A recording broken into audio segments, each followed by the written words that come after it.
Oi. Oh, they are so cute, Emery. Oh, they are so cute. How fortunate are we?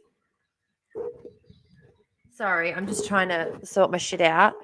I just got a notification. My webcam's chosen the wrong webcam. Yay! I have got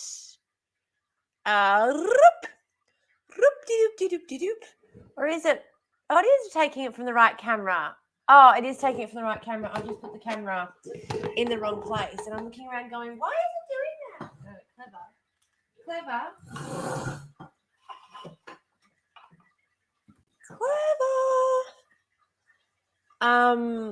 Oh, I'm using the Monday screen too. That's a thing. We have to change that. You'd think I did all of this before I actually hit the go live button, wouldn't you? See, and this is the problem too. You can see my lovely, look at my lovely steroid. No, it's not steroid, actually. It's antifungal. That sounds great, doesn't it? All over my face. It's not going to stay. Oh, maybe it will. It did last week, to be honest. There we go. Hello. Just getting a little bit. You do have a mushroom tattoo. Yay, fungus. I know where I got it from too. Like I knew when it happened. I knew exactly when it happened. As soon as I did it, I kicked myself. I'm very, very big on making sure you always wash your hands before you touch your face. For exactly this reason. This shit happens. Guys. Ad break. I have an ad break. What do you know? How exciting. Yeah, I do have to figure out how to set different numbers in different places, but this article in the ABC has it at 25. Yeah. Let's not, guys. Let's not do that right now. What should our title be? Okay. How long does the ad break go for? This is exciting, though. Let me go back over here and have a little...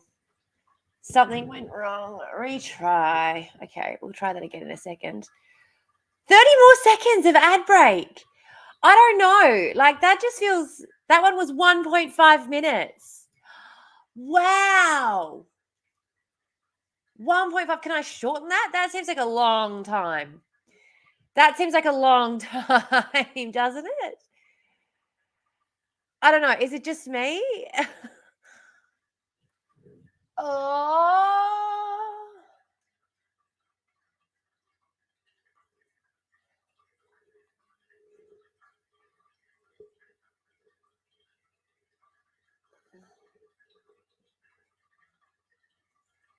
Let's see if that works. I don't know if it will, but we'll see. We'll see. Done. Huzzah. I'm going to open up Twitch so that I can actually see when the ad breaks go. I feel like it's a way within capitalism figuring out how to get substance needs met.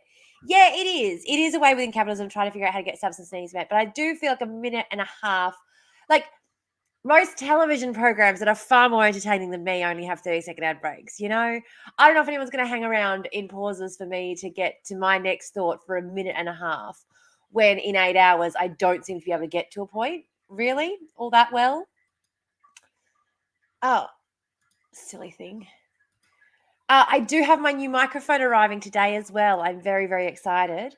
And I only have like 12 more days or something until I am allowed to once again have Twitch stream included in my streams. So, yay! The schedule is live. Here we go. That's what I need. I need my dashboard. Thank you very much. Thank you very much. So, fabulous. Fabulous. Now, I did want to have a couple of chat about a few different things today. Now, first of all, of course, there's been some things going on in the news, but we'll catch up and talk about some other things first because we don't want to get straight into it, straight off the cuff, you know? Those little, I'm going to change. What should I do you reckon? I'm going to make the chat bigger. That's what I'm going to do for sure because we need to see those guys. Okay, well, maybe. We'll see how we go. If I do notice massive drop-offs, then I will change it. We'll see. So, yes, we do want to have a chat today. Upping the font size. Yes. Yes. And we're also on the wrong bloody one, aren't we? We're on the wrong one. But I do need to change that camera source because that's not the correct camera source. It's that one. Oh, much better.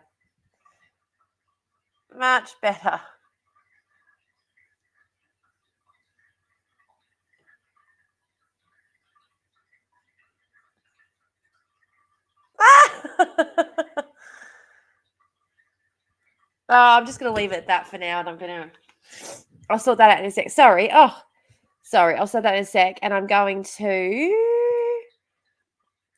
Afternoon, Kim. Thank you for joining us. That's what I was trying to figure out how to do. Don't know why I made it so difficult on myself. I really did make that so much more difficult than it needed to be. I gotta go shut that window as well.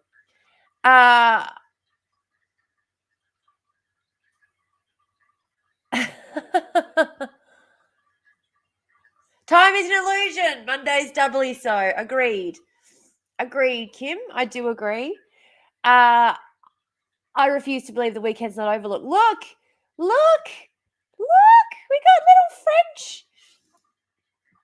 got little French. I have made it.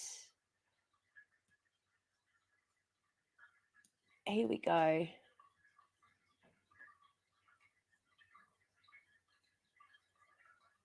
It scrolls up or down? Does it scroll up or down? It scrolls down, doesn't it? There we go. The mods did not get all weird about Buff Minotaur, thank goodness. Yes. How was your weekend too, Kim?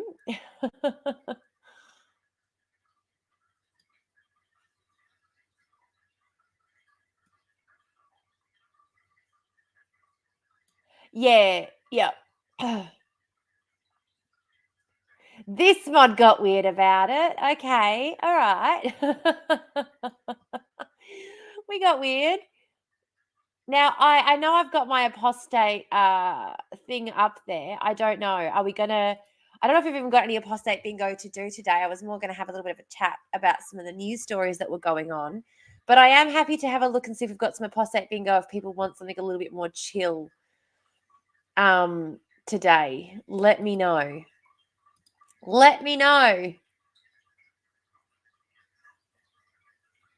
Oh, see, look at that. We've lost a follower. What a shock. Newest voidists.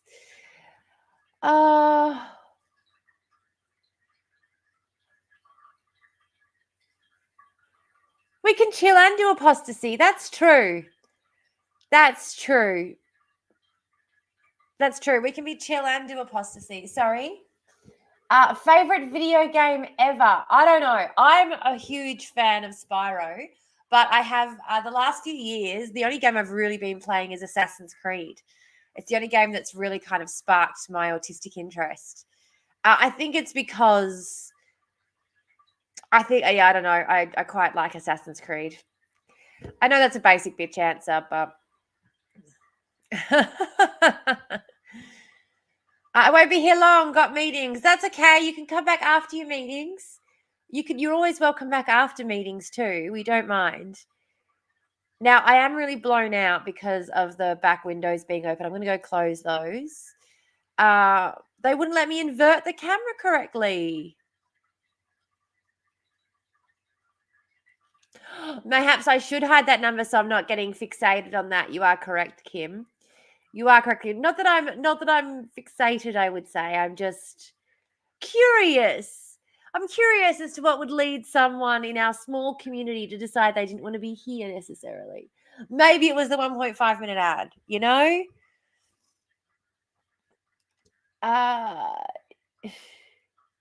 Oh, Kim. That was an Emery original. You're right. You're right. You are correct. That was an Emery original. I realized when I went back and looked at it. I went back when I went back and looked at it. Mine's Codec XL for long play City Barbarian games.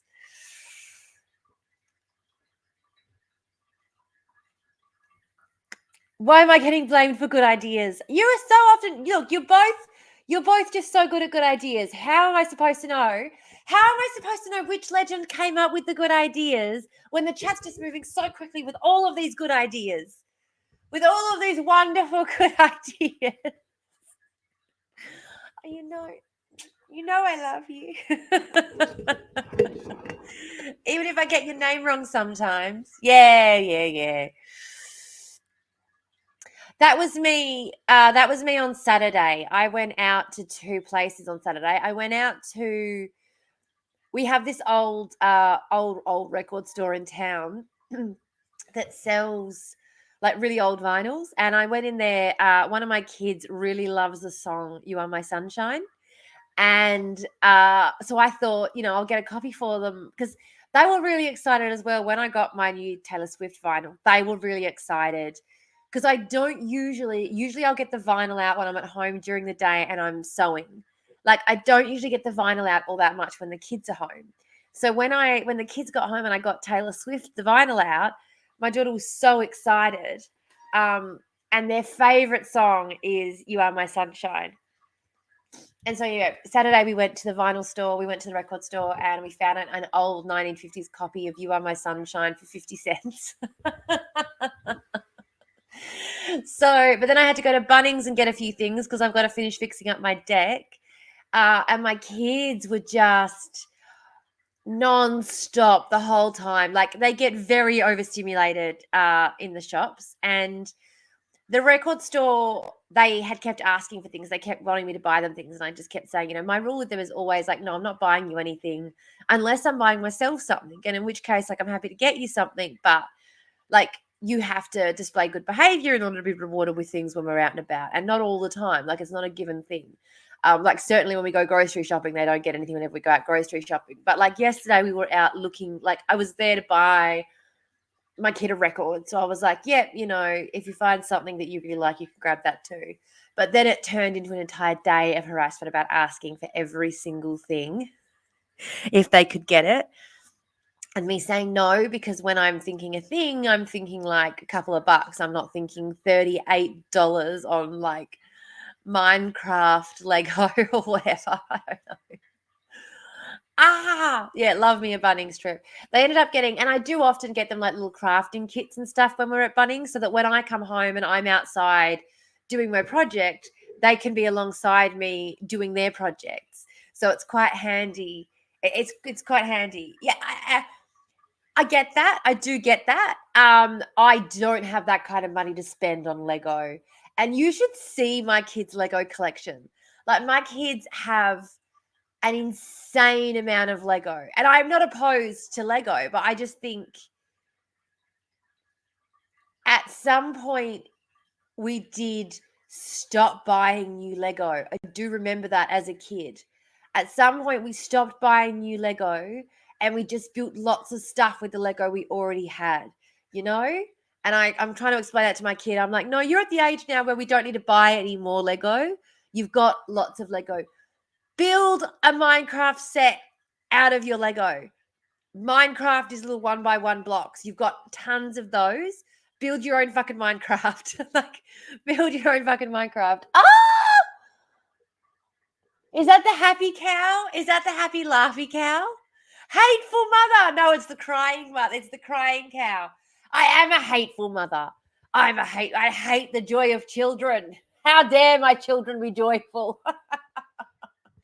Guys, you can like the stream, like, share, subscribe, do all the things I'm supposed to ask you to do. Liking is a big one. Like, just tap your screen while you're in the chat, while you're sitting there. Oh, everyone. As soon as I asked them to do anything, they all ran away. Like, fuck off! This bitch asking me to tap my screen. Hey, Lewis, how you going? Hi. Hello. Oh, thank you, Vomit Face. I'm sure you have a better name than Vomit Face, but that's all I've got on the screen right now. Thank you. I recognize the face, actually.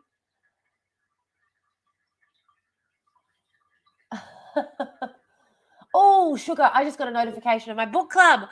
I forgot I had a book club meeting tonight, which reminds me, Grinch, I tapped the screen and nothing happened. Well, you're tapping the wrong screen, obviously.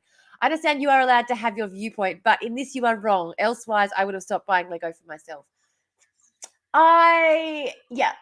I could be wrong. That is true. But I will let my children know that until they get their own jobs and purchase their own Lego, there will not be any more Lego. Same with craft supplies. I've bought my kids so many craft supplies only to then pick them up off the back deck, destroyed, dried out. Like, at least I was looking out there the other day and I just kept thinking there's got to be at least $5,000 worth of like acrylic paint that they've just taken the tops of these big tubes off and left there, like high quality acrylic paints.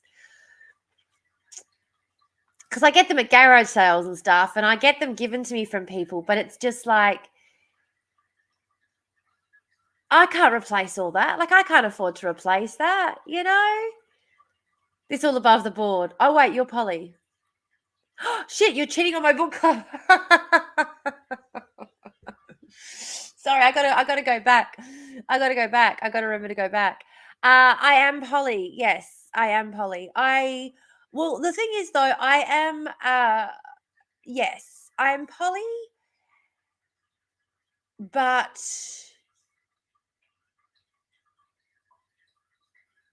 I'm not particularly looking, shall we say. In saying that, I did download Tinder. I had a bit of a tantrum the other night, guys. This is news. So anyway, I was reminding you all, book club. Book club Wednesday. How are we going with our chapters? How far into it are we? How far? I want everyone to come along, whether or not. Oh shit! I just bumped the button and sprayed. That's the only problem. You need to be able to turn this thing off so that when you're taking the lid off, you don't accidentally knock shit everywhere. I make Play-Doh because they just destroy it. Yeah, good, awesome, Lewis. Glad to hear it. Play-Doh's a good one. I make a lot of Play-Doh. My kids make their own Play-Doh. They're at that age now where I can sit here and watch them on the stove make Play-Doh. I got their little aprons hanging there in the kitchen. I suppose that's the thing for me as well, as people are like, oh yeah, kids will be kids and they destroy stuff. And I'm like, yeah, but I have taught my kids to be quite responsible. Like my kids are very responsible children, probably unfairly so. Maybe people who look at them probably think that I'm not a very good mother because my children are very responsible. But I do feel like the thing is, if something were to happen to me, I don't know what's going to happen to them or where they're going to end up. I need to know, for my own sanity as a mother, I need to know they're going to be okay. And the fact is they will be. Like, even if they end up with if something happens to me and they end up with some nut, someone who doesn't even know how to cook, my kids know how to cook the basics and they know how to make themselves a sandwich. Like, I know. But I think that's every mother's fear, isn't it? Like, as soon as you have kids, you're terrified you're not going to be there for them. And so you spend all of their childhood trying to prepare them for the day that you're not going to be there for them. I get none bites on Tinder because the cunts there are just plain cooked. Yeah, that's true too. Tinder is the worst of the apps. I know. Tinder is the worst of the apps. All right. I will read. I will. Guaranteed. Agreed. Deal. The due date's Wednesday. Same principle my gran had. Yeah. Hello. From India, Spain, and China. Good to have you. Hello from Apple Pear and Banana. Yes. Hi. We should do Dracula daily. Should we? Should we do Dracula Daily? I'm just going to go and shut that door because it is really blowing me out. It is really, really blowing me out. But yeah, no, my kids are very, very, very independent. So I do get frustrated when they let me down in some way for that. I should say though, I'm not very hard on my kids. Like even, it's so bizarre. Like yesterday when I was taking my kid off and he's standing there and he's like, but she did this to me first. And I said, dude, do you think it matters what she did to you first when your response was violence? No, violence is not the answer, especially when it's with family. Exactly. Especially when it's with family. Like, there might be people out there in the world who come in and try to attack you, but your family is not going to do that. No. Like, so what do you have to do now to show me you're a responsible boy who's understood what I've said? Apologizes to his sister, go and lets her know that, he did the wrong thing. Like, my kids are so freaking good. Like, I cannot tell you how freaking amazing my kids are. It's called Dracula Daily. There's a thing you can sign up to that sends you on the correct corresponding day whatever is going on in the Dracula book on that day. Yes, I have heard of that. And there's another one you can do it with as well, because a lot of the novels of that period were told in journal format. And so you get the journal, the date sent to you on it's quite a fun way to read the books, I suppose. I do have wonderful children. I don't mind bragging about my children. My children are fucking fantastic. They really, really, really are. They really are fantastic. And my biggest problem is that sometimes they're a little too good at towing the line. Like sometimes I gotta teach my daughter to stand up for herself a little bit more, because my son will get his back up about something and he'll have a go at me and he'll be like, nah, that's not fair. Like, whereas my daughter won't. She sort of keeps quiet about stuff. And I'm like, no, you got to speak up. Quick, issue them permanent markers. They have access to permanent markers. And my walls are perfect. I'm just saying, my children are fucking perfect. I can't say a bad thing about them. My children are fucking amazing. Guys, I have the best kids in the entire universe. I did a duet video of Homeless about the video you did. Oh, thank you. Thank you, Matt Kingsley. I appreciate that. Legend. We need a lot more discussion on it because people are just very, very ignorant when it comes to the issue. I get so many people telling me it's not that bad and people just have to get up and get a job. And when I tell them that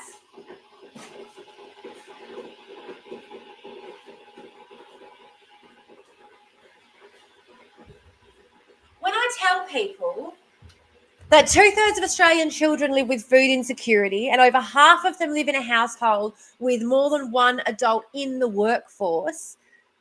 So more than half of the children who are living with food insecurity live in a household with more than one adult in the workforce. There's more than one adult in there. These aren't single parent families where people go, okay, yes, single parent families have it harder, but you should do better by single parent families. Okay.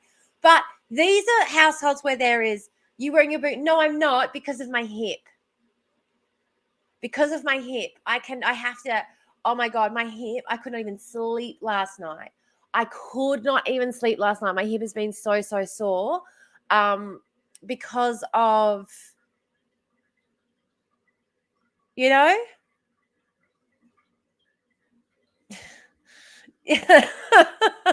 because of the uneven, you should watch it. I will, Matt. I absolutely will. Here, let me just quickly, here we go. I'm going to hit a follow on there for you so that I can go to your page after, Matt, and I can follow it. Thank you so much for that. Because it's so true. It's so true. People do not realize how difficult it is. And I'm sorry as well, but there is no world in which our government should not be able to provide the basics for people that aren't able to get it themselves. Like, regardless of whether or not you're in a household with an adult working, no child should be suffering from food insecurity. No child should be homeless. So then as a state, shouldn't we decide as a community to provide housing for these people and to ensure that they have what they need to at least get the basics. And if people are out there going, well, that's not fair because I don't even have the basics. Okay, you should have them too. But rather than looking down and going, well, they should have less than I have, instead, why don't you look above and go, they shouldn't have more than I have. They shouldn't have more than I have. They haven't done anything extra. Like, the only reason this myth works is if you think that you are working harder than those who have less than you, and you're just not. You're just not. I've never worked less in my entire life, and I've never been more secure in my entire life. Stop doing socialism. You know the pricks won't have it. Yeah, exactly. Exactly. We're not in a bucket. Definitely. This is what the chat, this is what the Discord's for. This is what the Discord's for. I feel like we need a I don't know. We need to do a sit down. Maybe we can do that one night. We can get together as well on the voice memo and just be like, where do we want shit? Let's move this shit around. Landlords say it's their right to capital growth as if property is the only method for making money. I know. Housing is a human right. And this is the thing as well that people misunderstand. Housing was, like, we designed housing as a human right before we decided to try and commodify it. The idea of commodifying housing is a very new idea. And throughout history, it's been one of those things people laughed at, like commodifying water, commodifying land, commodifying the air. These concepts seemed ridiculous, commodifying the very earth underneath our feet. And yet we'll go down to Bunnings and buy a bucket of soil, and we go down to Coles, we buy buckets, like gallons of water, and then we come home and we pay mountains for the land that we're parked on, we park our houses on, and it's just something that, again, centuries ago would have been laughable to think that this is what we were working so hard for. The very basics that our ancestors had access to before they even had, like, they didn't even have to get out of bed in the morning to have access to these things. And we have to work so hard, and we call ourselves the advanced. We're the advanced society when our ancestors had access to these things without even having to get out of fucking bed in the morning. All right, sorry, was that a bit heavy for a Monday? Was that? I know it's not, guys. Yeah. Civilized for sure. Exactly. We want so hard to make out like we're the far more civilized. The kitchen's a bit untidy. Whatever. More heavy, not heavy enough. Well, that's exactly it, though. It is. It's just the reality of the situation, isn't it? That people say so often that things are so much better now, but we aren't working. Like Medicare, a lot of the advancements like Medicare, education, those things the government provides for us. The things the government doesn't provide for us are the things that we were able to get for ourselves in this country, in this land where I'm standing. 260 years ago, people were living in houses, had access to all these fucking things, like, it's ridiculous. And then people go, okay, the internet. You didn't have the internet when you landed here. Like, it's not like you brought the internet with you, settlers. Come off it. The internet, modern technology. You didn't come here. No one came here with fucking working electric lights. Shut the fuck up. No, you fucking didn't.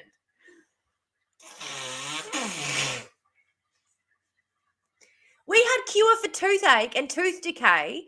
We had treatments for tooth decay while y'all were using leeches to cure your humours. So don't fucking tell me you brought any sort of advancement with you. The advancement has come since, and it's because you've had access to our resources. So how's that? Exactly. Housing is a human right. Absolutely. And it shouldn't be commodified. And then I think immediately people go, oh, what? So like food shouldn't be commodified? No, it shouldn't. And the fact that you immediately jump to that is like, yes, you're right. How bonkers is it that all of the things that we had free and easy access to just 250 years ago, suddenly we had to spend all day every day struggling to figure out how to get access to it. It's ridiculous. It's ridiculous. Anyway, so we were going to be talking about crime today. I did say I wanted to. Oh, no, we've only been talking for half an hour.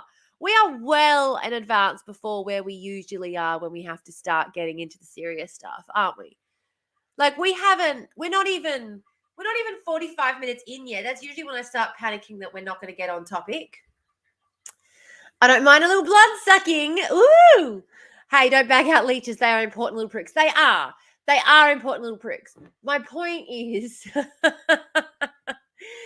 you're doing better because we did bring a bunch of problems, but without us, you wouldn't have the solutions to those problems we brought. Check and mate. Yeah. Yeah, but there's still a whole lot of problems that you guys have brought with you, like homelessness and housing insecurity, because housing insecurity wasn't a thing in this country before colonization. So there's some of that sort of shit that you're brought with you that we're still trying to, and the irony of it, the irony that the Indigenous population is more likely to suffer from housing insecurity than any other group in a country where there was no such fucking thing before you all got here and messed the shit up. Like, there was no housing security here before the settlers came, before the colonizers came. And now the Indigenous population are the most likely to find themselves in housing insecurity or sleeping rough, unfortunately. It's just bullshit. It's just more bullshit. Yeah, and now we have landlords. Advancement. How advanced? Don't we feel like an advanced species? We've come up with landlords. That's been our greatest development of the last millennia. Because we solved the issue of people needing places to rent. Aren't you glad? Why do the people need the places to rent? Like, people keep saying that to me, like, you should be grateful for landlords or you wouldn't have anywhere to rent. I don't need anywhere to rent without you. Like, without the landlords, I don't need anywhere to rent. Oh, God. Since we have ads now, can we have them at a set time and a little stand-up tea toilet break at set times just to fuck with Amazon? Oh, that's a good idea. That is a really good idea. Do we have... I'm supposed to have my thing up so I can see when the ads come up, and I forgot. Do we have an ad coming up? Do we have... I think it's set currently half hourly. Oh, okay. Cool. Alert, stream manager. That's what I need. I need my stream manager. Ads manager.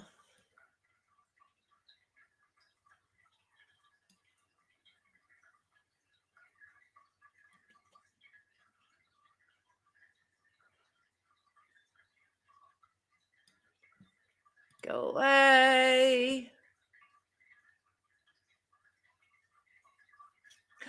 Emmy reminded us all to hydrate 6 minutes ago. Hey. All right. So we've got an ad starting in 3 minutes. Hey. Now, you guys should also get a heads up. Oh, sorry. What was that? You didn't know it affected everybody? You didn't know what affected everybody.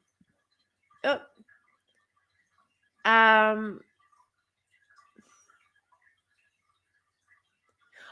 I think Kim just snoozed it for 5 minutes. I did, but I didn't know that affected everybody. You're a mod, Kim. You get to control things. You get to set like, you're in charge. You got to get used to that power. You got to get used to it. Yes. So it's going to happen in 5 minutes now. Oh, well, it says 2 minutes still. Snooze 2 out of 3. You can't use up all the snoozers. You have great responsibility. With great power comes great responsibility. Yes. Eating a pear and peanut butter sandwich. Have you had apple? I do apple sweet chili sauce and peanut butter.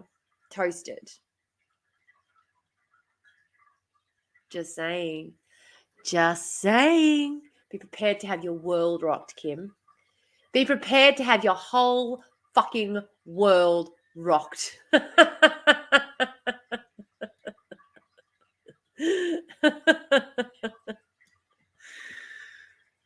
Here we go. Ooh. I'm going to turn this back this way a little bit. It's a bit too far over that way, I think. Especially when I spend all my time leaning this way, isn't it? Oh, right. Not together. Don't mind me and my weird flavor combinations. That's fine. I'm not weird. You're weird. Ad starts in a minute, guys. I'm actually excited. Don't ask me why. I'm excited. It's weird, but I am. Oh, look, cheese and jam is a good combination. Cheese and jam is a good combination. Yeah, they can't see or hear me in 35 seconds. You guys can still, though. The mods still can. I set it so that mods and then the thing is too, I shouldn't say that out loud where they can hear me. Oh, anyone subbed can skip the ads too. Excellent. So just sub to the channel, guys, and you don't even have to deal with ads. How good's that? 8, 7, 6, 5. And I'm going to go make a coffee and have a cone. That's what I'm going to do with my ad break. Woo! I don't know why I feel so professional. And I've got a little thing on here as well with Amazon telling me how much they're going to pay me. I feel very like, you must lead us in gymnastics. Yay! So profesh. So profesh. I got you to thank for all that too. I do have to open the door. Now, guys, I've got my new microphone is arriving today at some point in the next hour and a half. Yeah, which currently is the mods. All the mods are subbed. Yep. Yeah, my new mic is arriving in the next hour and a half. Oh, coffee and cone. Coffee and cone break, guys. It's an ad break on Amazon, so we're doing a coffee and cone quickly. I don't know. I feel like you're the one with your face on the internet and saying things. I don't know how much is me. All of the organization. Honestly, half of the reason I even show up is because I know you're going to be here. Yeah, CNC break. That's what the ads are for, CNC breaks. Oh, we've only got 50 seconds. Quick, run. And I wouldn't show up most days, honestly, if it wasn't the fact that I knew you were going to be here, cheering me on, keeping me company, keeping me sane. 1, 2, 3.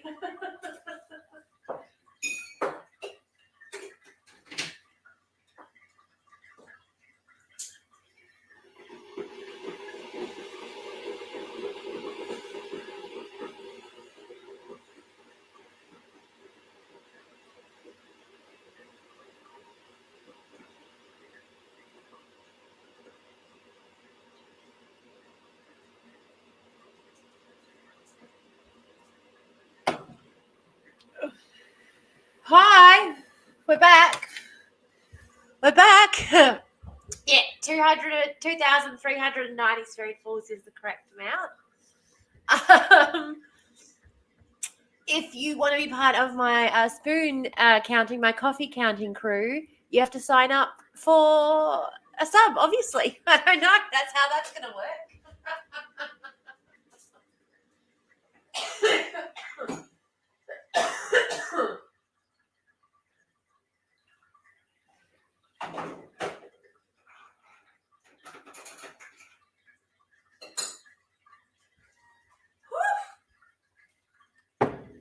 That is what I need. Bone con. Ooh, the secret spoon content. Oh, thank you, Kimmy Marie. Thank you so much for joining us. We're over on Twitch as well if you want to come and join in the conversation. I'm just going to chuck my little. It's only a little scarf, but I'm just going to chuck it down over my legs because I am in a breezy little corner here. Bonus content. The bone cone. The bonus content. Okay, now we need a chat called Bone Cone where we come up with stuff that we do during the ad breaks, like 1-minute games that we can do during the ad breaks for the people who are still around for those ad breaks. The bonus content, the Bone Cone. But I will also stick, maybe what I'll do as well is I'll clip out the Bone Cone, the bonus content, and I'll put it up on the Ko-fi. Oh, I should do that today. I should do that today while I think of it, while I'm feeling motivated. So did I tell you guys that I clean out my room? I clean out my sewing studio, which is also in my room. It was a big deal.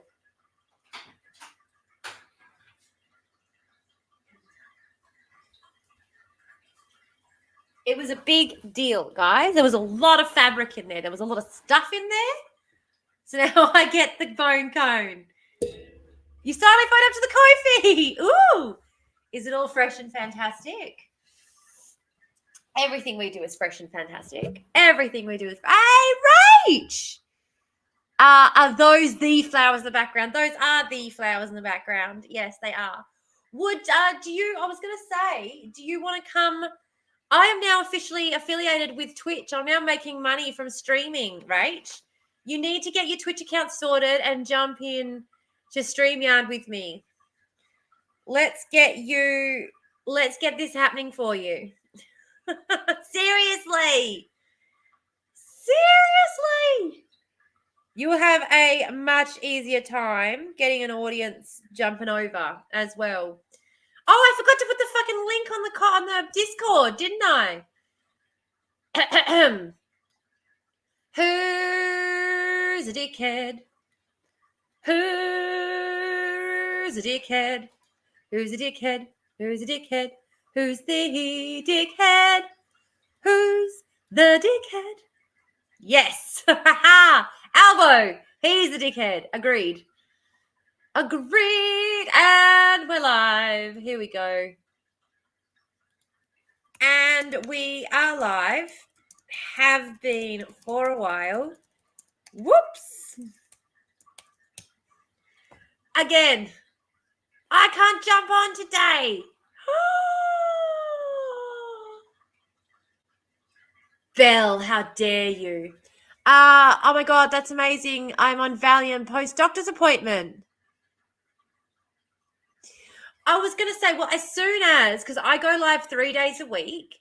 So as soon as you've got it set up, we'll jump on the StreamYard because we can stream it to your Twitch and my Twitch simultaneously. And I can do for you what Emery did for me, and I can talk you through how to get, like, you've got to get 50 followers on Twitch watching you for affiliate. But yeah, a few days of streaming with me, and you have that easy peasy.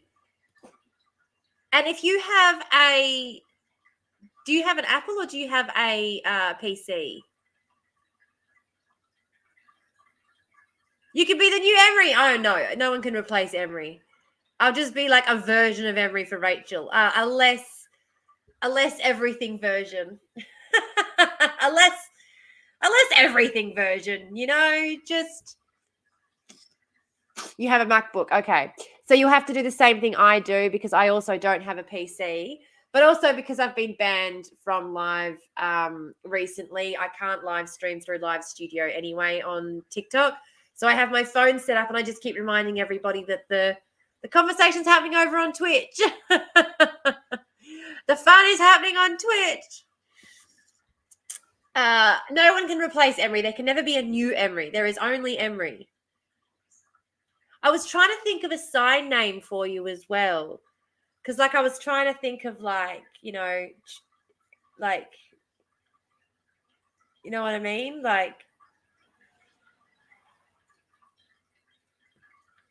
Just something I could use when I was telling you off. No, I don't have a right to dole out sign names. I'm just going to give you a sign name for the chat.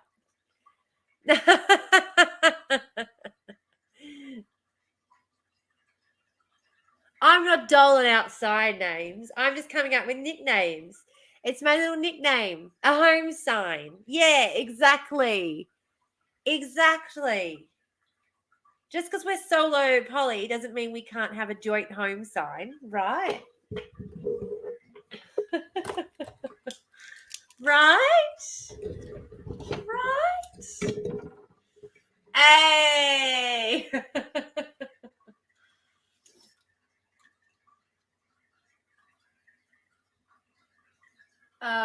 For sure. Alrighty. So now, guys, girls, and non-binary pals, I love you too. Absolutely. I will update you when I have completed the tasks tonight. No stress. I must go horizontal for a bit. I just saw you were on my chat notifications. Oh, no worries, love. Thank you for stopping in. Yes. Okay, fantastic. Right, love you too. And yeah, we'll make sure that we like this one, another little home sign. And we'll make sure that we get that sorted for you. Go have a good rest. Rest up. Yay. Peeps, the thing I set up the chat about the lilies though. Before, those look like the cheapest flower option. Yeah. Oh, be careful with those lilies around the cats. Yeah. Yes. I will. I might go and throw them out later, actually. Whoopsies. Yeah, definitely got to be careful with my kitty cats. I got my lovely kitty cats. Can't do anything that'll harm them. Cannot have it. Yeah, any amount ingested can cause catastrophic liver failure. No, definitely not. No, I know my sister's cat didn't, unfortunately. That fortunately was okay. Fortunately was fine, but my sister's cat ingested some it's mainly the stamen from them. I mean, the petals and the leaves do as well, obviously, but it's the stamen is the part that they're most likely to ingest because it falls off and gets in other stuff. And yeah.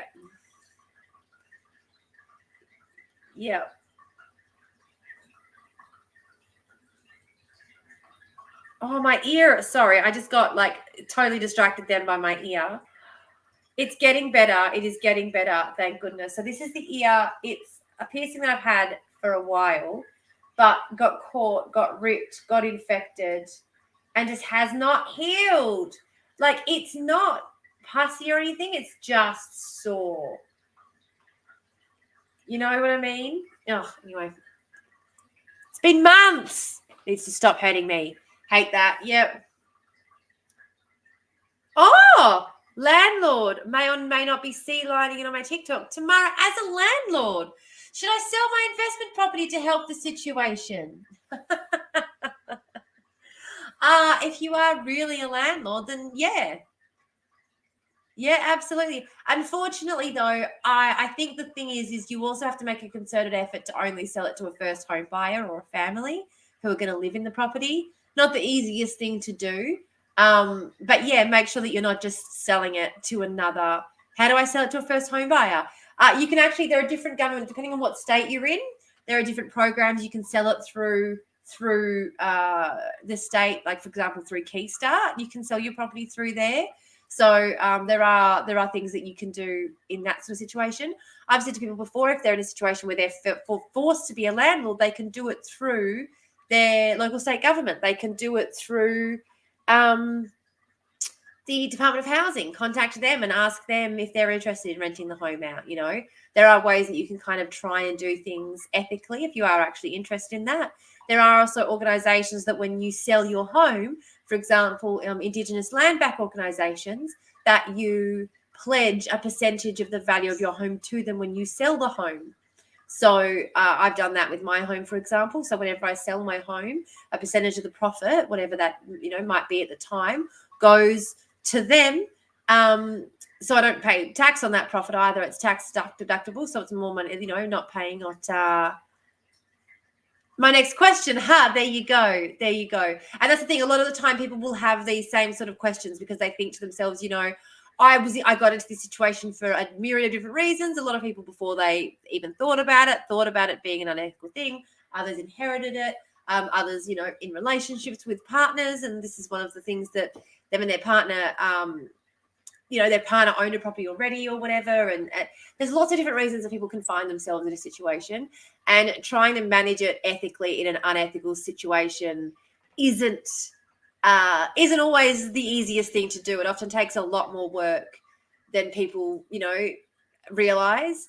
And so, yeah, it does take a concerted effort. It does take a concerted effort to do the right thing in this kind of situation. So, it's not that easy. And I appreciate you taking the time to try and figure out what the right thing to do is, because yeah, it takes a lot more work than just selling your house on the open market for as much money as you can, TikTok for sure, and especially you've opened my eyes to the situation more than anyone. No worries. And thank you for coming in with the questions, because as I said, I think it takes a lot for people to look at themselves and realize that they might be contributing to the problem, and then take the time to want to do something about that. That's a big deal. So I say to people often, when the conversations and things that I have are often of the sort that it's not like finding out your partner's cheating on you. It's like finding out God is dead. They completely shake your worldview. And I've been through both of those situations, so I feel like it's a fair comparison to make. But yeah, it can be a big, big thing to grapple with, especially when it's just seemed fine and normal our entire lives, to suddenly be faced with this other way of seeing things. It can be a really hard adjustment to make. Yeah. No worries. And thank you, as I said, thank you for putting in that effort, because it's not easy. And I don't think often enough people really understand how difficult it can be, the cognitive dissonance that people have, how hard it can be to overcome that. So there's a lot of different content, and there's a lot of different ways to break that down. And a lot of my content is about trying all those different ways and seeing what will click with different people. I've had people tell me that things like different things have clicked with them, and like totally opposite things. So one person had it click with them when I was talking about the fact that the rate of attrition, the fact that so little crime is actually in any way perpetrated, is anyway sort of prosecuted by the criminal justice system. Like 0.03% of all crimes that occur make their way through the criminal justice system. Finding that out and discovering that for them was like earth-shattering. Like, why do we fucking need the police then?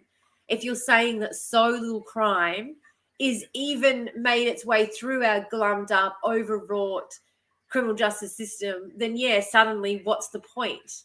There are so many other ways. And for other people, it's about learning about things like footpath theory, that there are so many other ways we control behavior that don't use law enforcement, that don't use an arm wing of the state.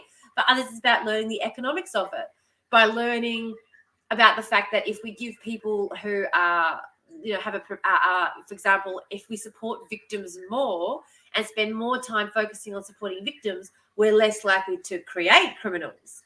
The victim to criminal pipeline for a lot of people is that eye-opening moment. I've had some people tell me that even just saying to them 10 steps to reduce crime, everyone gets a house. For them, they were like, what?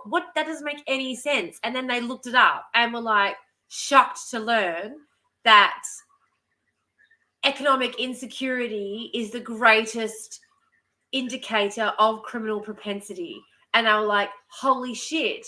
If we just give everyone economic security, they're less likely to do crime. And, it was a real eye-opening moment for them. But, I've had people reach out to me about so many different things. Oh, shit, what footpath theory? I've missed a theory.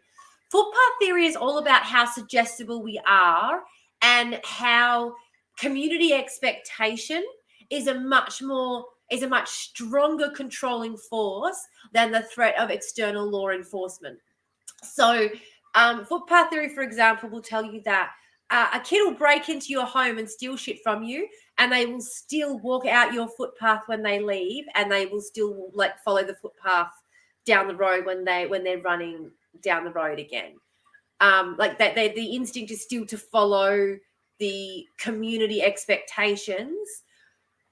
So if a community expectation is placed upon a group, it is likely to have a greater impact than an externalized body of the law, like armed wing of the state, that is putting an external pressure on a group. If the pressure is coming from within community, it's more likely to have a stronger impact. Yes. I know it's getting cold because my cat just aggressively propped my leg up so she could sneak under and make a fort out of the blanket with my legs. That's so cute. it's a thing I understand, but didn't have a name about it. Yeah, it's a way of self-governance in collectives. Yeah, absolutely. And particularly within Indigenous communities, something that you will notice is that your behavior will dictate whether you get targeted. This is going to sound terrible, but I have explained this to so many Wadjulas before. I've had this conversation with so many Wadjulas where I'm just like, fucking suck. Just like they get so aggressive. And I'm like, mate, you come in with that aggressive. They're just like, yeah, well, fuck you then. Like, I will come and see what you got later. But if you come in it with kindness and being like, yeah, mate, look, you know, you want to borrow a $5, it's all the fucking got. You're less likely to have them sneaking around your yard trying to see what you got. And I'm like, I'm just saying that if there is a particular group of people who are exhibiting behavior, antisocial behavior, being friendly with that group of people is a much better way of self-protection than anything else. Hello. Yes, boomers and their active, aggressive disdain. Like, because a lot of the time people don't even get it. It's like some of the behavior comes out of necessity. Some of the behavior is is responsive. It's destructive in its responsiveness. But I can understand as well where it comes from. The idea that, you know, well, fuck you then. Like, you're not going to give me. I don't get to feel like I'm a part of this community. So who the fuck cares what happens to this community? You know, you're not in community with me. This community doesn't accept me. These are issues. Yeah, exactly. Trying to explain how we could have the place safe. Absolutely. And you have a look what happens. Have a look what happens in any area, in any community, in any environment where, for example, there is a lack of people, just a lack of hoodlums hanging around. Okay, if you have a lack of people hanging around your neighborhood, there's more likely to be dodgy stuff happening in that neighborhood. Like, there is a protective component to having the neighborhood kids keeping an eye on things, you know, especially when they feel like they're in community with you. Like when the kids come riding up to you when you come home from the shop asking what's in your bags. If you get all, you know, stay away from me, you're no longer in community with those kids. If you go all, oh, yeah, I'm doing some baking. I might have some muffins later. We'll see if you guys are still hanging around. Like, ask your parents. Go and ask your parents if you're allowed a muffin. I'm doing some baking and I might have some muffins for you, you know. You're much more likely if someone's hanging around your car, you're much more likely. Like, I've had the neighborhood kids knock on my door and let me know that a parcel was being delivered for me, and they told the postman that he could leave it around the back. That you know, just around the back of my place. That they've come and said, oh, the postman was going to go off with your parcel, but we told him, no, we said, no, it's all good. You can leave it on the back forever. You know, they look out for you when they feel like they're in community with you. And that's, again, anyway, sorry. I'm just so passionate about this because I see these kids and I see the change in their attitude when they are treated differently. Labeling theory. I see what a difference labeling makes to the way these kids feel about themselves, the way they feel about their place in their community as well. Labeling theory is when we, like, by creating the label of the criminal and ostracizing this particular group from society, we then create a vicious cycle where they are less likely to try and find a way back into society because they've been purposefully ostracized by that label. I'm obviously, like, I am summarizing hundreds of years. Morning, afternoon, morning, hi. Sounds like you've explained how F&P law as opposed to colonial law. Both. I am explaining both. I'm explaining criminology. I'm explaining criminology theory. I studied criminology. I did political science, criminology, and legal theory as my undergraduate degree. I'm doing public policy as a postgrad. I was doing law postgrad. With the footpath theory, I mean. No, footpath theory is it's a theory of criminology. It's a criminology. Like I've my study, my discussion of these theories comes from my discussion of my understanding of criminology. So it's like, was it Cohen?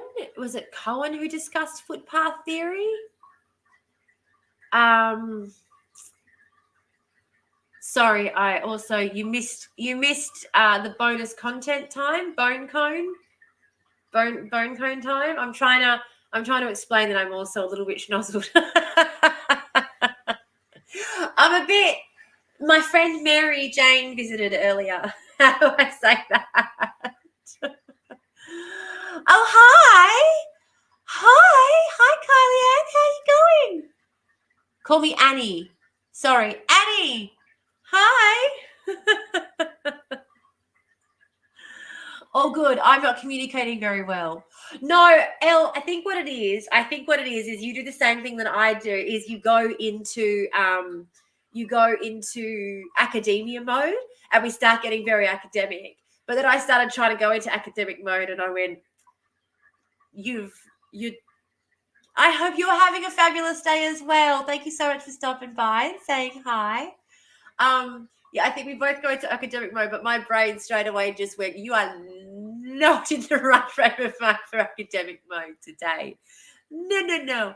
Actually, do you know what? Are you in the Discord, Elle? Because if you are, we should get you up on here one day to actually discuss, because you've obviously got like a very proficient background and stuff. You could probably discuss it a lot more on a much more technical level than I can with my criminology, because there's so many different aspects of criminology you do not get until you specialize in something. You do not get to really focus in too much on any particular theory in depth. Like, it's a very summation level until you're able, like, I went in and studied Emil Durkheim on a deeper level after the fact because I found his work very interesting, things like that. So, yeah, I think it'd be really interesting to get you. Like, if obviously you do not have to show your face either. We can, you know, I don't want to pressure anyone either into, because obviously this can be very good. I don't know. I don't feel like this is confronting at all. For me, I'm like, meh, whatever. But a lot of people, I've got this huge rash on my face right now that's very confronting for everyone watching at home, I'm sure. But yeah, I'll have to check out Discord. Yeah, jump on. I mean, the link is through the Ko-fi, which is on my thing. But yeah, I always put the links to join the live group, the live chat. So on the Discord is always the invite. Anyone who is on the Discord is always welcome to jump up with either their voice or their face and their voice. Pash rash, no. Gardening rash. This is the worst. It's fungus. It's a fungus. I know. I wish it was pash rash. Gosh almighty. I really wish. The first time my ex saw it, that was his assumption. He went, "Is that beard rash?" I was like, no, not a lot of the women that I have been seeing have beards, I must say. Most of them are at least that far through their transition, if they are. No, I was out in the garden and it was so funny. It was itchy. And I was like, don't touch it in the garden. And I pulled my glove off and I scratched my face and immediately I went, oh, I should not have done that. And I looked down at my nails and sure enough, there was some dirt underneath my nails and I went, no, you silly woman. Came inside, washed my face, washed my hands, went like this, went, oh no, you silly woman. So I managed to spread it from here to here, but it's located just in those two places because I've been treating it very, very carefully since. But yeah. Anyway, point being, always, anytime anyone wants to jump up for a chat, you're always welcome to. And we don't have to talk about whatever the topic I've chosen that I'm going to talk about for the day. We don't have to talk about that if anyone wants to jump up as well. You got bit by an ant. Sorry, I got distracted. It's scrubbing. Stim swim spin. Hey. Yeah, you rise to the expectations people set for you. Exactly, Emery. Absolutely. Amy, hi, Amy. Yes. Is Amy gone again? No. Amy, come back. Fuck yes. And it's deserved. Yes. Sorry, I'm catching up on the chat. Tell the truth, T. You were going at it when you visited earlier in the phone. Yeah, it's a downstairs pash rash. Beard rash. Allergies. You do need to give respect to receive, irrelevant of age or gender. Exactly, Blanket Boy. And I feel like too many people feel like they don't have to give respect to young people. And this is what I say to my kids, because this is why when people ask me why my children are so well behaved, I say it's because I treat them like human beings. And people get like confused by that. And I say, no. I tell my kids constantly, if you want responsibilities, you have to be responsible. So if you tidy up after yourselves, put your dishes away, clean up after yourselves, then you get to do things like choose where you want to eat. You know, you don't have to, I'm not going to tell you, because children who are irresponsible are told that they have to eat at the table with the rest of the family. Kids who are responsible, who keep their rooms clean, who put their plates out in the dishwasher, who don't leave food molding in their rooms, they can choose if they want to sit and eat in their room quietly so they can read their book if they need some quiet time. They can choose to sit and eat in the lounge room if they want, because, you know, they were comfortable on the couch and they don't want to have to move. They're quite comfortable there. Like they can choose to go and sit out in the garden if they want, because I know they're not going to leave their plates out there. Those are responsibilities that they get because they have shown that they can be responsible. And I constantly treat my kids, and when we're out and about and people talk down to my kids, I say, excuse me, like, feel free to treat my child like they're a human being, because they are. Yes. Oh, you're cleaning and listening. Oh, hello. Yes, good to see. Good to see.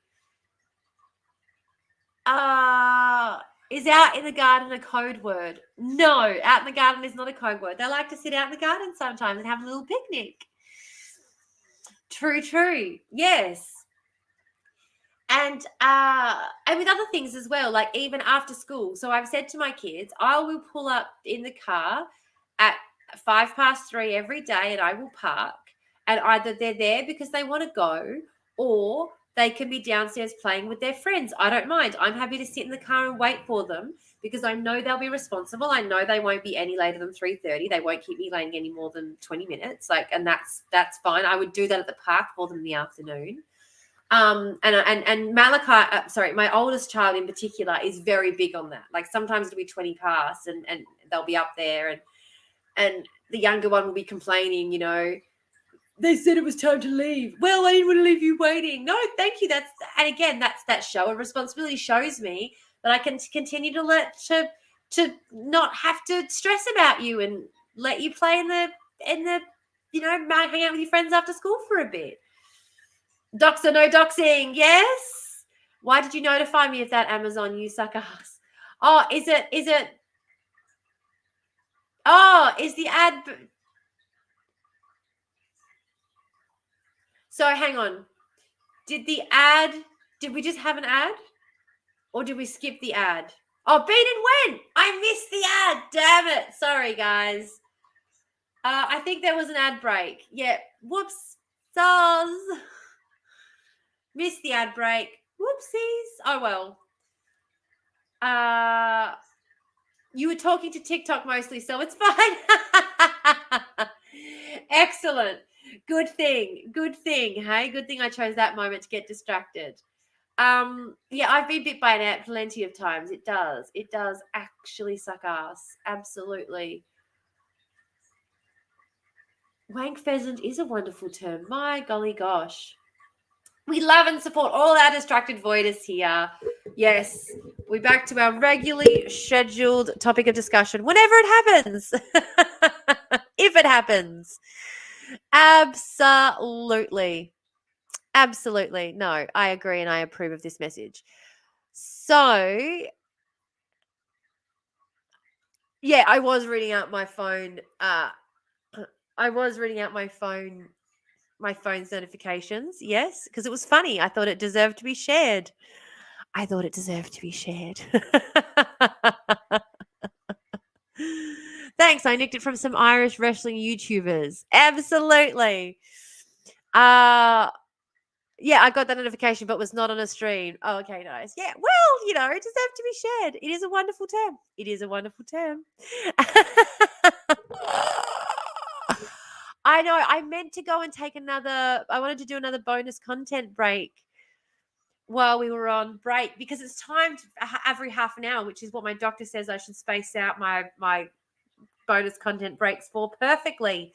I can't wait until I can get off of TikTok and it's just over here as well. Oh my goodness, it'll be so much fun. We can do so much more when I don't have to have TikTok up in the background judging me. TikTok's judgments. TikTok giving me the big red flag every time I do something slightly questionable on here. Come on. Come on. What 13-year-old? Like, I'm in Australia at 11 a.m. on a Monday. The teenagers are in class. Like, only the adults are here. Relax. It's okay. Yeah, TikTok is a cesspool. Agreed. And it's banned in the US. You don't have to worry about US teenagers. Why are you being so... Ugh. Half an hour. Yeah. How much are you supposed to space your bonus content, Amy?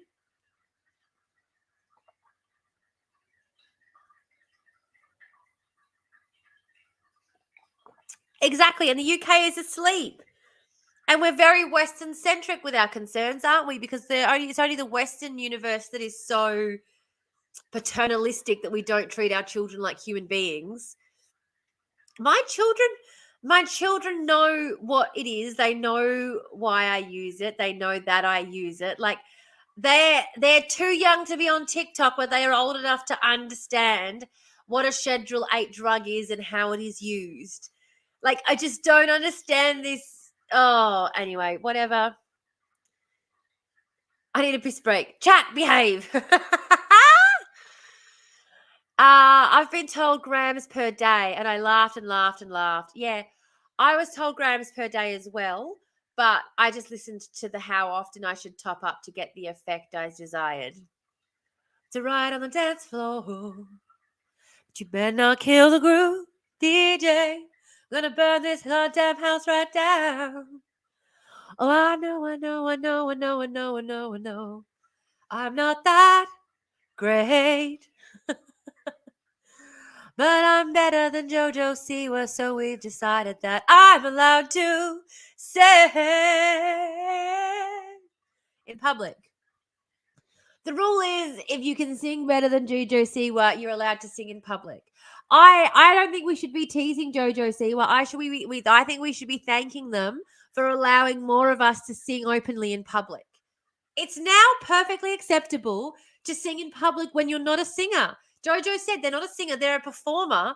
Great, I'm a performer. I'm allowed to sing in public. Jojo said, like, fuck all y'all. Jojo gave me permission to sing in public. I'm singing the fucking public. I don't partake in the mornings. Oh, I have a morning dose and an evening dose. I have two different allotments.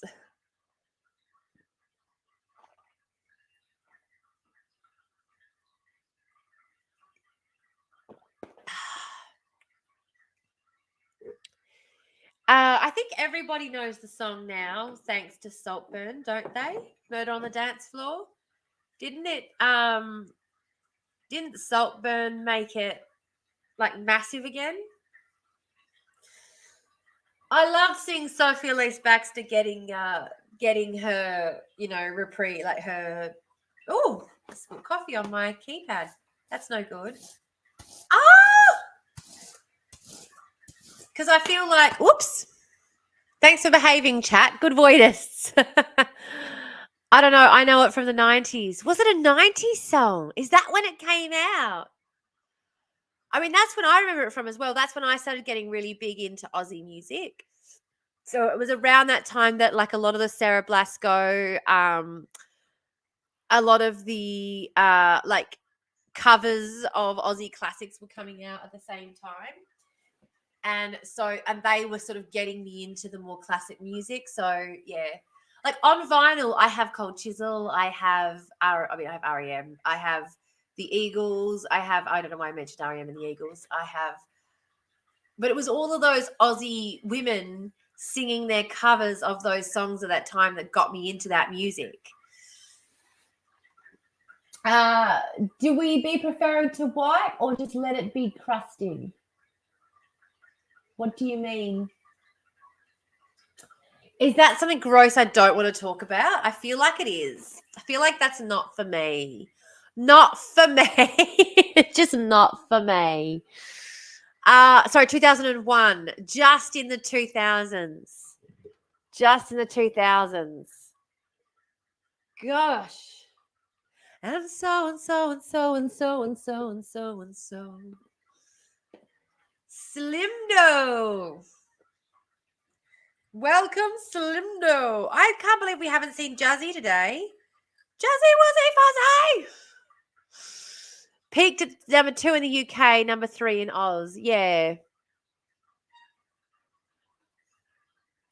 Yeah, no, it was definitely out in early. I knew it was I knew it wasn't like, but I just didn't think it had 90s. Because when I think 90s, my brain goes immediately to like peak 90s, like 96. 96 is kind of like when I think of the 90s. Does that make sense? I know that it's not like not all of the 90s happened in 96. Maybe they're employed. Oh, yeah, where are our friends? Everyone's asleep after a long weekend. Was it a long weekend? What was a long weekend for? Oh, we had Anzac Day on Thursday. I know, because I post my yearly reminder, and people go off at me every year for that too.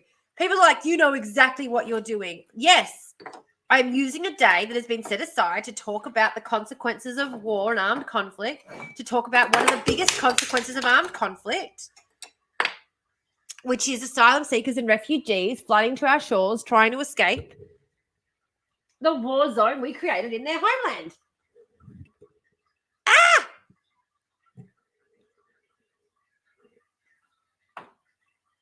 I'm creating chaos everywhere I go.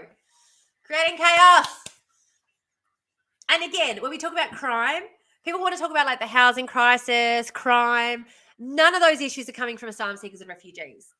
It is more likely, so we've seen again and again and again and again, the thing that makes people less likely to engage in criminogenic activity is feeling safe and secure and stable.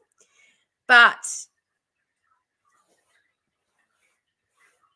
there is also this line where people who are under a certain amount of scrutiny, it gets to a certain point where you do, like, you might as well just blow up an oil pipeline. But before that, there is a line where you will try to moderate and control that behavior.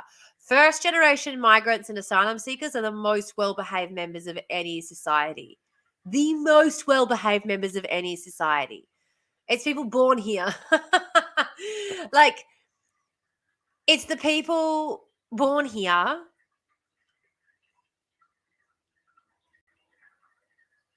particularly the wealthy people born here that are the problem. It's the wealthy white people that do the most crime. Wait, what? You need the bulldozer? I do. Have I not told you about I need a bulldozer for the school basketball hoop? Oh, Anzac Day arguments are super annoying. Yeah. Emery just lost 100 garlic bread. 100. Yeah. I knew I mentioned the basketball hoop. I knew you was listening. Any hoozles, like, share, subscribe, do all of the things, boys, girls, and non-binary pals. Guys, gals, and non-binary pals. That's the one. Do all of the things.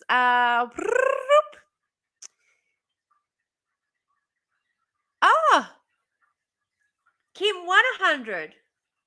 Wow. Wonder where they came from. Wonder where those garlic bread came from. Oh. Yeah. Boys, girls, and non-binary pearls. We got to have the real Ocker accent, do we, when we do that one? Guys, girls, and non-binary pals. That's my guys, girls, and non-binary pals. Welcome, welcome. You get 5 garlic breads per 10 minutes of watchings. All garlic bread are owned by all of the people. I agree. Oh, I think 300 for subbing and 300 for following. But then you gamble them away. Emery, you had all of them garlic breads and you just gambled them.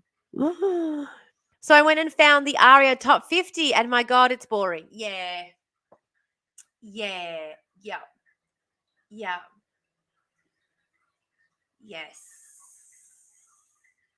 You was redistributing. Good point. Redistributed wealth, people. That's what we're all about around here. That's what we're all about. Oh, quick hello from Belle. Oh, I love it when our friends. Thoughts on Albo yesterday. What part of Albo? Albo taking down the billionaire I was a fan of.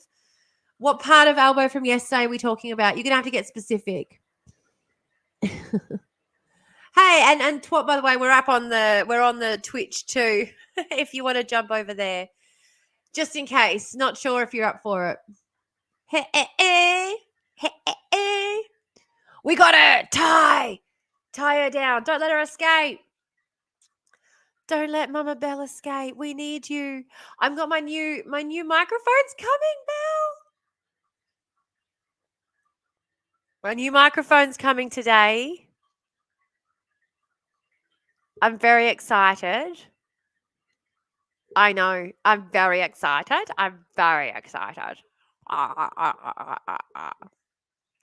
Do they still do the week up roundup thing?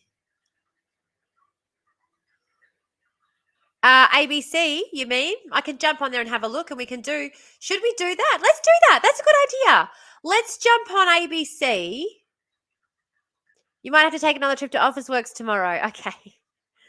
You're trying to get me. Am I not good at? Am I not pretty enough? That's another one from that time period, isn't it?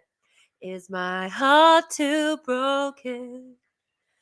Do I cry too much? Let me know if I blow out this mic because it is an old piece of shit. For the break, Spice, I was about to ask about timings.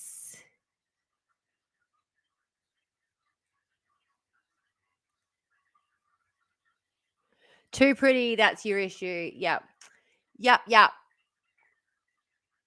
That's my problem. No.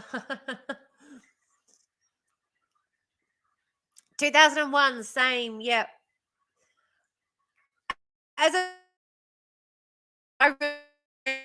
more into Aussie music right around that time. Like I started paying a lot more attention to, like as I said, all of the covers that were being done on the Aussie classics around that time. That's what really got me into the Aussie classics. So I have a lot of fun for those because of that. You know, kids are driving Saturday afternoon, just pass me by. I'm just savoring familiar sights. See, that's that high. You can get that high without needing to scream. Maybe she's going for a Jimmy Barnes thing though. Maybe JoJo wants to be, Flame Trees. That was the Sarah Blasco cover of Flame Trees, came out the same year.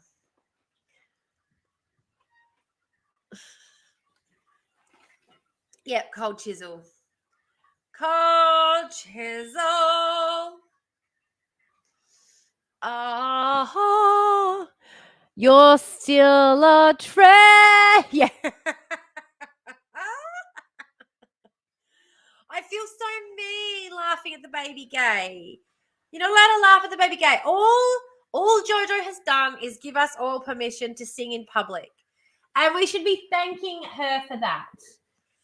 You're walking the dog. Oh, gaslighting the event organizer on stage at her own rally. No, I haven't seen that. God almighty, I need to look into that. You were singing.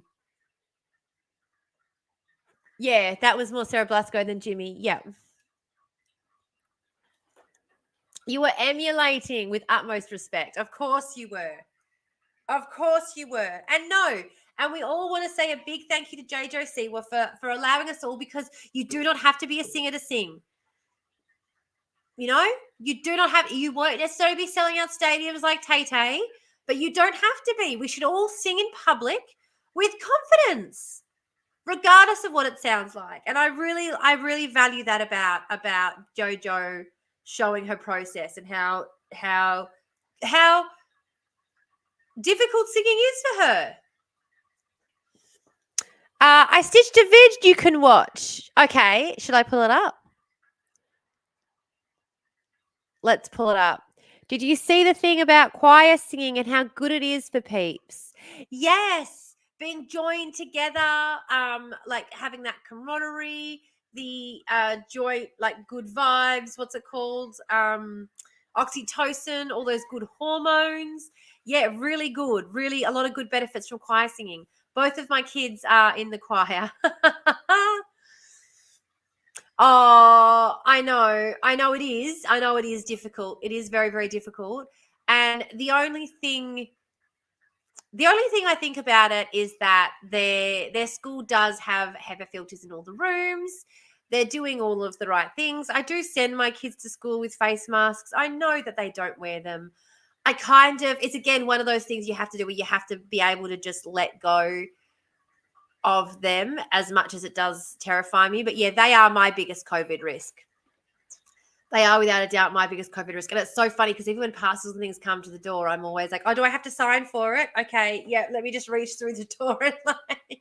And you can see the guys doing deliveries being like, really? You're still bothered by this? I'm like, yes, how are you not? I was watching someone. Oh, that's right. I was watching John Oliver, who was talking about the other day, and he literally said, remember how COVID was that big thing years ago with that huge big destructive force? Then we all just decided we were over it, and so now it's just being allowed to run rampant through our community, still be a destructive force, but what we've all just decided to collectively ignore. And I was like, yes, thank you. Like, it is still doing untold damage to our communities. We have just decided to ignore it. It's ridiculous. Sorry. The COVID risk, no one is masking. I know. Gone, Dan. Still not signing for stuff here. They dump him and beat me. I have him trained. Yeah, unfortunately, because with regional delivery, there's some difficulties sometimes with the signing for things.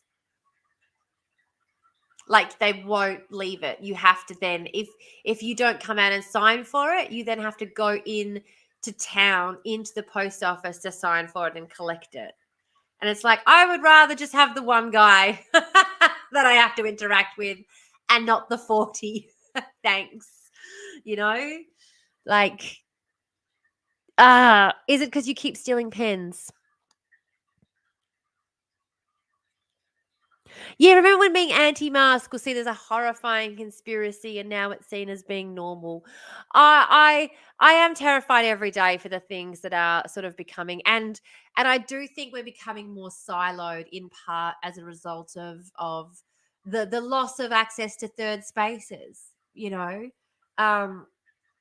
we used to be a lot more confronted with other people's points of view, particularly at places like workplaces where we have more and more people now working from home, where we only have to interact with colleagues when we're talking about work things in particular. But yeah, we used to be confronted with a lot more viewpoints than we are now. And so I think it has become a lot easier for people to just roll their eyes at other people's points of view. I know I've had people rolling their eyes at me when I'm wearing masks out in public. And I said to a woman the other day when she rolled her eyes at me when I had my mask on, and she's like, sorry, I can't really understand you with that on. I said to her, oh, well, I've got the flu, so I'm really trying to be responsible. And she went, oh, and took a step back. And I'm like, yeah, I didn't have the flu. I wouldn't be so silly. But you know what I mean? Don't assume that this isn't for your benefit. Like, don't assume this isn't for your protection. I intentionally duet videos wearing masks to normalize it. Yeah. Well, that's what I've been saying to people when I'm because I always mask when I'm out in public. And I always get funny looks from people as well when I'm out in public. When I was at the store the other day, the guy said to me, "Oh, I really like your hat." And I was like, I could tell that he was like trying to avoid talking about my mask. And I was like, "Thanks, it's lovely. Thank you. I appreciate that." But yeah, like I will go out 2 places in an entire week, 3 including like, food bank. And that'll be more than enough for me. Yeah, the kids are my biggest sort of weakness. I don't get that because of privileges. Yeah, yeah. But I hear a lot of those stories. Yeah. Someone made a comment to my sister in Fiji because she was masking. People really are ridiculous as well. This is what I don't get. How do you not know it's not for your benefit? How do you not know that now that we have had this virus that has passed through society, how do you know that people aren't now wearing masks because they have now identified that we could stop other people getting sick by doing something really simple like wearing a mask when we have. Oh, thank you for getting us started. What was that you got us started with? The cheer leaderboard badge. Far out. She has an autoimmune condition. Yeah. I want the cheer leaderboard. Cheer 100. I want the cheer leaderboard badge. I have no doubt you'll get it. I have no doubt you'll get it. How does this work? Bits. We're all learning. I'm enjoying this. It's like going to the circus. Things are happening. Hi, Hannah. Thank you so much for joining us. Oh, Alina Jean. Hello. How are you? uh,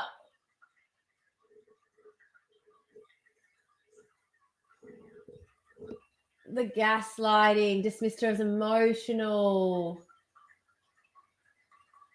Oh my goodness.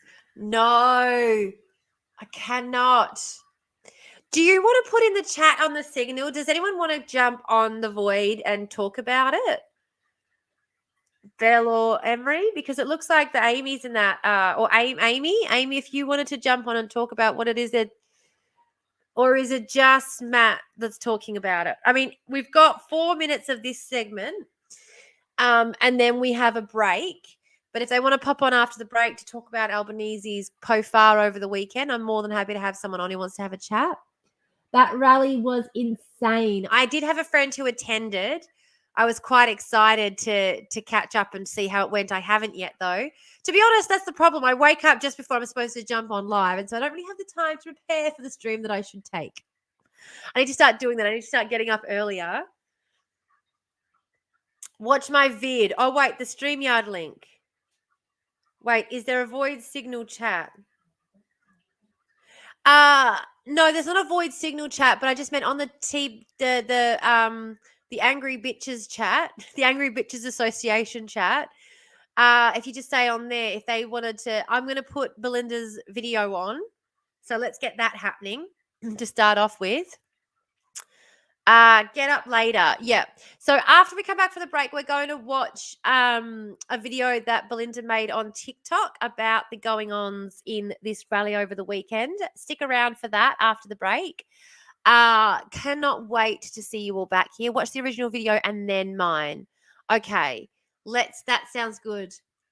So I will set that up then.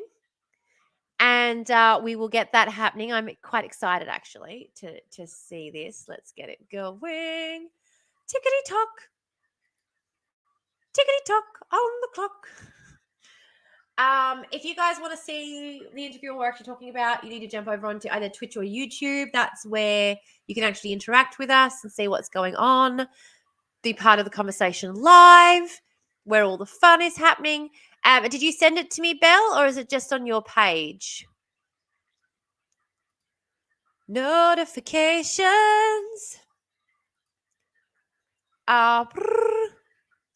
Was every Cold Chisel song actually really sad? My God, the lyrics. Yes. Choir girl.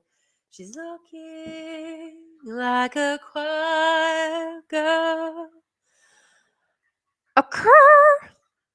Oh, crrr. Thank you.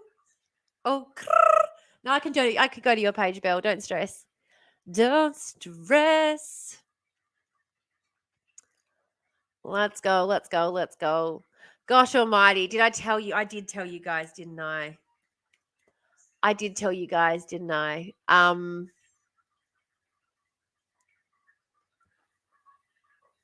I see, this is the thing. I just remembered. I remembered.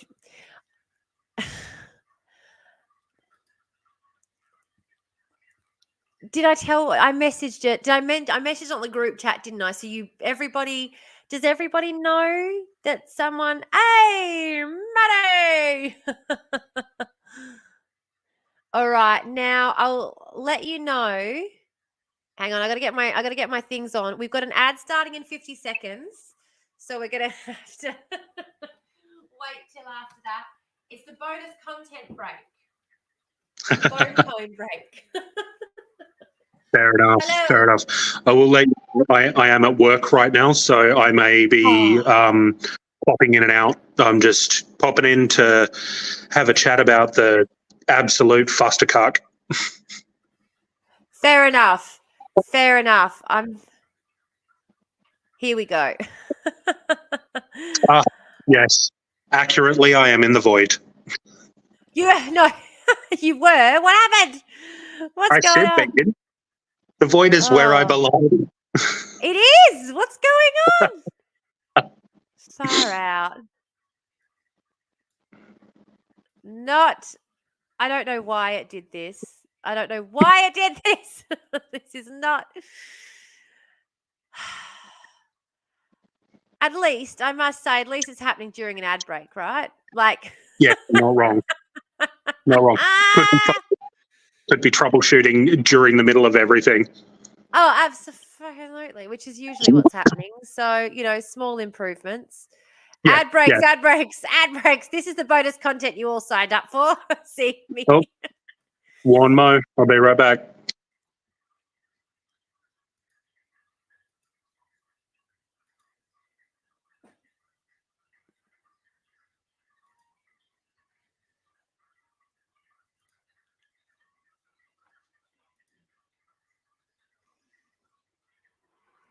Okay.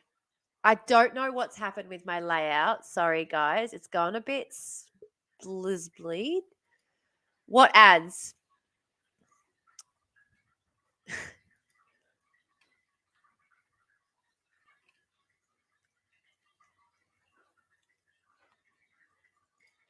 Let's do that one.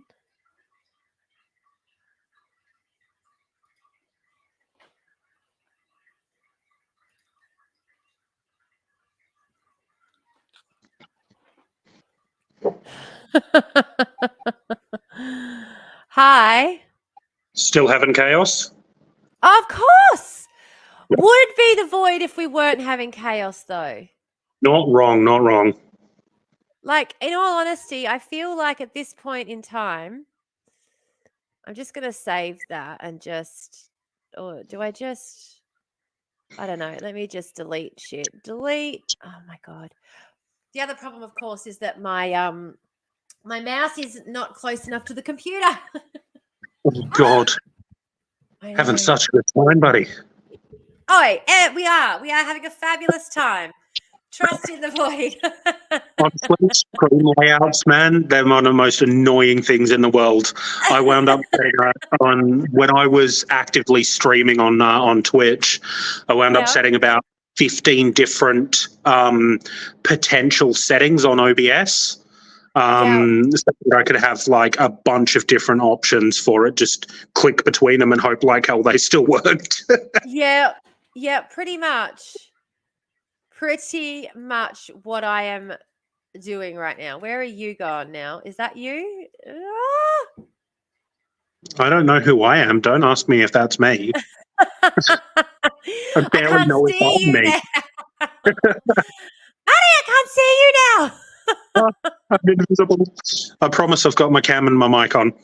Yeah, no, you do. You do. It's all me. It is all me. Add item.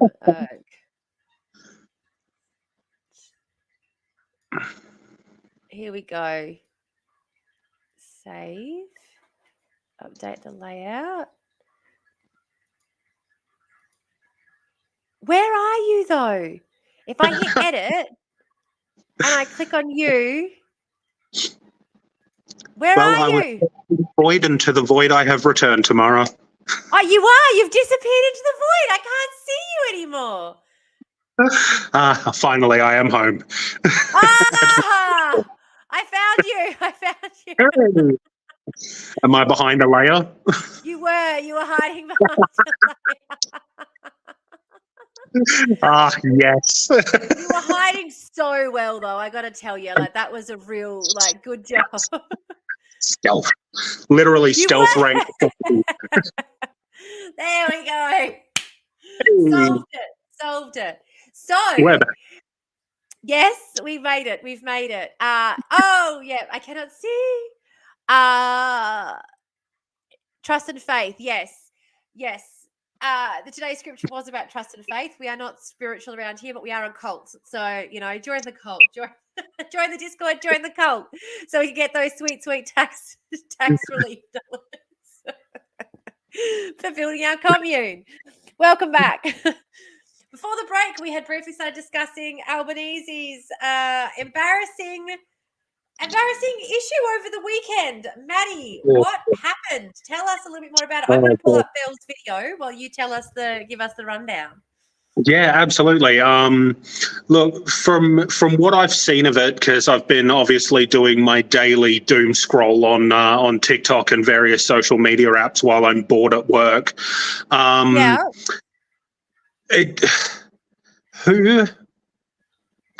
Okay, I'm sorry. I'm getting my thoughts into order because I'm so flustered by what this man has done. Yeah. While Scott Morrison was Prime Minister, he criticised Scott Morrison for being tone deaf quite a lot, right? And not having an idea of when was appropriate to speak up. Okay? Yeah. There is a march organised by women to discuss violence and domestic violence against women in this country and how bad it has gotten. The organisers denied Albanese speaking at the march. Right. And he has pushed himself onto stage, centered himself in it, has basically spoken over the organizer. At one point, the organizer, from what I could see, was in tears at the interruption. Albanese has turned, seen it, ignored it, and continued to speak. Now, this is the man in charge of the country who has the ability to make legislation to stamp out this domestic violence crisis against women in this country that is year on year getting worse. Every year it is far worse this year than it was last year. Oh, absolutely. He is the dude with the power. He's the leader of the country. There is no one more powerful than him in Australian politics. No, he's literally our Prime Minister.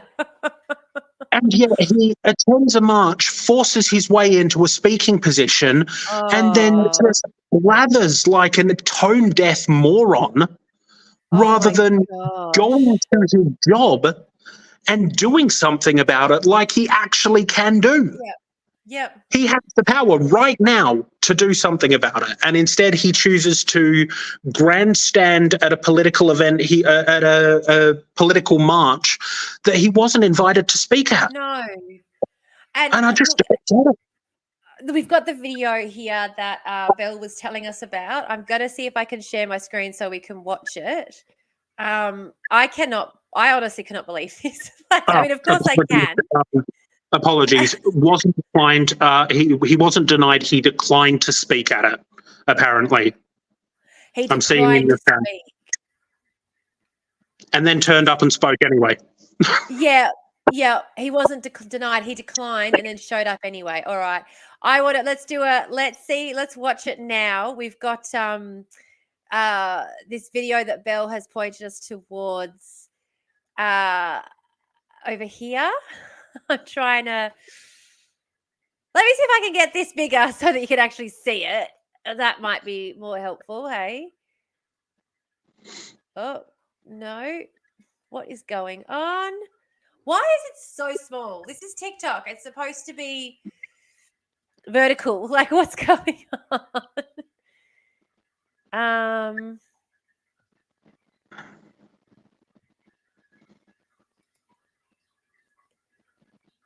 Hang on, I'm just going to... Sorry, guys. One sec. Full screen. I don't know how to get this.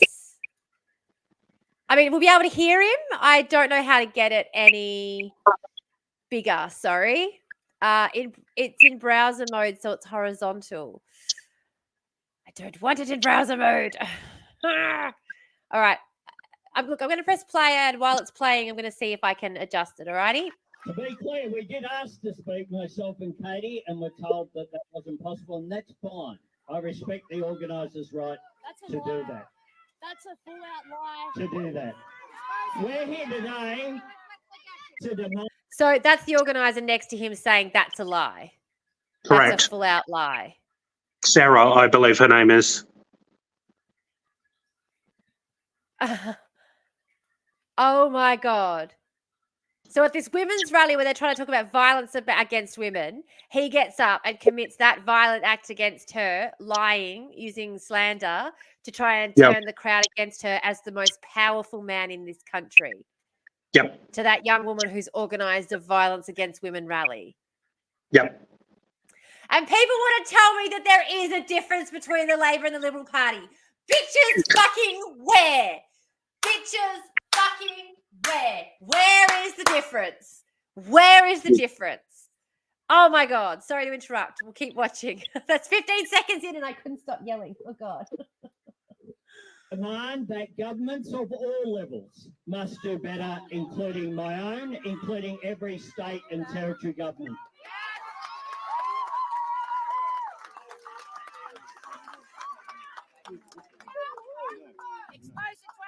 We're here as well to say that society and Australia must do better. We need to change the culture. We need to change attitudes. We need to change the legal system.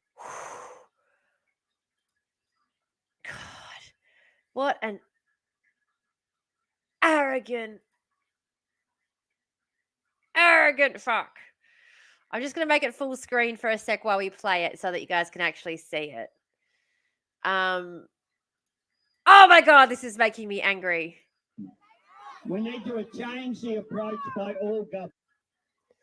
So that was the version that the lovely Belle pointed our attention to. I respect the organisers' right to do that. A bit of background for my... Okay, so this is from our lovely Belle. I am mad now. I'm mad now. Are you kidding? Because to not recognize, and this is the problem with men, to not recognize that what he has done to her is an act of violence. Do you know what I mean? I know that person. They'd be famous. But to not recognize that what he has done to her is an act of violence. Because he doesn't recognize it as an act of violence. They don't think, they genuinely, oh, how do I change this layout? It's very annoying.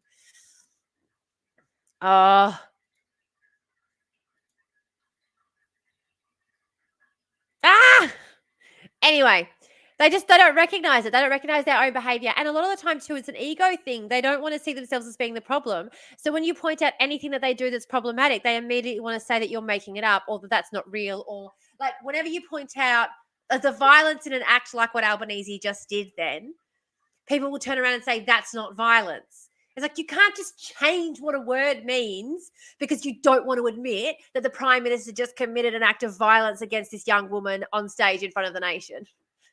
Soz, how do you make your house go backwards? That's special. That's why they're getting people pissy over people choosing the bear. He didn't touch her. They're getting pissy over people choosing the bear. Can someone explain this to me? I've missed something here. I have missed something here. I'm going to keep playing this though. This is Belle's background for us. For my friends overseas. Over the weekend, over 3 days, there were marches to end violence against women. In Australia, there have been 32 women who have had their lives taken due to femicide, majority being victims of people who Yeah. they knew, most likely a former partner or even a son. Years ago, there were similar marches held, and the Prime Minister at the time refused to come out of Parliament to meet with these people or to speak. Instead, he said in Parliament that these people who were marching were very fortunate to live in a country Yeah. where they That's right. could protest, could Without march, getting could rally without the fear of violent gun violence. retribution. The Yeah. man in that video is the Prime Minister, the current Prime Minister of this country. And he Who forced shut? himself on stage. And he Well, that's the thing. He tried was invited to speak, said belittle, no, and then to forced himself on insult stage. the organisers. And then when the organiser called him out and then was visibly upset by his reaction, he kept going. He completely ignored what she was saying. This is Sarah's statement about the incident. You can pause to read. That's the first page. Oh, hang on. Sorry, I'll pause it. I'll and read it that's out. The second page. Sorry. I'll read it out. Okay, here we go. So, where are we? Okay. The Prime Minister of Australia lied to his country today. Representatives from Gallagher and Albanese's office both said this morning that they were sure Katie would be happy to speak, not the Prime Minister. Albanese's office made it clear he was just walking and was not interested in speaking. Myself and WWYW never denied him from speaking. He never asked to speak. For him to not only demand he speak because he was being heckled, but lie was disgraceful. He demonstrated today what entitlement looks like, a man with power trying to diminish a vulnerable young woman. Page. Absolutely. Just because you are the Prime Minister of the country does not mean you get to use your title to scare a young woman into letting you speak. To have him hear my lived experience, see my vulnerability, and then have the audacity to lie was appalling. I burst into tears right next to him. The fact that you continued to speak and didn't mention me once nor apologize was appalling. Other than to try and throw her under the bus and say that he was denied a speaking role when he never flipping even asked for one. You walked to that stage and listed your achievements to try and save yourself. The rallies were created because you aren't doing enough. 32 women lost so far in 2024. And can I just say right now, this is the thing, for those of you, okay, so some of you will not know, some of you will already know this, that I've had a lot of issues with my ex, especially recently. So last Wednesday was the anniversary of our separation, and I spent the day on here commiserating with my friends. Over the course of the next few days, things got very tense and, difficult, and I had to sort of talk him down off a ledge. And I was talking to these wonderful people just about how difficult it is when you have to manage your ex-partner's emotions to try and protect your safety. You have to spend all day, every day. And people will tell you, people tell me constantly, now people are still telling me that I should, sorry, I'm just going to add another camera slot. Sorry, 1 second, Belle. But people are still telling me to this day that, you should, why are you still talking to him? Why do you still have him in your life? You should just cut him out already. You don't need to have anything to do with him. And people don't understand what taking care of your own safety. And I'm not at all necessarily saying that I think my ex would, unalive me, because we are on TikTok as well, unfortunately. I'm not at all saying that. However, when, he got upset on Friday, I think, was it Friday or was it Saturday? No, yeah, it was Saturday. He got upset. He did come running in and tell me that, we were going to the lawyers and we were going hardcore, and, I do still have that thing that I have to sort of balance. I do still have his moods and things that I have to manage. And people constantly want to say to you, well, just don't bother. And it's like, I wonder if you're the same people who are going to tell these 32 women that they in some way had a part in their death. I might have to change my layout just because I have so many guests now. But we're adding our lovely Belle to the stage while we update the layout. You can't not bother, unfortunately. Yeah, absolutely. Absolutely. Your safety, your very safety depends on it a lot. And there's a lot of energy that goes into that I don't think people realize how much energy you have to put into managing a breakup as a woman. People think that, like you just get to cut and run. And it's like, no, that's very privileged to be able to just cut and run. If you've got the privilege of being able to move away or move house, or like oftentimes in a breakup, you're also trying to manage someone else's explosive outburst, and you never know what that's going to look like. So, he doesn't threaten high levels of physical harm to you, but it's extreme threat of all, psych and emotional impacts. Absolutely, it is. Yes, hi, Belle. Hi, yeah, absolutely. That's exactly what I'm talking about. So yeah, your internet, or is it my internet? Probably mine. It's his internet. Yeah. I go on to say how he tried so hard to not Do you want be me to like keep watching ScoMo. it, or do you want to Oh, just? if you want. Or do you want to talk about it? No, either way, I've got. Well, all right, I'll press play. Watch the end of it. Yeah. All right, we'll watch the end of it quickly. And that's the second page. Yeah. This man has been in politics long enough. Oh, absolutely. He's He's been in politics long enough. Know that society is fed up with what is happening. Yeah, exactly. In fact, when he was in opposition, he attended those marches where the former Prime Minister spoke appallingly about. Yeah. And that's the thing. He could have attended. And when people were heckling him, he could have said, I felt like it was more appropriate to let women speak at a women's march. I was there to show my solidarity. Man tried so hard. But he's just, again, ego. He missed the fucking point. Ego. It's all about their fucking ego. Ego. Skyhooks sang a song called Ego is Not a Dirty Word. Ego is not a dirty word. Yeah. It sure is this day and age. Yeah. Absolutely. A social approach, it gets worse after the breakup, especially when kids are involved. Absolutely.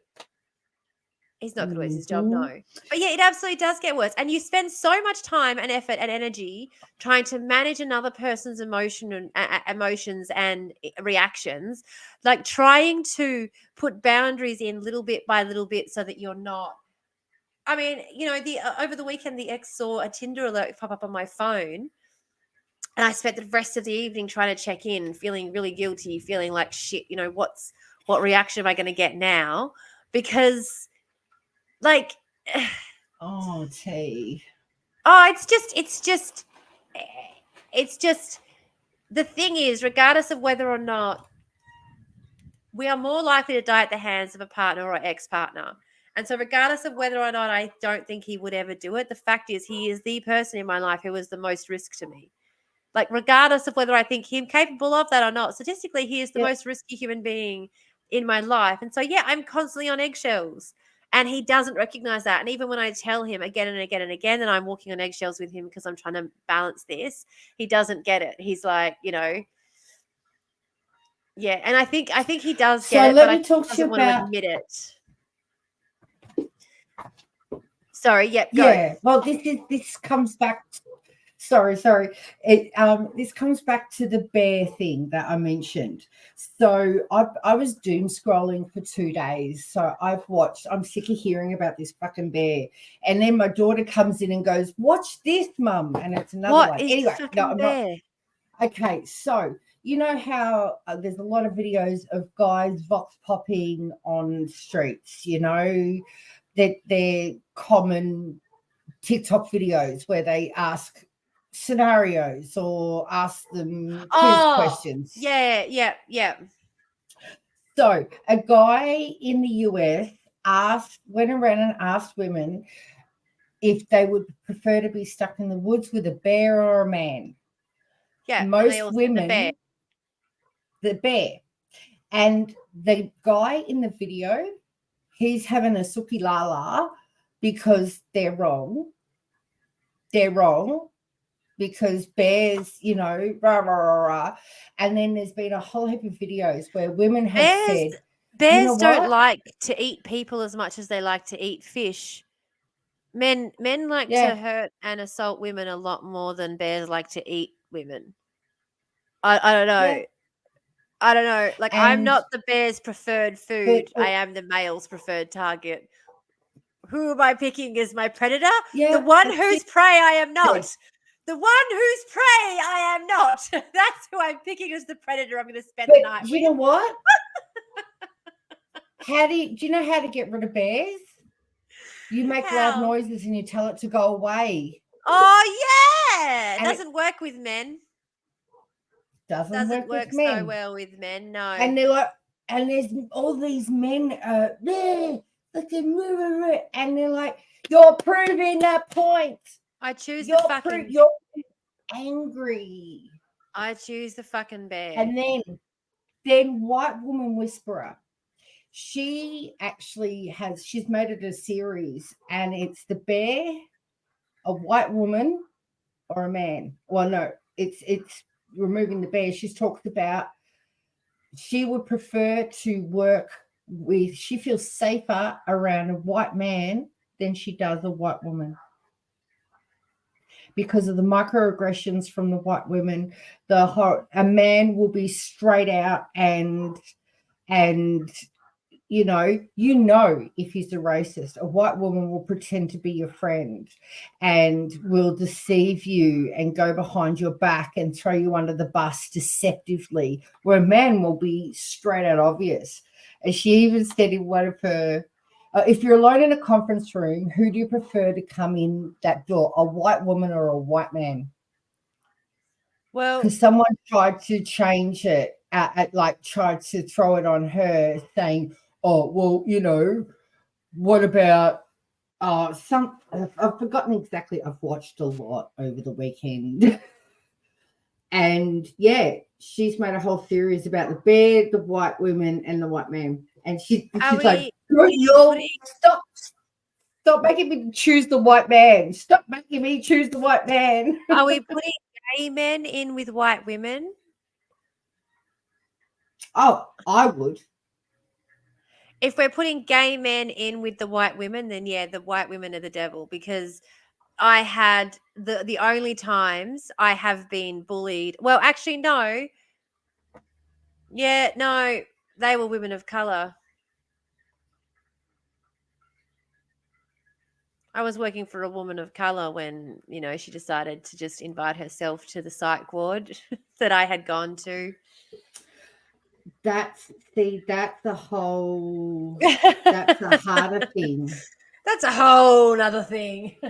That's a whole nother thing, because like the bullying we got on here was From women of people- color and gay men. Color and gay men. That's what I mean. Like, a lot of the bullying that I face, and it's I suppose it's because of the communities that we're in. Like, we associate with those people more. We don't really spend a whole lot of time associating outside of people of communities of color. So yes, we are more likely to be bullied by those people because we're spending time with those people. Yeah, I know. I have a low battery. I am trying to plug it in. Stop alerting me. Yes, Bella's here. I Gay men also need think- all their own holes. I think Yeah. also it's the women of color who haven't decolonized their minds. They're the ones who Yeah, there's are definitely the game, and they'll be ableist. It's that oppressed becoming the oppressor kind of situation. yeah. They don't And recognize the effects of colonization on their. Yep.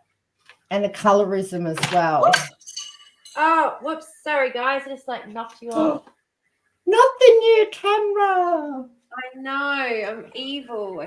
Clearly. Oh, we're going to add in 52 seconds. Oh, fabulous!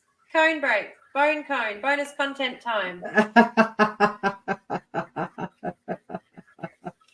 Bonus content time. Bonus content time.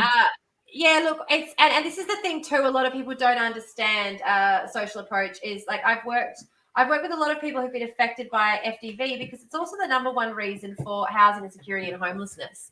Family domestic violence is the number one reason for housing insecurity and homelessness in this day and age in our country. So that's something that a lot of people don't realize as well when we talk about people say, oh, I had someone stitch one of my video and say, tell me you don't know anything about economics without telling me you don't know anything about economics. And I was saying about giving people houses. And they said, most of these people are drug addicts. They have no idea people becoming unhoused is because of family and domestic violence. Thank you for the unabbreviation. Quick coffee, everybody. Yeah, it's a bonus content break. Is the ad on? Is the ad playing? Are we in ad times? Are you visible on TikTok? I am. Hey, Stephen. We're over on Twitch. Stephen went to the march. Stephen went to the march. Which march? The Brisbane Women's March. So yeah, and the other thing to note is that Sarah, who started the What Were You Wearing, Sarah and her organisation What Were You Wearing, organised all the rallies around Australia. Oh, Sarah's an Indigenous woman. Hey, of course. It's always the sisters and the aunties and the have been leading. So the girl who said that it was a lie up on stage to Albo was an Indigenous woman. Oh, see, and that's the thing too. People don't get how important the truth is to our communities because it was the way we carried stories for so long. No wonder she got so upset. And no wonder she got so emotional on stage. Having someone lie about you on stage like that. Oh my gosh. That fucking cuts so much deeper when you also understand that she's an Indigenous woman. I'm sorry for anyone who doesn't agree. If you look at can you see? And we're back from ads. Welcome back. Welcome back, everybody. This is his Instagram page. And look, that's Albo. You can't see Sarah standing over here crying. And he's written, the women of Australia are demanding better. They deserve better. And Australia has to do better. The march today was about making change, changing our culture, our attitudes, our legal system, and changing approach at every level of government. This is not a women's issue. It's a national crisis, which will be discussed at National Cabinet this Wednesday. All of us have to take responsibility. Sorry, Amy, we're talking about Albanese's handling of the situation at the rally yesterday. Sorry, and if you can hear... he really is thinking he's doing something there. Yep. Yeah. Oh, wait, hang on a second. He ends it's not finished. All of us have to take responsibility for finding meaningful and practical action to deal with family violence. Now, Lauren Dubois She's actually quite a good. She's a mummy blogger, mummy whatever, but she's actually very good. She's been. People who She's think that this epidemic and the housing crisis aren't related, I just want to. These people have nowhere to go, and so they're stuck with these people who are hurting them and abusing them, and like the housing crisis, and like for the sake of profit, these women are dying for the sake of profit because we've commodified housing.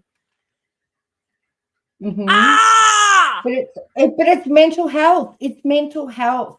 Tim the twat, he But talks again, a lot the about number it one too. thing you can do, the number one thing you can do for mental health is safe and secure housing. Yep. Like, and we always know that during times of financial stress, there is massive increase in family domestic violence. Financial stress has a huge impact in rates of family domestic violence. Like, I just, we know these things. Why are we acting like we don't know what to do about this epidemic? We don't know what levers to pull to make progressive changes in our community. Now, I have to run to the loo quickly. I am really sorry. I'm going to read a bit more at some of the comments. Yep, you read some of the comments out. I'll be right back. If you want to hear what's going on, guys, then Twitch is the place to be. I am going for a bathroom break. So Lauren Dubois, I don't know, I can never say that name. Yeah, as I said, she's a mummy blogger, but she's actually been very vocal about Palestine. She's not too bad. She's written, "Why do you call it family violence? Joel Couchy didn't kill anyone in his family. He killed strangers. Many women are harmed by men they've only just met or complete strangers. Stop framing it as a family problem, and people might see this as a problem with society and not some private family issue. This is male violence." Where were your male cabinet colleagues today? Only the women got the photo call up. This is a male problem. Get the men involved. So, oh look, there's lots of different. No, I'm not dismissing of anyone's thoughts. Not strangers.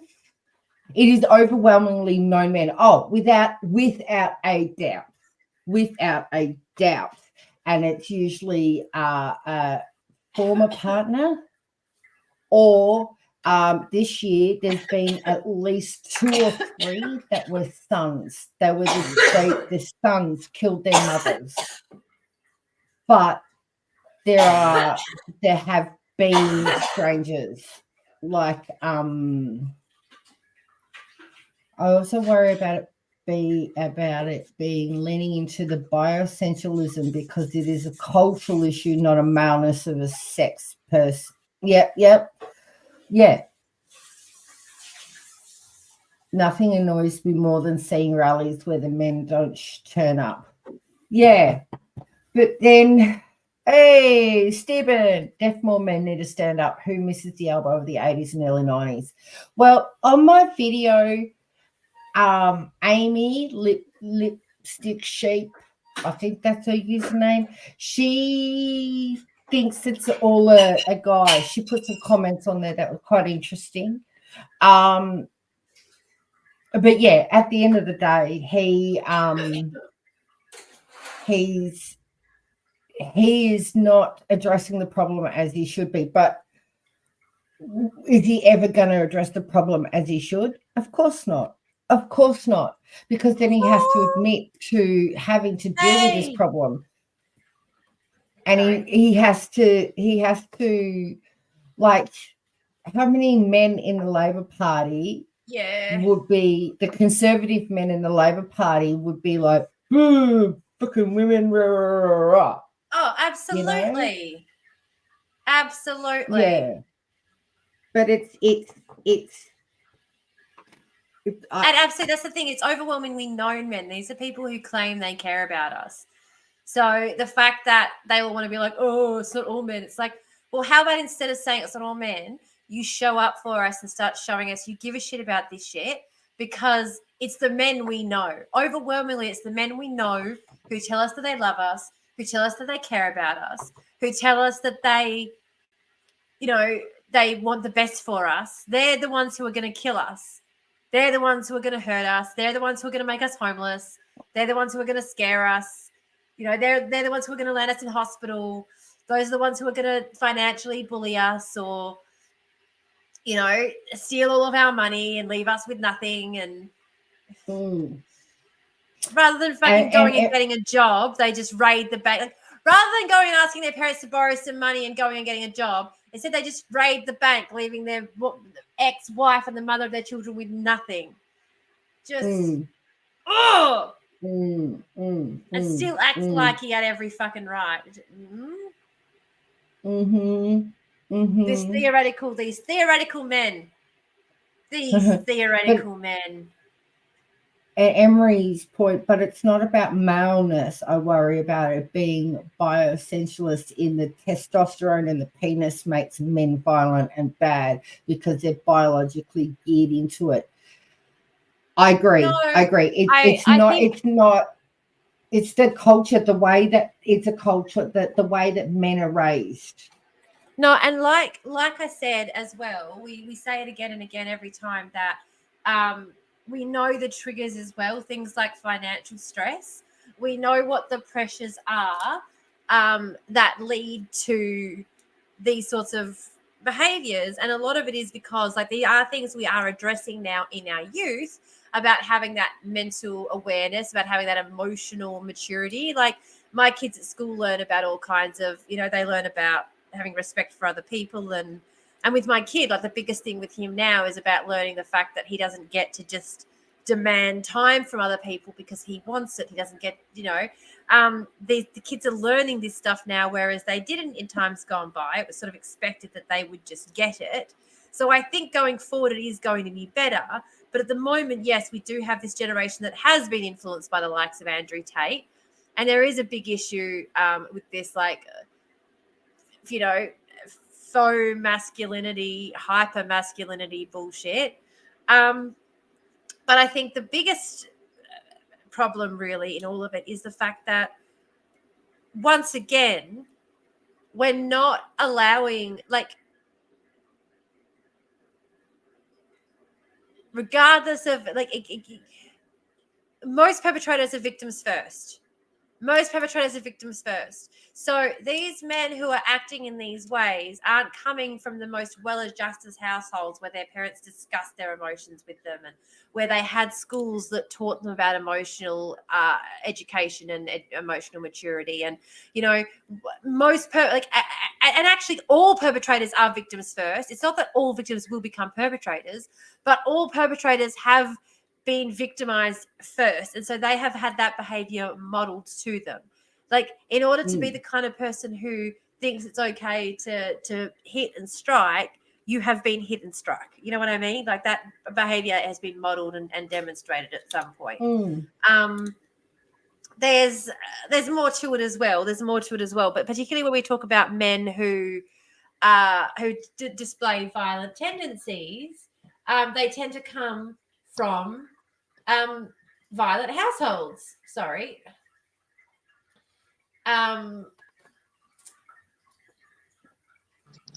I was supposed to update this layout and I forgot before you got back. We're all very green today, though. I'm loving it. I'm loving that we're all so green. Now you have to get everyone on screen. Yeah, collect them all. Yeah, It's catch them all. Pokemon of proper leftists. Let's make some things happen, but we've got to catch everybody. Yeah. Yeah. Stick them all in the void. And to figure restorative anything, we need to figure out how to interact with ideology that's to repair.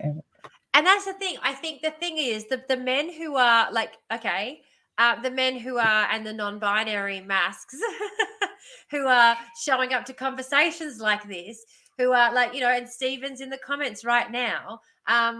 Kim is I'm guessing male identifying. I didn't actually ask your pronouns when I chatted with you. Sorry. But there are plenty of men who will show up for these, and mask identifying people who will show up for these conversations who we know aren't the problem. But they are willing to say that, yes, largely men are the problem. They're not sitting here asking us to go, well, not all men. It's the ones who keep asking us to make caveats for them rather than examining the issue itself that are the issue. It's not the ones who are showing up for the conversation and being like, yep. Like, what else can we do? And that's part of the thing is that there's always been these caveats. Oh, boys will be boys. He's doing this because he loves you. Largely coming from women too. Yeah, because we've been conditioned to think that way. Yeah. You know, we've all put up as a female identifying person. I've put up with some shit. Yeah. Absolute shit.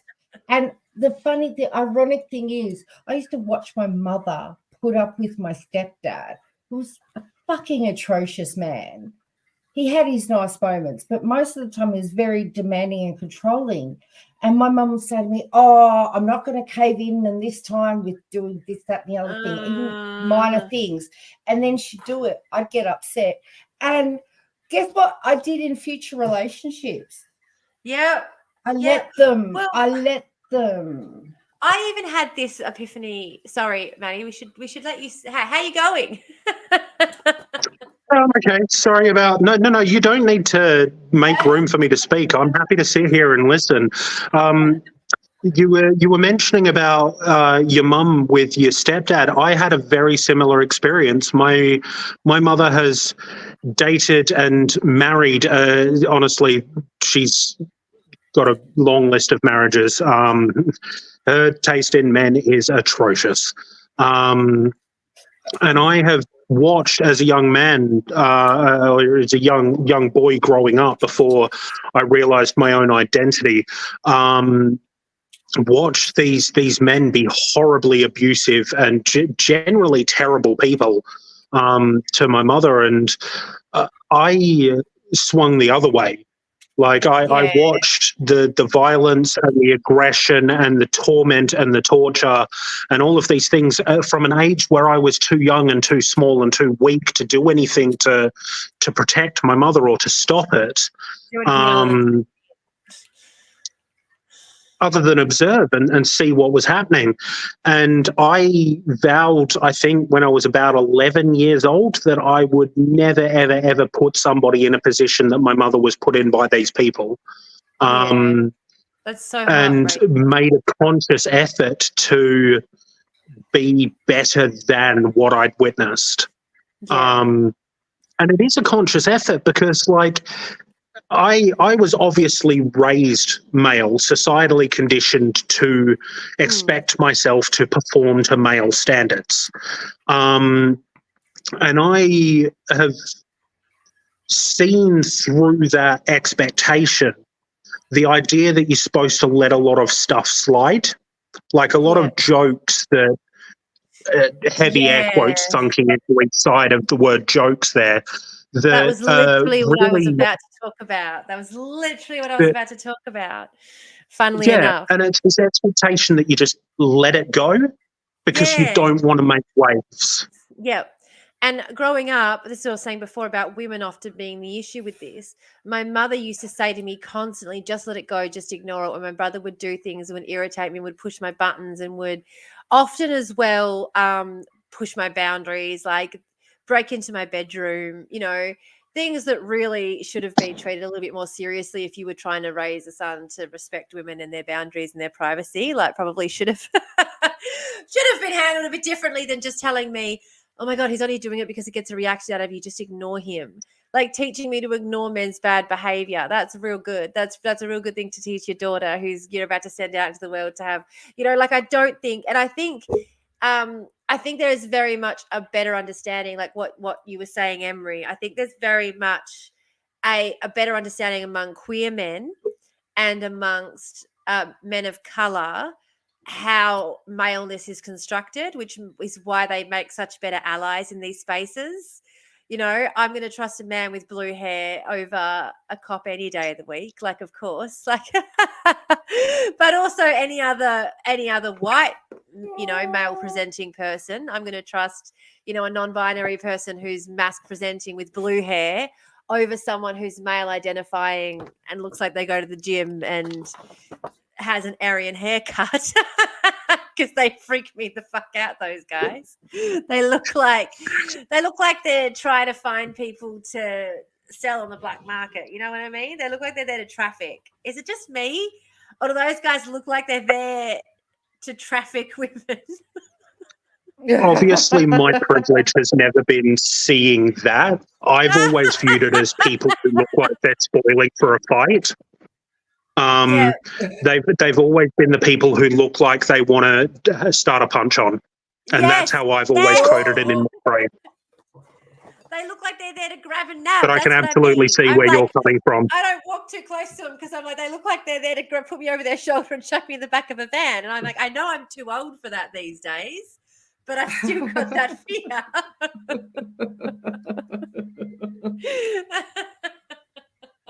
I missed all of that because my internet was playing up. Yay! Oh no! Well, So the chat's debating the colour of Maddie's hair. Bleen or brew?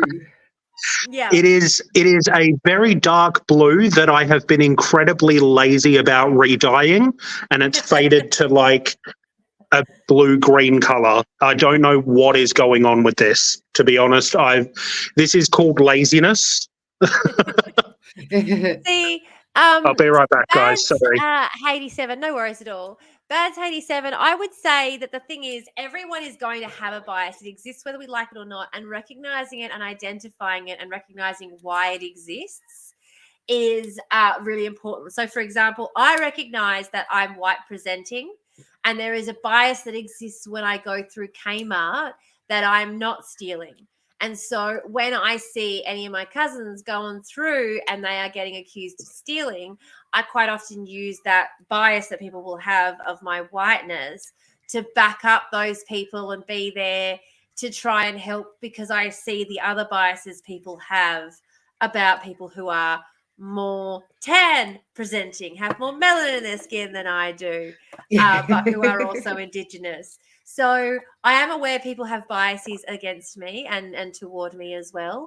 I'm aware one of the biases I get quite a lot, I deal with constantly in my comments, people calling me a loud bitch because how dare I be out here verbalizing and vocally talking about my opinions on things as a woman.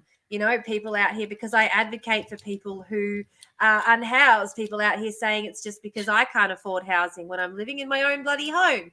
People out here calling me broke and saying, you know, get a job when I'm bloody getting paid to sit on here and talk to you about politics. How ironic. You're a young woman. You're a young woman. But I'm a young woman. Oh, God. Yeah. How do you know? But everyone judges people based on stuff, and we have to examine why that is. So if you're judging me and assuming I don't have any money because I'm advocating for social justice, it's because you have an assumption that once people gain wealth, they no longer have class consciousness. And that has historically been true. So I can understand where that bias comes from. But that is a bias that I'm trying to help undo by talking about the fact that, no, I am a homeowner who also works in tenancy support and tenancy advocacy for people who are dealing with housing insecurity and homelessness. So exactly. And this is the thing, is recognizing that those biases exist and recognizing your privileges and recognizing that isn't necessarily, but recognizing why they exist as well. So does it exist because of racism? Does it exist because of misogyny? Or does it exist because there is a history of women dying at the hands of men?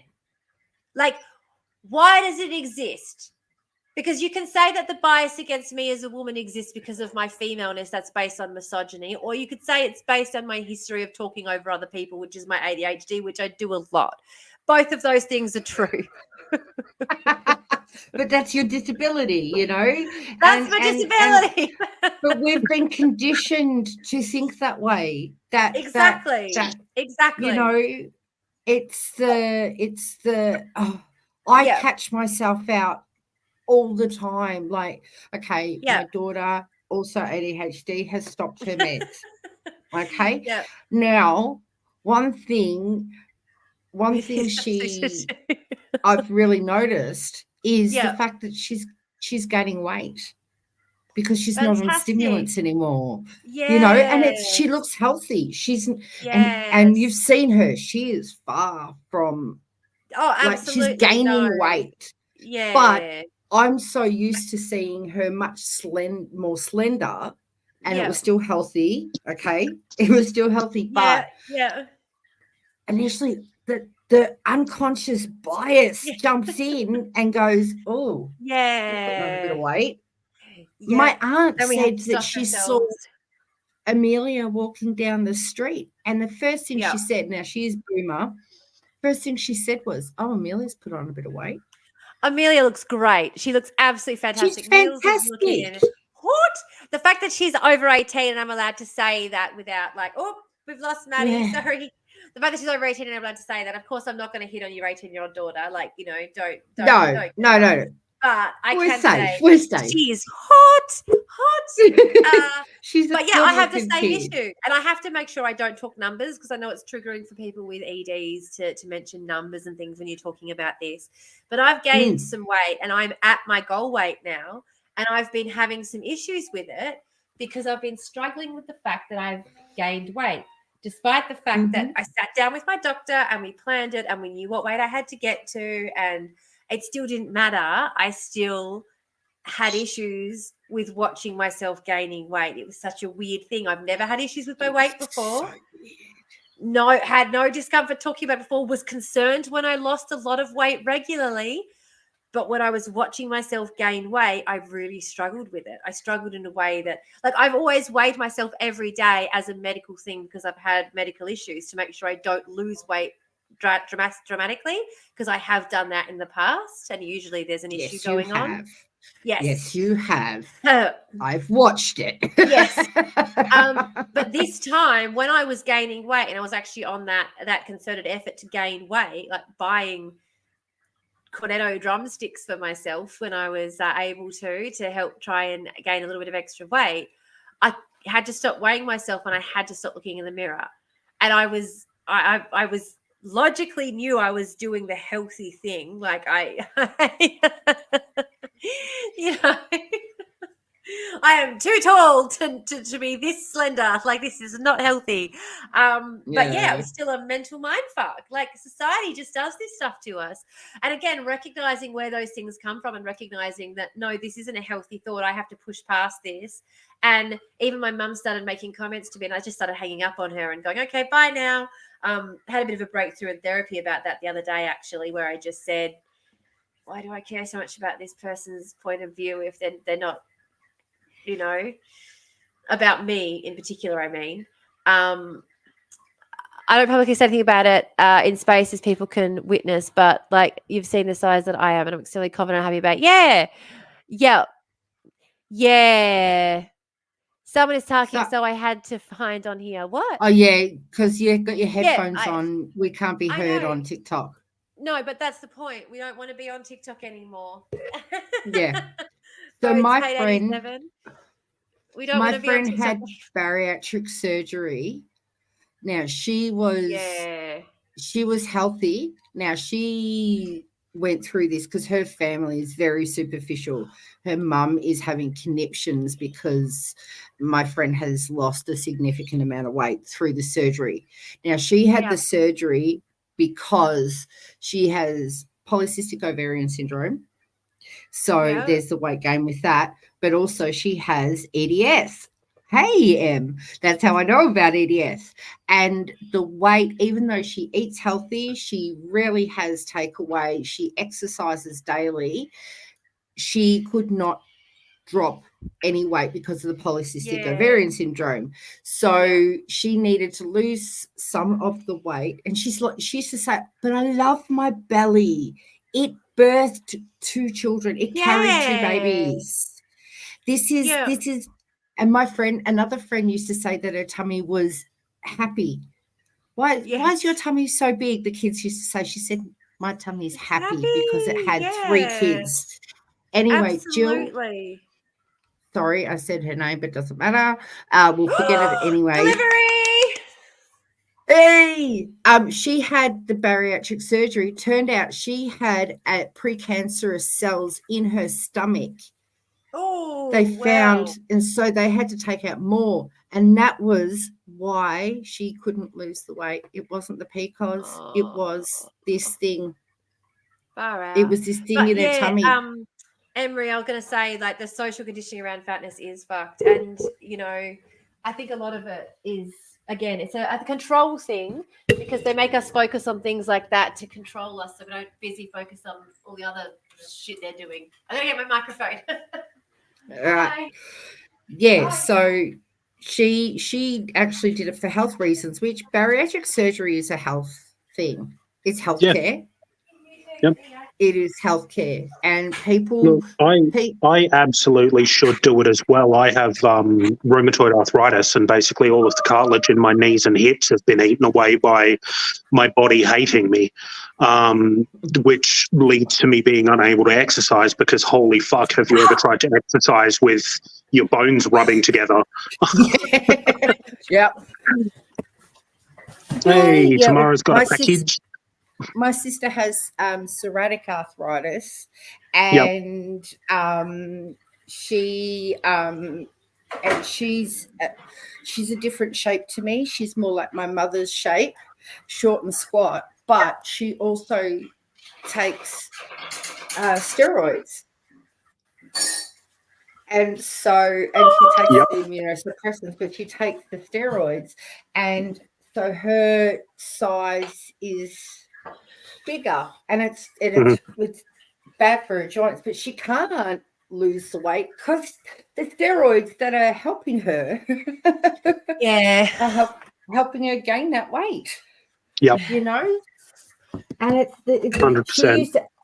She used to be, how's this? My sister used to be do swing dancing. She was in the first Victorian all-girls Charleston. My sister did Charleston dancing, but she had to stop because of the arthritis. Poor bugger. Hey, I've got to go because I'm technically working and I'm meant to be watching a different live stream. If anybody is watching over on TikTok, feel free to jump over on Twitch where we are having all of the fun.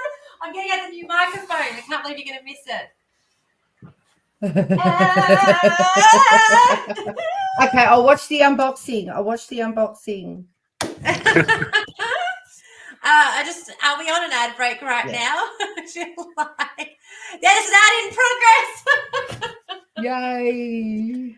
I feel like I knew there was an ad in progress at the same time where I was like, I'm going to unbox this. No, quick, I've already got 30 seconds before they're back. Quick. Emery and Amy were talking about the steroids messing with their brains in Signal the other day. And and I thought of it the other day that that's why my sister's a grumpy bitch. Hey, Tamara, be careful with your address on camera, bub. Yeah, I know. That's why I just put the box down because I'm like, this is really good plan. Don't want anybody to screen cap that and find it. Like, be careful. We've got to go. We've got a command. Doxing, no doxing. Ha!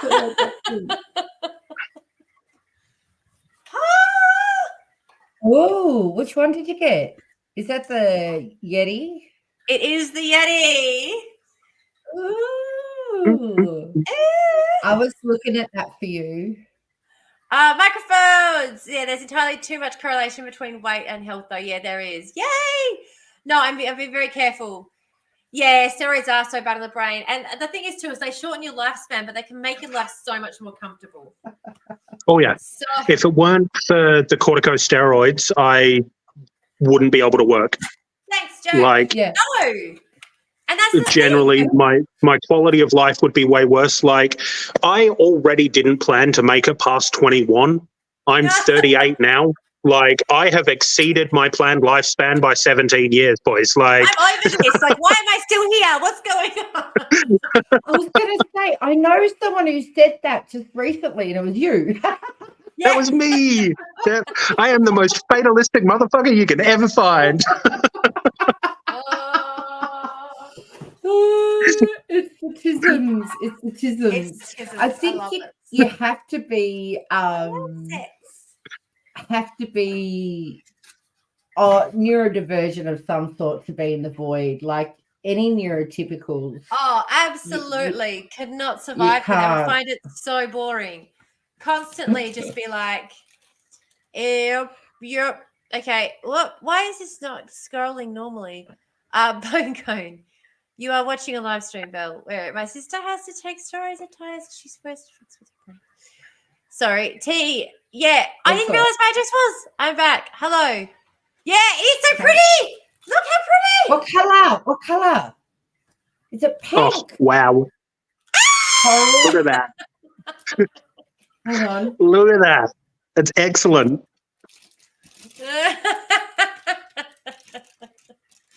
I can't help this. This is just the best. This is the best. We're going professional, guys. We're going professional.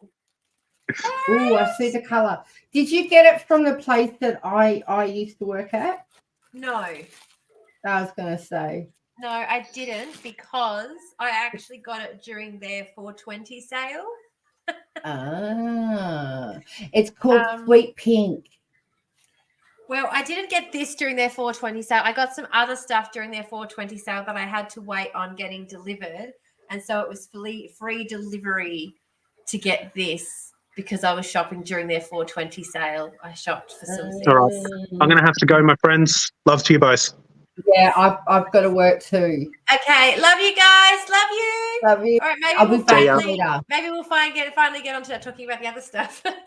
Yeah. All right. Cool. Bye. See ya. Bye.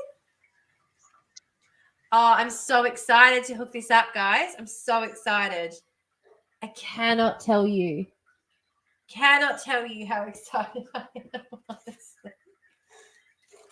Oh. All right, let's see how it sounds. I know, me too. Tritos for the voidies, I know. Oh, do they? Okay. It's indelible ink. It's pink. It's kind of pink, but I don't know. It's got some other stuff going on. It's got some other. I don't know. It's got some other stuff going on. I don't know. I'm excited. Sorry. I know. I'm being so lame. You have work as well. How dare you people have lives and like work on a Monday? Ew. That's just so boring. Like, why would you even? I don't even understand. No, I do. And I'm so sorry. That does suck for you. I feel terrible about that. I am going to get this out my way. All right. You're going to hear some background noise, but, you know, it's probably going to get quiet soon. Hang on. Why?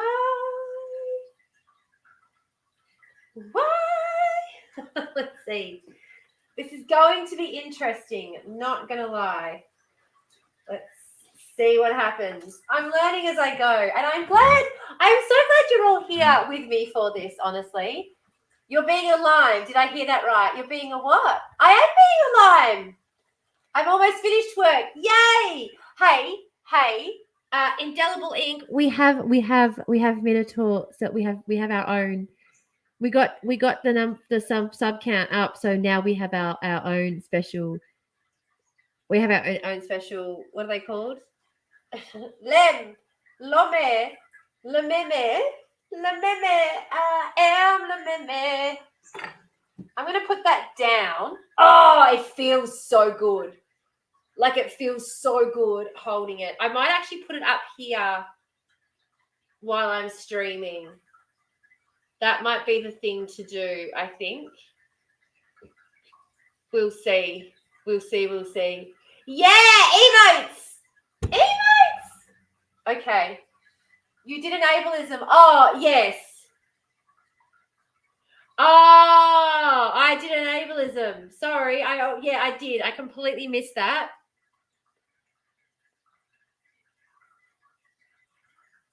I didn't notice the ableism, so I didn't notice you correcting me. But yeah, now I get it. Now I get what you're saying. Sorry, that's my disability there, not knowing what was going on and just like, autistically flowing with it and going like, I'll catch up eventually. Whatever. All right. Say goodbye, old dodgy microphone.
Hello?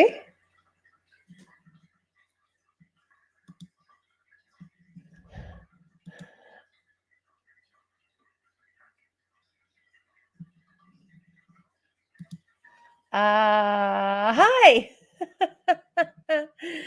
You can hear me? Hello? I can hear me too. You can hear again. I can hear me as well. Oh my goodness. That is so good. That is, and I must say as well, that is much better than hearing hearing it that other microphone, isn't it? Gosh almighty. Gosh almighty. You're waiting for a meeting room to clear because postgraduate lecturers are useless. Oh, that's true. That might be true. So the pattern that we're getting from it, where it's coming from, that's what I have to select now. So at the moment, okay, so this one here, if I switch it to that, that's only coming from the top sort of direction, I think, or that sort of direction-ish. Hang on, where is it coming from? Feels like it's sort of, hello. Feels like it's, yeah, it's coming from sort of the top area. So you have it I have it facing you like this, obviously. There you go. Yay, excellent. Hi. I can't hear any background noise anymore. No more what I think was a fish tank is no longer audible. Yeah, that is my cat's watering station that you can all. Thank you so much, Jack, by the way. I do appreciate you. Sorry if you're not still there. That is what you can hear in the background is my cat's watering station. So, yes.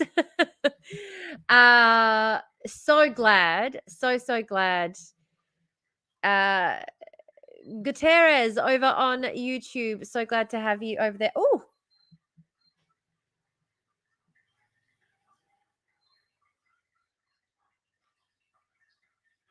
okay. I thought someone was approaching my house. They weren't. It's fine. It's fine. So I do feel like the sound. I don't know. I feel like the sound is better. Is it not? Is that just me? I'm very excited anyway. I don't know. I'm very excited. I feel like this has just made my week, made my month, made my year. I'm going to do some zhuzhing to my whole setup tonight now that I've got this here because I want to put it up on my desk, which is going to involve me being a bit closer to my desk, which is fine because I could just put my cameras behind the computer because at the moment they're just in front of it. I can just put them just behind it. And you'll still be the same distance from me, so it won't be like you're all up in my grill or anything, but I'll be closer to the computer, which I think will be better for me as well in terms of managing the chat. You won't be able to get away with as much naughtiness, all of your naughtiness. I am excited though, guys. I'm excited for our new... Look at this! Hey, I do feel like... you deserve it, chat. You deserve...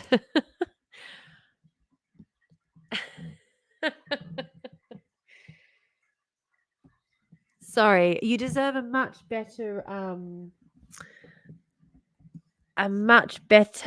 experience listening to me. Now, I don't know the first thing of using this microphone, so let me know if this does anything horrendous that I shouldn't, I don't know, want it to do. That sort of made it a bit louder there, didn't it? That was that was maybe a bit much. Hello, there we go. Excellent. All right. So let's pull up some lovely content that I've been seeing around lately, because one of the things I did want to discuss today, now that we've got the lovely microphone with which to do it, you can hear me in even better quality. I did want to have a chat. I think we've lost Emery, but that's okay.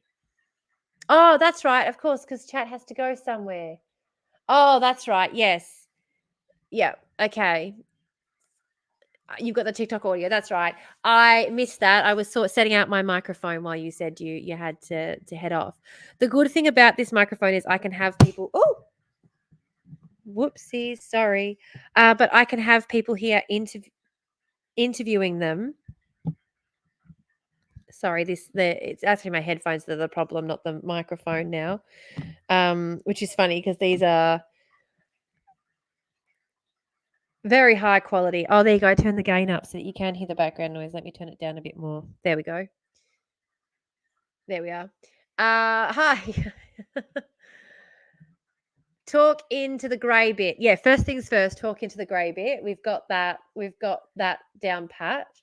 I do have to refill the water tank. Hey, Tamara, thanks for joining, fellow Tamara. Always good to have a fellow Tamara hanging around. Yeah, I lost a few people with me going on about how great this microphone is. I lost a few comrades there. That's fine. I understand. It's not the most entertaining thing in the world to be sitting here listening to me talk about my brand new toy.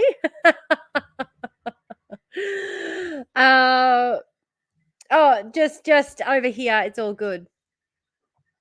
Yes, no, you're right. I do need to. You're right. I do need to. I do want to have a talk about. Do you know how I do that though? This is how I do that. This is how I do that.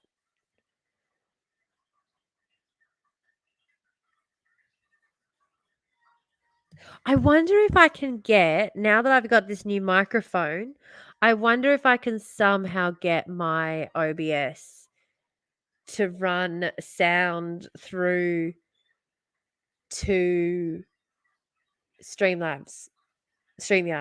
What do you reckon? What do you reckon? I reckon if I play around with it a bit more, I might be able to tonight. Maybe I have to do a practice. Well, hey, we've got book club on Wednesday night, guys, by the way. I don't know if I've reminded you enough about that, about book club on Wednesday night. So maybe tonight, after I've got the kids in bed, so maybe if we say about like 8:30 Western Australian time, so it'll definitely be a Void After Dark event. We can have a bit of a fiddle little. It won't be on TikTok either. It'll only be on Twitch and YouTube. I won't bother because it doesn't. This doesn't. We're only trying to fix OBS. So if you do want to join us in Void After Dark does not happen on TikTok because TikTok doesn't let us do too much. TikTok is too picky. So Void After Dark does not take place on TikTok at all. I poke you at 9 if no word has been had. Gotcha. Yes, 9 o'clock is a good poke your time. That sounds dodgier than I meant it to. Then I meant for it to. I do feel like this mic quality is maybe a little better. And maybe I shouldn't sing so much. I do feel as though you might hear me a little more clearly and decide Jojo is a better singer than I am. Still better than Jojo, even with the new gear? All right, chat. Oh, Emery, just Emery. Just Emery singing my praises. I can't credit the chat with that. You may want some kind of spit guard for protecting against explosives. I do have one. I do have a spit guard round here. Oh, should I keep my... Maybe I should keep my old school spit guard if I can get it to fit. What do you reckon? I kind of feel like... I don't know. I kind of feel sad. Ugh. I kind of feel sad saying goodbye to my old... No plosives. Plosives. Oh, as in plosives. Not explosives. Do you work? I do. I work. I tell you what, I work some of the meanest, cruelest hours you can imagine. Yeah, I was getting paid the money, bro. Oh, I mean, it's like a separate thing, not on the mic itself. Like, I do have one of those as well in my drawer, so I'll get one of them out. I'll go get them out. I'll go get one of them out. Now, this does also have a screw-in part so that I could try and screw it into an arm somewhere. But I don't actually have an arm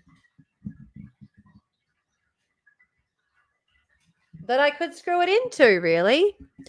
There, I don't really have anything that I could screw it into, but I am enjoying this. I'm enjoying this a lot. Where? DeBear, how often, like, I'm on here Monday, Wednesday, Friday, getting paid to talk about politics and educate people on the housing crisis. And then the other days of the week, I work in the community, specifically in tenancy support and what do you call it? My role is actually specifically tenancy support and working with those who are in secure tenancies, but it has extended to also new curfew goal. Yes. Oh, we're sticking with the newie. Now let's do a new Kofi goal. Let's do a new Kofi goal.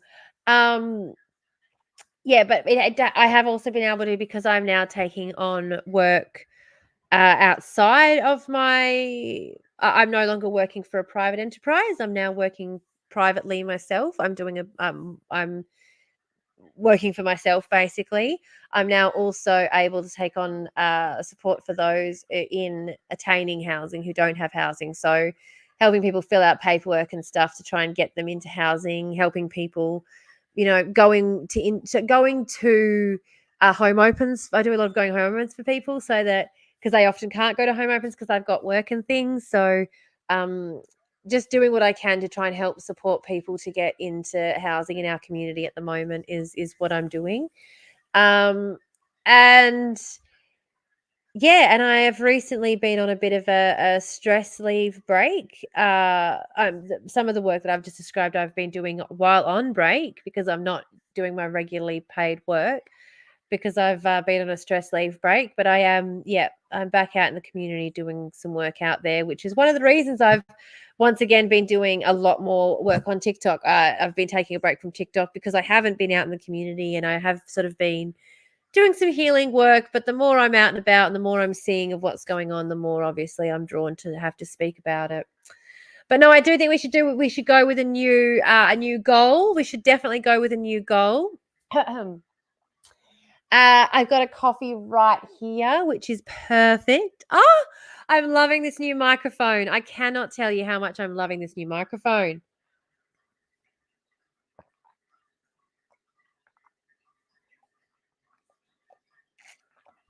I am hoping I'm going to have to test when I have a guest on that by being plugged into my microphone, I am going to be able to also be plugged into whatever the conversation is that they're having. I don't know how that's going to work. We'll see. But I do want to just very quickly, I'm going to jump onto the JW website, JW, what do you call it? Their broadcasting, and see what their latest broadcast is because, you know, we've only got about an hour and a half left together, and a nice quick game of apostate bingo might not be the worst way to spend our sort of like we've got 5 minutes until our ad break. And then after the break, when we come back, we'll play a lovely round of apostate bingo. So we've already done April. We've already done April broadcasting. Now, there is a lovely 14-minute talk from David Splain, governing buddy member David Splain, talking about how fighters against God always lose. Now, does that sound like the kind of thing we could do a quick apostate bingo to? Polls running. We're running a poll, are we? Are we running a poll in the Discord? Should I jump in the Discord? Oh no, you're running it in the TikTok. In the Twitch. I can see it. The poll ended. What should be the new garlic? More garlic bread. Okay. More garlic bread. More garlic bread. I would like to do a void meetup, but I don't know what city. What city is going to be the best to go to do a void meetup with everyone? What do you reckon? What do you reckon?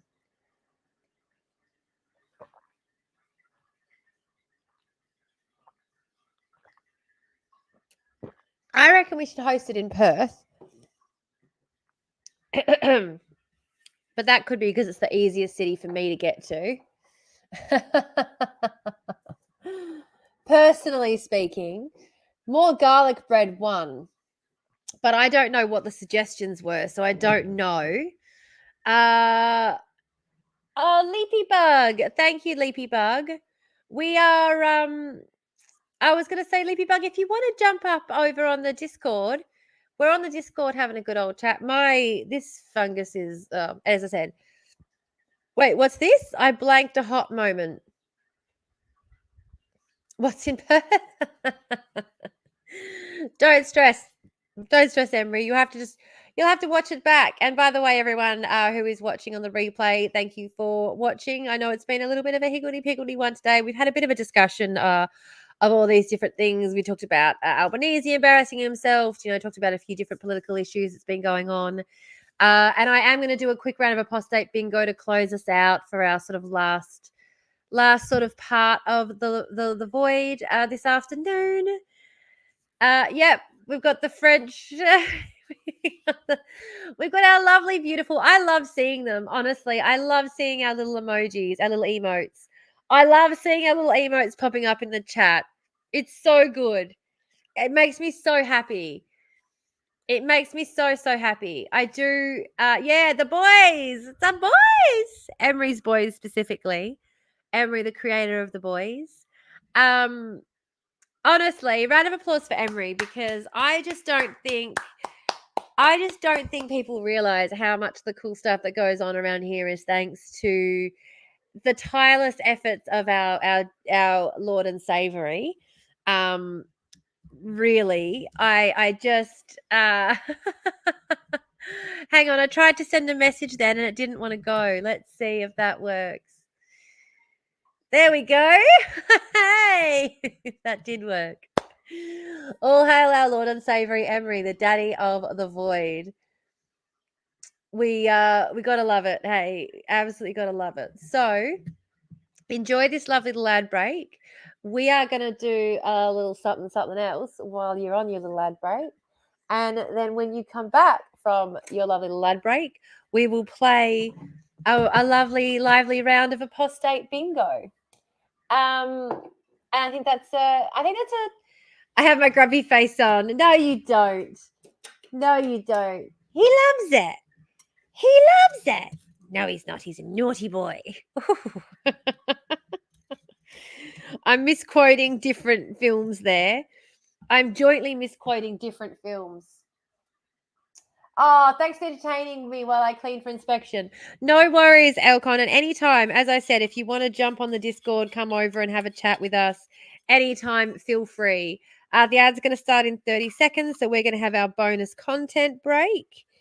You can join the Ko-fi if you don't want to pay Amazon because you do not enjoy you don't enjoy the idea of Bezos having any of your money at all. Not that Bezos is the CEO anymore, but he's still obviously making money from the company. Then yeah, feel free. I will upload them to the Ko-fi. I'll upload them to the Ko-fi so you can also get them by being a subscriber on the Ko-fi. How's that? How's that for finding a way around it? Hey, it's starting. And forcing Amazon to pay T for running ads by refusing to sub. Yes. Yeah, exactly. So you get the content by paying the Ko-fi and force Amazon to pay me by refusing to sub. It's a win-win-win. I think they should know that we're on here singing their praises to all of our Ko-fi members. All the Ko-fi subs. That's all we do during the ad breaks is talk about what fucking angels they are. And we do shit like this that we can't do when the lives are running for everyone to see. Though we are still on YouTube. Can't wait till I don't have to do that. Maybe I should close off the YouTube. Can't let TikTok see the allergies. Those allergies are getting real bad.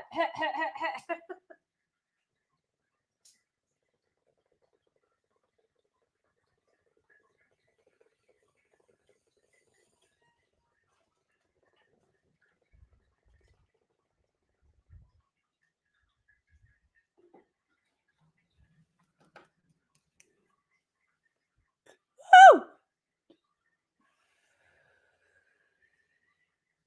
My doctor tells me every half an hour is the right sort of time frame to be doing it. So ad breaks, bonus content breaks, just make the perfect time to top up. Now I don't do it every ad break, but it is good to try and remember to. And thank you to all of my wonderful Discord. Oh, there's no coffee left in there. People as well. We love all y'all. We love everyone on the Discord. We love everyone in the chat. We love everyone. We just love everybody. So today we're going to watch a talk from David Blaine, who maybe we love a little less.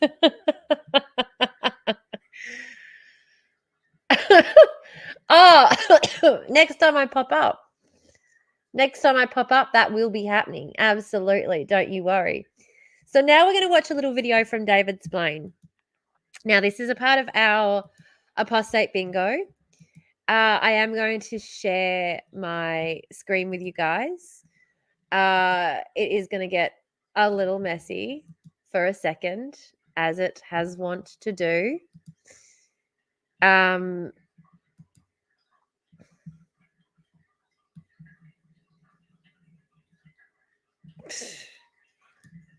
Uh-oh. Here we go now. I'm just gonna... David who? The famous magician? No, David Splain, who's a member of the governing body of Jehovah's Witnesses.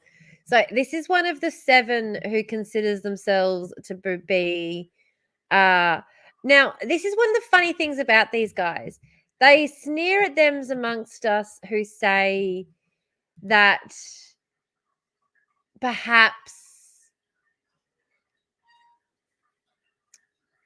They sneer at them amongst us who'll say things like, you know, sometimes people in the past have had conversations with God. They're not up with that at all. But at the same time, these guys do, in a sense, like to give the impression that they are in touch, in direct communication with God. Like, that is kind of their whole thing, is that they're like...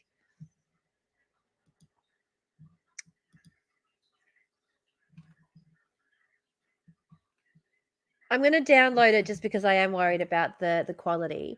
Now, so this is one of the things that people don't realize about the Jehovah's Witnesses as well, is that these men do state that they are directed by God's Holy Spirit. So when they make proclamations, it's coming directly from God. So they believe that they are God's direct spokespeople to us on earth. A prophet without the prophet. Yeah, one of 7. Yeah, exactly. No. And I think the difference is in saying that you have, like, if we say that we are, for example, worshipping Emery, the community builder, as a deity, as a living deity, who is today proving that they are the miracle, they provide the miracle of community building. And so we worship Emery, the community builder. I feel like that is a more legitimate grounds for a religion than what these people do. I do have direct proclamations that I am a prophet from the void. No, this is a little too sincere. Stop. But it's true, isn't it? Is it not true?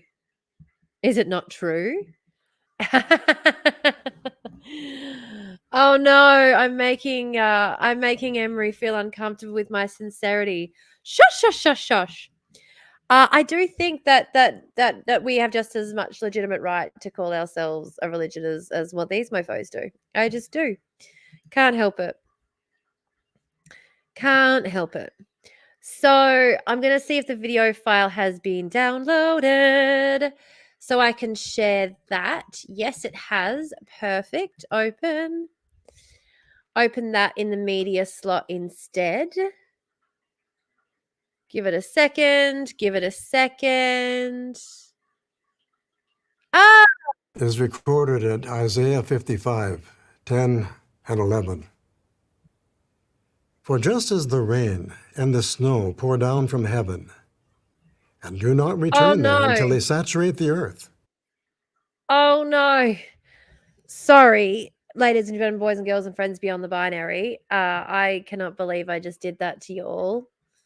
So sorry. So sorry. That was like a surprise splain. Like, you can't just surprise splain someone. That's a bit rough. You know, I got to get the bingo up first. Exactly. We immediately started with the Great Tribulation.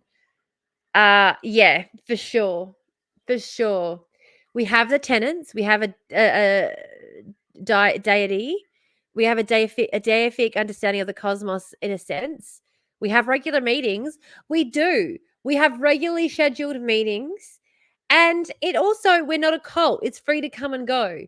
You do not in any way, in no way, shape or form need to feel pressured to be a member of the void. It's free to come and go. Our meetings are open to the public. We do charitable works.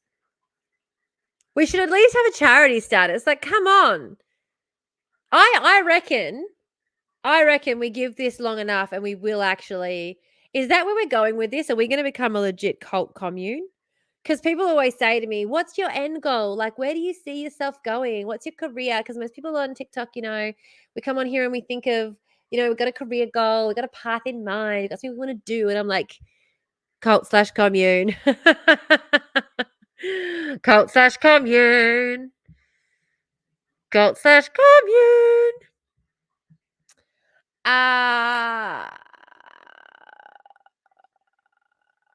Let me get it up. Let me get it up. Let me get it up. Bingo card. Bingo card properties. Where's the properties for the bingo card? Oh, application capture. Okay, so damn it. I was hoping I'd linked it so I could just open it, but no, application capture, which means I have to open preview, I think is what I opened it in last time eventually.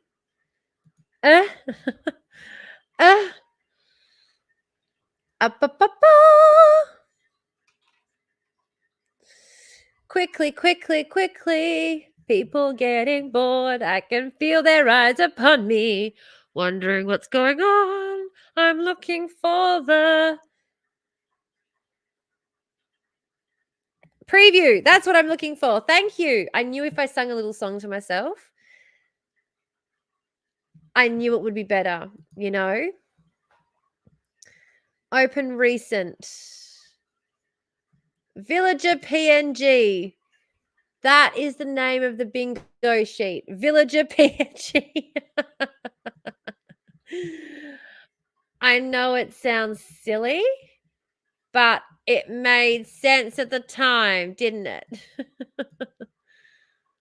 Now, I don't think there are going to be as many on here as there were last time, but who knows? Application capture. So we're still doing application capture. Display. Application is... Why isn't this... Oh, fucking cancel. Bingo card. Properties. Sorry, I had to have this open. Aha, there we go. Application preview. Okay, so because I opened it before I opened preview, it wasn't going to work for me. Come on, why is it not working? Why is it not working?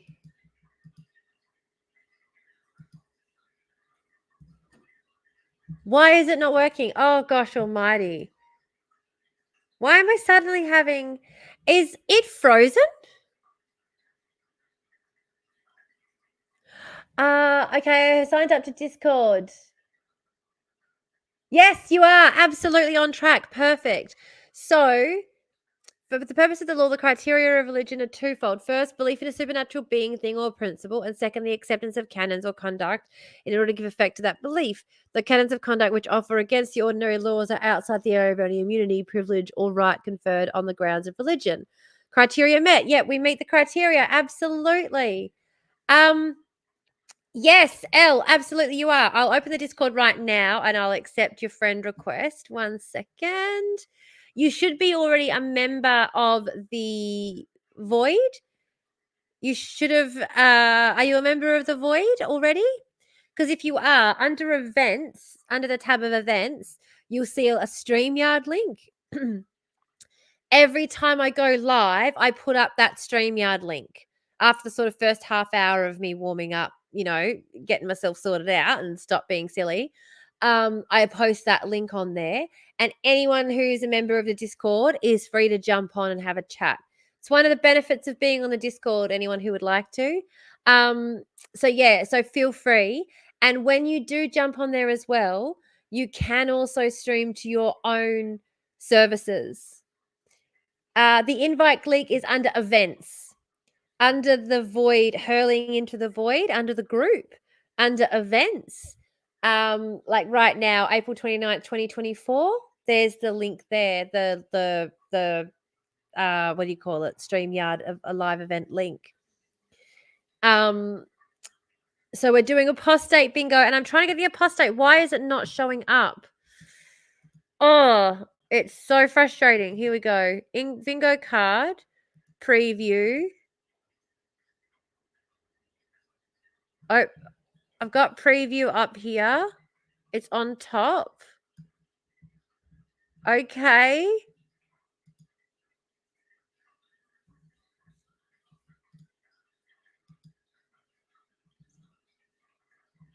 Display.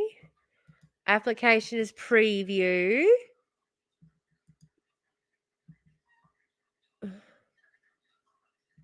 Do I should window capture maybe? Window capture.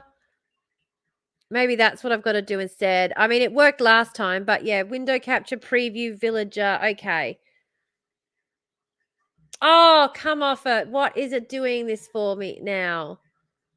Why is it doing this? Why do you hate me so much? Why does it hate me so much? Show. Okay. Why is it doing this? Properties. Method. Application capture. I'm changing it again because it's just not working. Application preview. Okay. Far out. Here we go. Now it's working. Holy moly. Why is it upside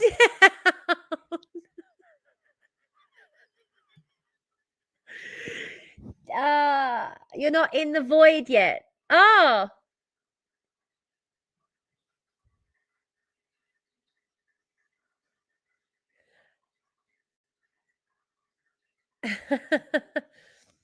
The invite link gets sent in the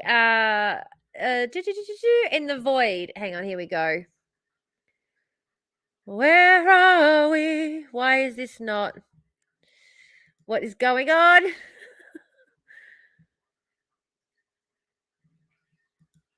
Okay, I don't know.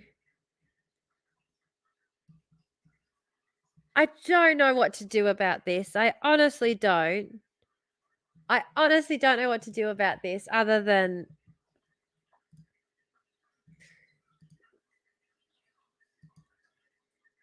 Okay. That works. It's upside down on my screen, but I think that's fine because it's doing its job of being visible to you guys. And I can read upside down. I do have that kind of talent. I'm just that talented. Not gonna lie. Oh! Thank you so much for the subscription. Appreciate it greatly, greatly. I will put up the bonus content up on there tonight. And tonight we're also going to be doing a bit of fiddling around on here. So if you would like to join us for our fiddle farting around, feel free to do so tonight. It won't be up on TikTok, but you can follow the link through my Ko-fi to get up there on Twitch. Criteria met, yeah, because it's modded. Animal Crossing bingo. I can see you and the chat and the overlay, but the rest is black. Oh, you could, right? Yep.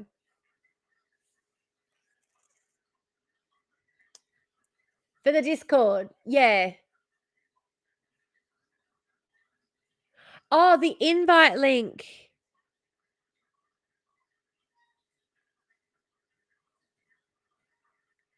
Right, not because I'm like, it's all good. All good. Okay, so they're in the Discord now. Fantastic. Good work. What would we do without you? What would we do without you? I did get to hear the dolphin noise. I don't know if it got shared, but I got to hear it. So I was quite happy about that. But any hoozles, how are we all going? Reload. Oh, shit. I don't know if I want to reload my page, but I can't really see. I can't really see what's happening in StreamYard, so I'm just going to have to trust you guys in the chat to tell me if everything's looking all right on your end. Now I'm going to hit play and let's play some apostate bingo. Hey? Oh, is that working?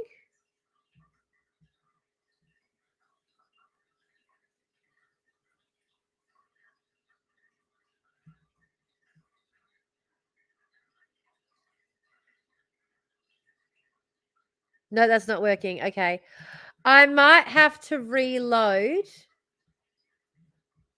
Do I have to reload or can we be patient? Maybe, no, wait, just did on. Oh! Sorry. I'm half with it, half not so with it. I'm half with it, half not so with it. Only because I feel like half of the time, you know, as I said, I'm not in charge. I don't know what's going on. I'm just the entertainment.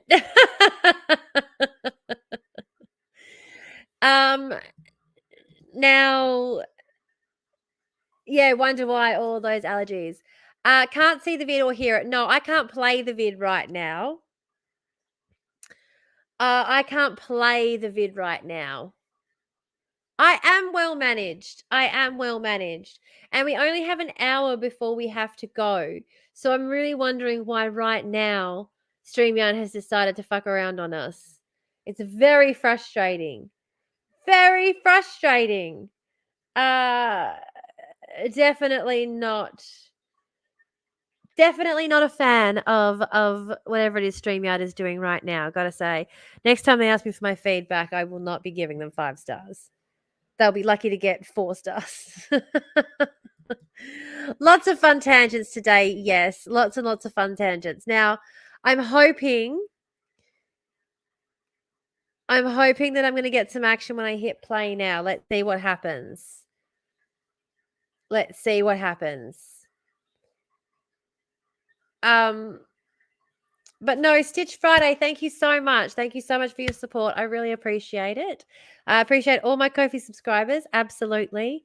And yeah, and make sure that you hound me for those perks because I am so easily distracted, but they're yeah, I will get them to you.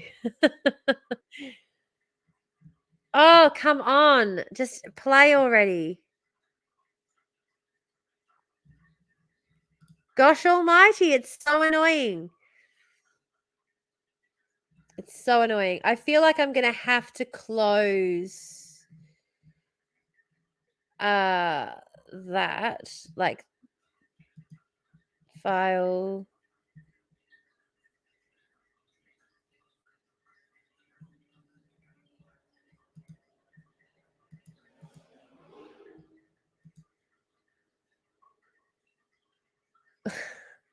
Come on, computer. My computer is just going so slow. Oh, my Lord. Do I have too many windows open? Is that what's going on? Maybe. Oh, do you know what? It did start dragging when I opened Discord again. Sorry, let me just... yeah, it may be a bit overwhelmed. Yep. Let's just close a few bits and pieces on here and see if the computer handles that a bit better, particularly when it comes to all of these website pages that I have open.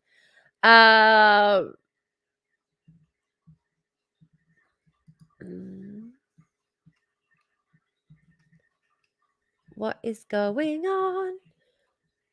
Is that frozen as well? That is frozen as well. Okay. So it's both Windows for Chrome. So I'm going to have to close that.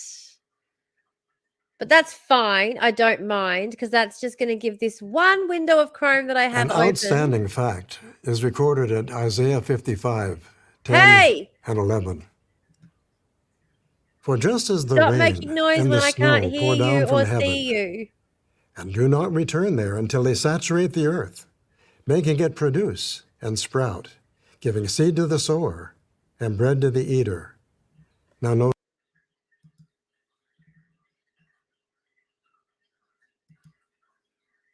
What is going on? Everything is frozen. I'm like a spiral of deathing over here.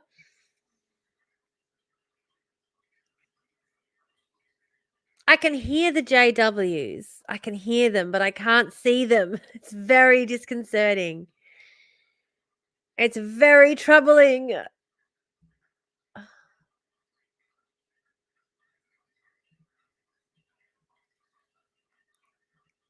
Ah! Pinwheel of death is the next part of the life cycle. Yeah, I do you know what the problem is? Is I ran before I properly mastered the art of walking. Look at all this shit we got going on. Look at all this shit. Look at how professional we look. What's going on? Who do I think I am? Who do I think I am acting like a professional? I can see his unbearded face. Blasphemy. You can What is see him, this? can you? I still can't So see it. my word. Oh, it's My playing word. again. Hang on, are they going to let me? Yo, and we have Elcon. Elcon, hello. How are you? Oh, you're muted. Did you want me to unmute you, or have you've chosen to mute yourself because yeah. Hello. Oh, okay. Sorry, I was hoping having my headphones plugged in there would mean I could hear you, but no such luck. That's okay. I just have to juggle some things. 1 second.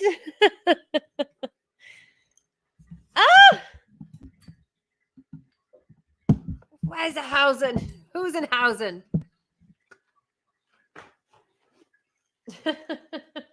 Reshuffle.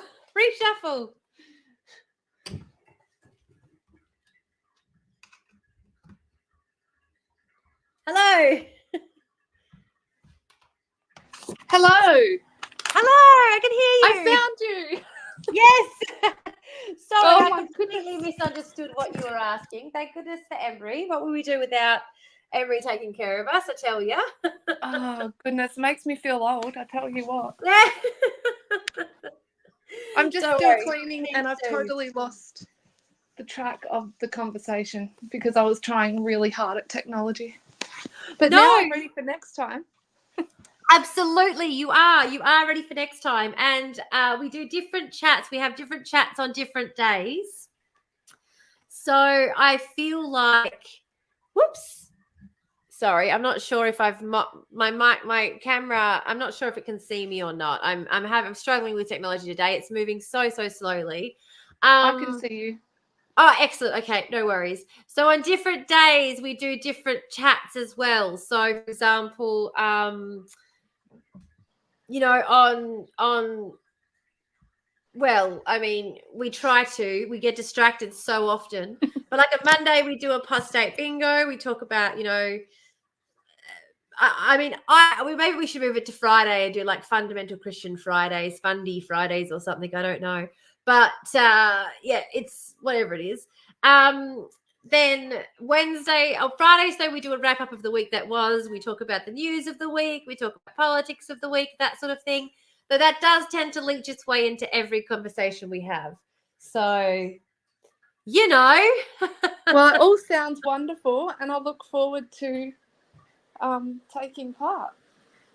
Oh, Fundy Fridays is something an American YouTuber already does. Yeah, and apostate bingo is our thing, and I like doing it on a Monday. It's a good little, it's a good way to wake the brain up for the week, especially since Monday-itis is such a real thing, you know? It's just not fun dealing with the Mondays.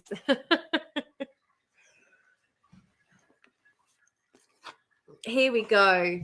Now, are we ready? I'm getting recentered again. Woohoo! Okay. Now I think we're good. An outstanding fact is recorded at Isaiah 55, 10 and 11. Starting with a Bible quote. For just as the rain and the snow pour down from heaven, and do not return there until they saturate the earth, making it produce and sprout, giving seed to the sower and bread to the eater. Now notice this. So my word that goes out of my mouth will be. It will not return to me I can't without see results, either. I thought it but might it have will just been certainly me. accomplish whatever. I thought it might have just been me, but I can't see it either.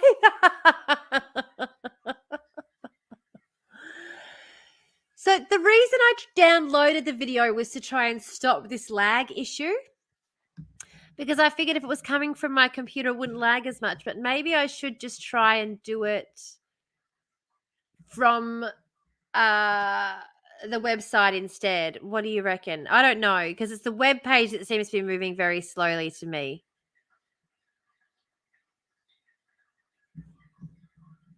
I don't know.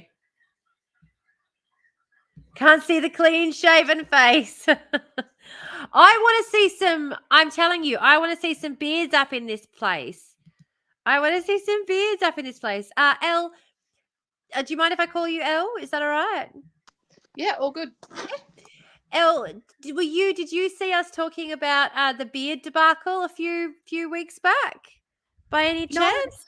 No, No? I've actually just come across you. I think I've flicked past you before. Ah, but I there you actually go. stopped for the first time today. No, that's all right. So a few weeks back, we were talking about the Jehovah's Witnesses have a famous.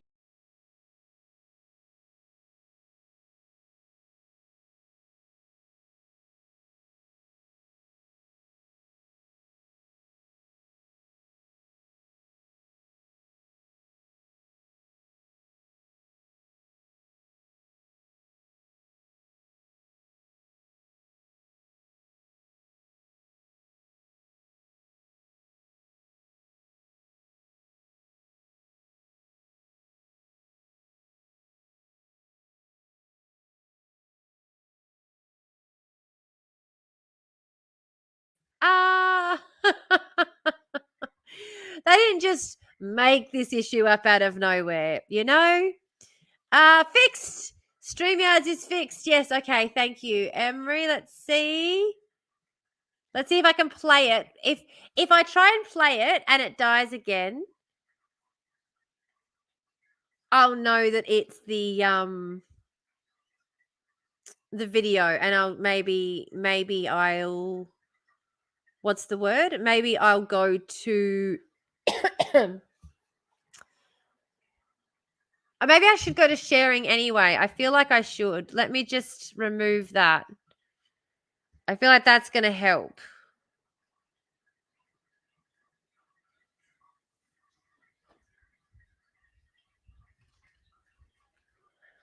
Oh!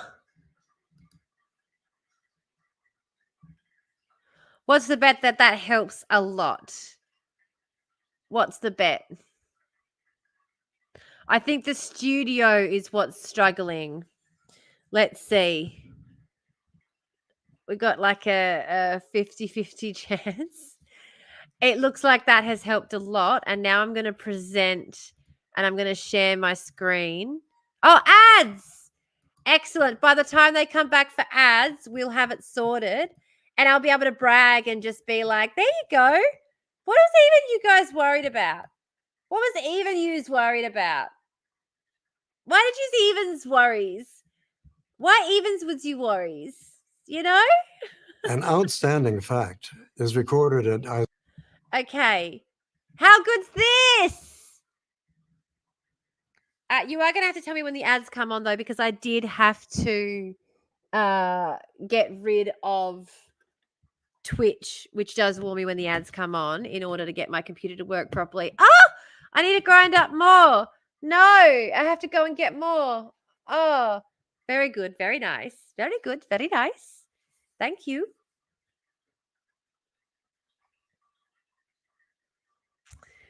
I will if you promise to watch the chat. I promise. Yeah, promise to watch the chat. I will watch it as much as my ADHD brain allows me. That is always my goal.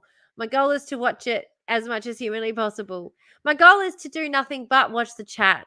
but then I get distracted by other things so often. Is the problem. But I might just run and get some refill quickly. What do you think about that, chat? Hey?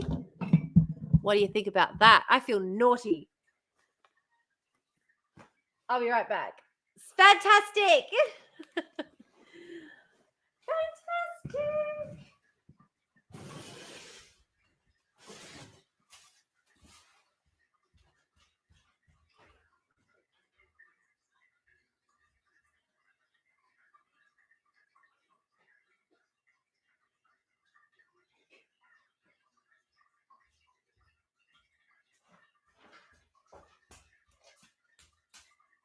All right. So I'm going to tell you guys about the two worst things. I can't complain too much. We do need to get on with our apostate bingo though, because we are fast running out of time, aren't we? Are we back from ads? Not yet. Or maybe we are, and StreamYard's just moving really slowly and I can't see it yet. No, I have noticed that not all of the chats come into StreamYard from Twitch. Oh, we're back so long ago. I'm away with the fairies. I'm away with my friends, the fairies. That's fine. Let's press play then, shall we? And get going with apostate bingo. Woohoo! Let's get on with it. Isaiah 55, 10 and 11. For just as the rain and the snow pour down from heaven, and do not return there until they saturate the earth, making it produce and sprout, giving seed to the sower and bread to the eater. Now I've got to notice figure out this. better ways to do all of these things. So my word, This is my word so much harder than it that needs goes to be, out of I'm my sure. mouth will be. It will not return to me without results, but it will certainly accomplish whatever is my delight. The word of God is the statement of his purpose. Now, it can be delivered orally or in writing. We call the Bible God's written word, and rightly so. But long before writing was invented, Jehovah expressed his purpose in words. And God said, "Let there be light." And there was light. Through Isaiah, okay. Jehovah's telling us that he will always accomplish his purpose. So no matter how powerful fighters against that purpose seem to be, they will always lose in the end. Remembering that will help us when we're faced with opposers who seem unbeatable. So I thought we might consider some Bible examples that illustrate the point. Take the days of King Saul, for example. Now, Jehovah sent Samuel to anoint the next king of Israel. And as recorded at 1 Samuel 16:1, God said to Samuel, "I will send you to Jesse, the Bethlehemite, because I have selected from among his sons a king for myself." Saul's replacement turned out to be David. He was Jehovah's choice. At some point, Saul himself understood that. In fact, according to 1 Samuel 23:17, his son Jonathan said to David, "What is the point of this? You will be king over Israel. And my father Saul also knows that." Confirming this, on one occasion, Saul said to David, "I know that you will surely rule What as is king." the point of this? Can someone In spite of it all, explain? Can you? Saul tried to kill David, and he had the support of a powerful army. Saul himself was apparently a very strong absolutely. man. This is me misusing Still, the Bible story. It was God's will. Absolutely, this is you. But I don't know what they're trying to use it for. That's the confusing part for me. I don't know.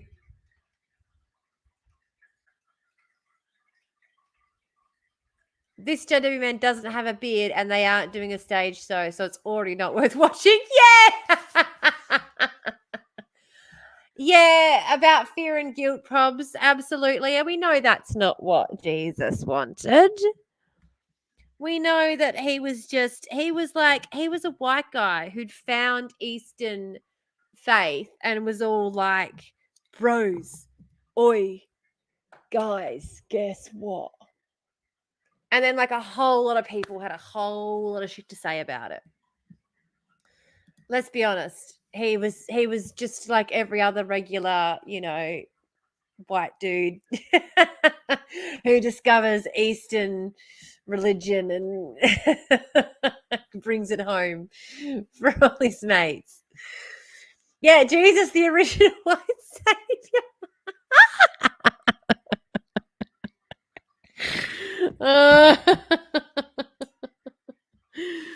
Honestly, I wish. No, gosh, he cracked me up. Why don't we ever get the Bible story about giants and spacemen? Don't know.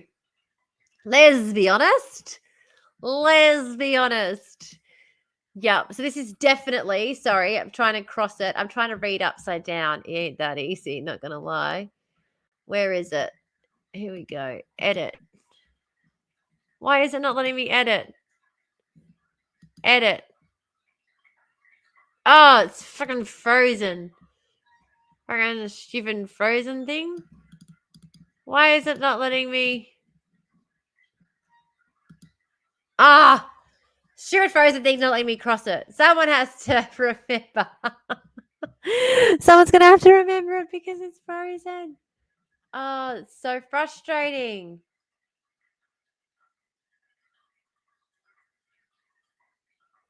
That's so frustrating.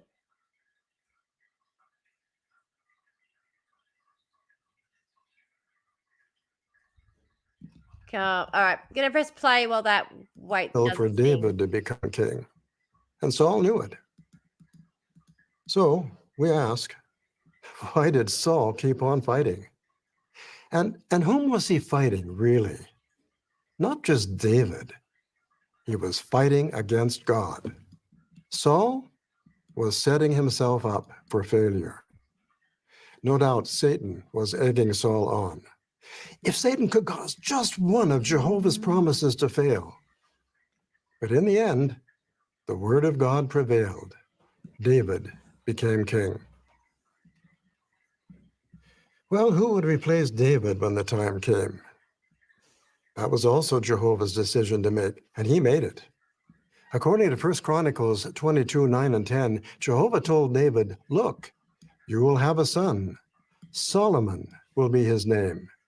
And I will firmly establish the throne of his kingship over Israel forever. So, Solomon would be the next king of Israel. Who could prevent that from happening? David's son Adonijah tried and failed. Why? As quoted at 1 Kings 2:15, he later admitted, the kingship eluded me and became my brother's, for it was from Jehovah that it became his. Okay, so that's what I don't get. All these guys are like, yeah, it's totally, but like they obviously, I don't know, like it must be one of those things where they're like, actually, you know what? Don't know. I don't know. Like these guys, I kind of feel like I would be that brother being like, yeah, but is Jehovah really a thing that I need to worry about? Maybe I just do my own thing and maybe I try and see how I go. And then if I fail, I go, oh yeah, I failed because Jehovah wasn't on my side, rather than saying it was because I didn't have the support. I just go, yeah, you're right. Jehovah wasn't on my side. Whoops.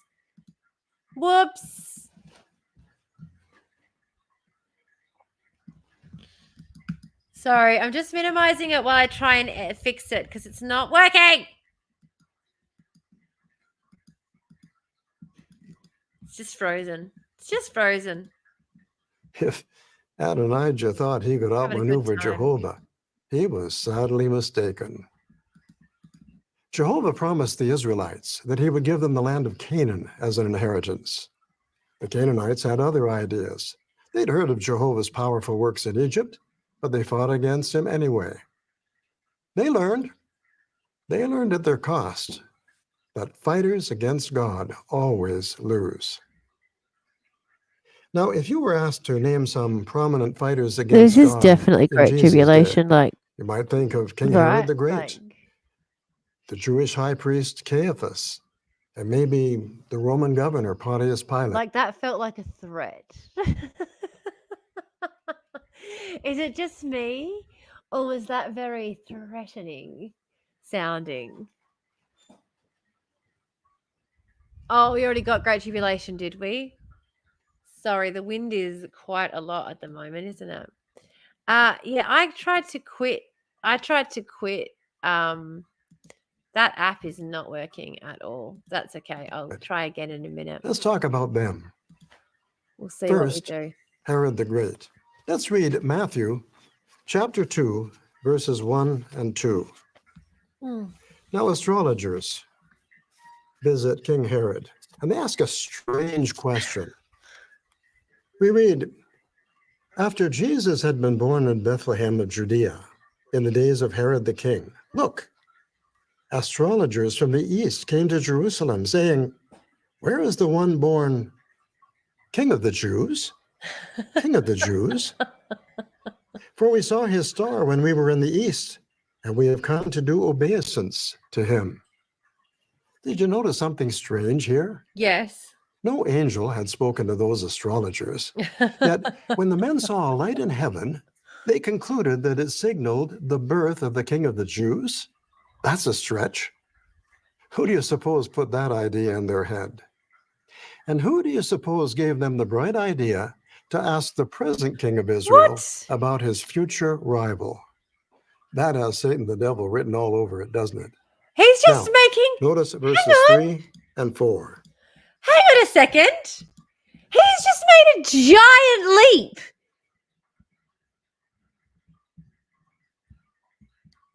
No. And he's just made a giant fucking leap there. Like, I don't know.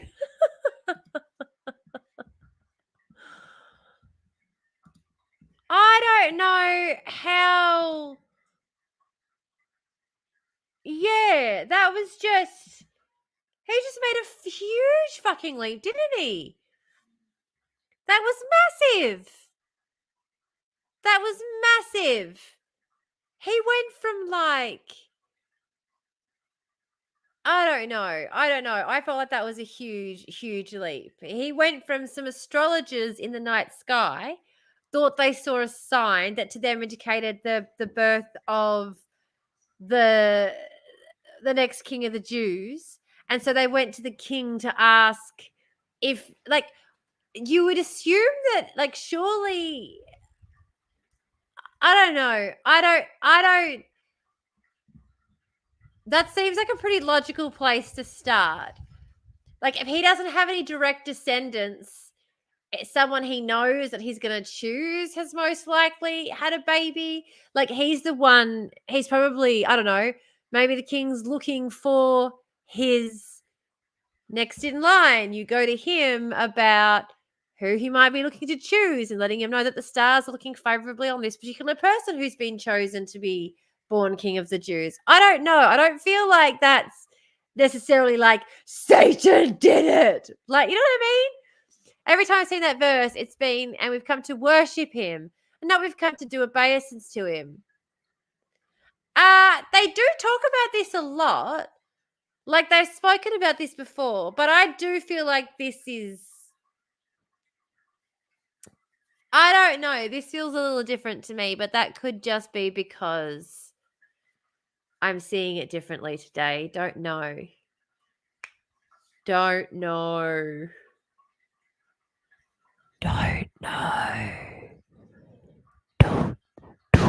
Sorry, I'm really enjoying this microphone way too much. I'm so sorry. Okay. You might have seen this one before. This might be a talk that's been put. Do you know what, though? I got to say, they're all the fucking same after a while. It's really hard to know one from the other. Oh, no. With many plosives. Don't know. Yes. Sorry. Yeah, they're all so similar. Yes, I am. I'm going to get a little screeny up there. I am enjoying it so much, though. Woo! I feel like between my new camera and my new microphone, like guys, I'm feeling really professional. Like I could have people on here and interview them and stuff and be like, it's so slick and cool, true and fair. I am a professional. I'm a professional. I'm a professional. It is too. It's a paid gig now. It absolutely is. It's unfortunate that we've had to become monetized. We've had to make these chats monetized in order to be able to afford to survive. But it's capitalism for you, baby. Welcome to capitalism. Was this coffee all finished? It was. That's right. I need a new one. I'll take care of that in the next ad break. All right, pressing play. Let's see what else David Splain has for us while we wait for our bingo card to wake back up. At hearing this, King Herod was agitated, and all Jerusalem with him. But how are they gathering supposed together to know? all the chief priests and scribes of the people, Do you know he what I inquired mean? of them where the Christ was to be born. Interesting. Herod doesn't just ask where the future king of the Jews will be born. He asks where the Christ will be born. Now, as a Jewish proselyte, he's supposed to be waiting for the Christ, the Messiah. Yet, now that the Messiah has come, Herod wants to kill him. Herod is fighting against God. Oh, yeah, Madeline Penny's Does he win? book. I do. I should read No. it, honestly. Jesus escapes his clutches, and a few months later, Herod himself dies. Few mourn his death. In Jesus' day, the Jewish high priests were appointed and removed by the Romans. Now, High Priest Caiaphas was a skilled politician. He knew how to please the Romans, and because of that, he hung on to his job a lot longer than many others. And he had a powerful supporter, Pontius Pilate. With his connections, Caiaphas seemed untouchable. Pilate himself was very... Oh, my goodness.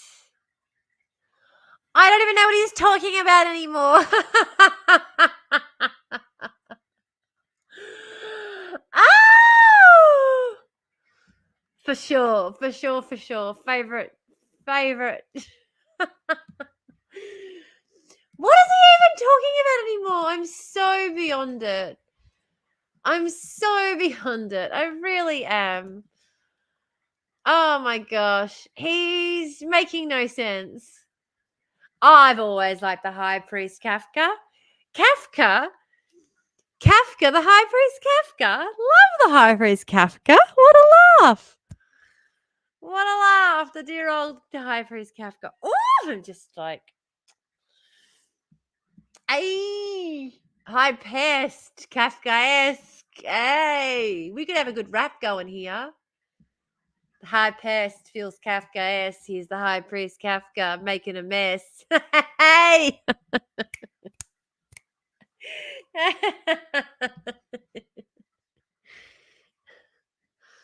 Can chat tell when I get bored in my meeting, which could not have been held at more effect. Just a little bit. Just a smidge. Just a tad. Just a little bit. But I can't get the bingo sheet to work, and I'm very annoyed. I keep trying to open it up, and it's just not doing its thing. It is just not doing its thing, unfortunately. I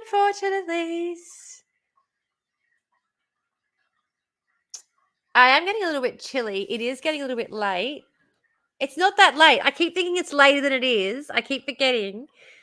The kids are at school, and my alarm's going to go off soon, telling me to go pick them up. It's fine. It's not that late.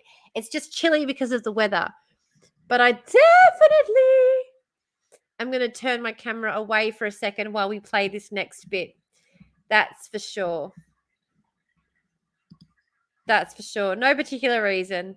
I'm still trying to get apostate bingo to work. I promise, guys, I haven't forgotten it. Look at that untidy kitchen. Judge me. Judge me. Just look over there. Look over there and judge me while I'm well connected. He had a good friend in high places in Rome, Lucius Sejanus.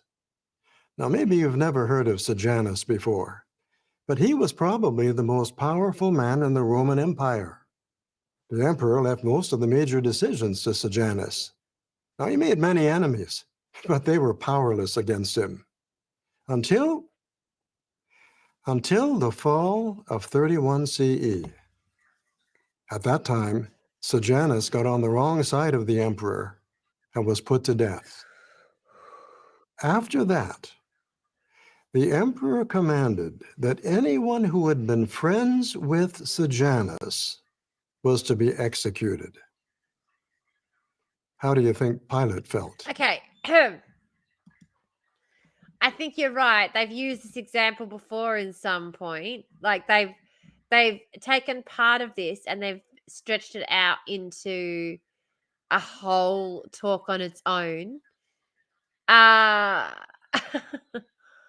Oh, what's happened? What are we talking about? This looks so much more interesting than whatever Splain was going on about. The slides are unreadable. Nothing thus far has been remotely useful in terms of actually helping me take the next steps. It's completely absurd. They want us to learn how to actually do this without giving us the required supports to actually earn it, given the largely diverse bunch of misfits that would ever go this part of life without the skills. Yeah. We do see this again and again and again, unfortunately. There's a lot of, especially when a lot of the time what people misunderstand as well, when we talk about the fact that the government farms out a lot of its work, even with job search stuff or with disability supports or, housing supports and things, when it farms out those jobs to private organizations, to private, companies, oftentimes when they're looking to work smarter, not harder, they'll do things like run courses. Because I was part of a group that did this. They run a course so that they are ticking the box of meeting with every single one of their members and making sure that every single one of their members is getting the information. But it's not like what they really should be getting is one-on-one support to help them deal with their issue. But the people who are being hired to help give them support they don't have the skills to be able to really, they don't have enough skills, because you can't pay someone that little who has those kinds of skills to be able to go and help people who are dealing with the kinds of issues I'm talking about in this space that I was working was, for example, hoarding issues. Lots of hoarding issues in the tenancy support space. Lots of debt, lots of hoarding issues, lots and lots and lots of hoarding issues, and lots of FDV. It's like these three issues on repeat, often coalescing and comorbidating, appearing together, cohabitating the same issues. The same tenants will have multiple issues. One tenant will have multiple. Anyway, not the point. I wish to poke someone in command in the eye with a sharpened lump of charcoal as I dance about as a clown. Capitalist love a course. Yeah, absolutely. We ran the Hidden Treasures course, which is all about how to help people try to understand why they're hoarding and help them get rid of objects and work through that. But yeah, when you're dealing with some particularly hard cases, like I've had clients who'd rather give up on life than be removed some of their items, A course ain't going to help with that shit. But sure, let's do another fucking course. What the fuck ever,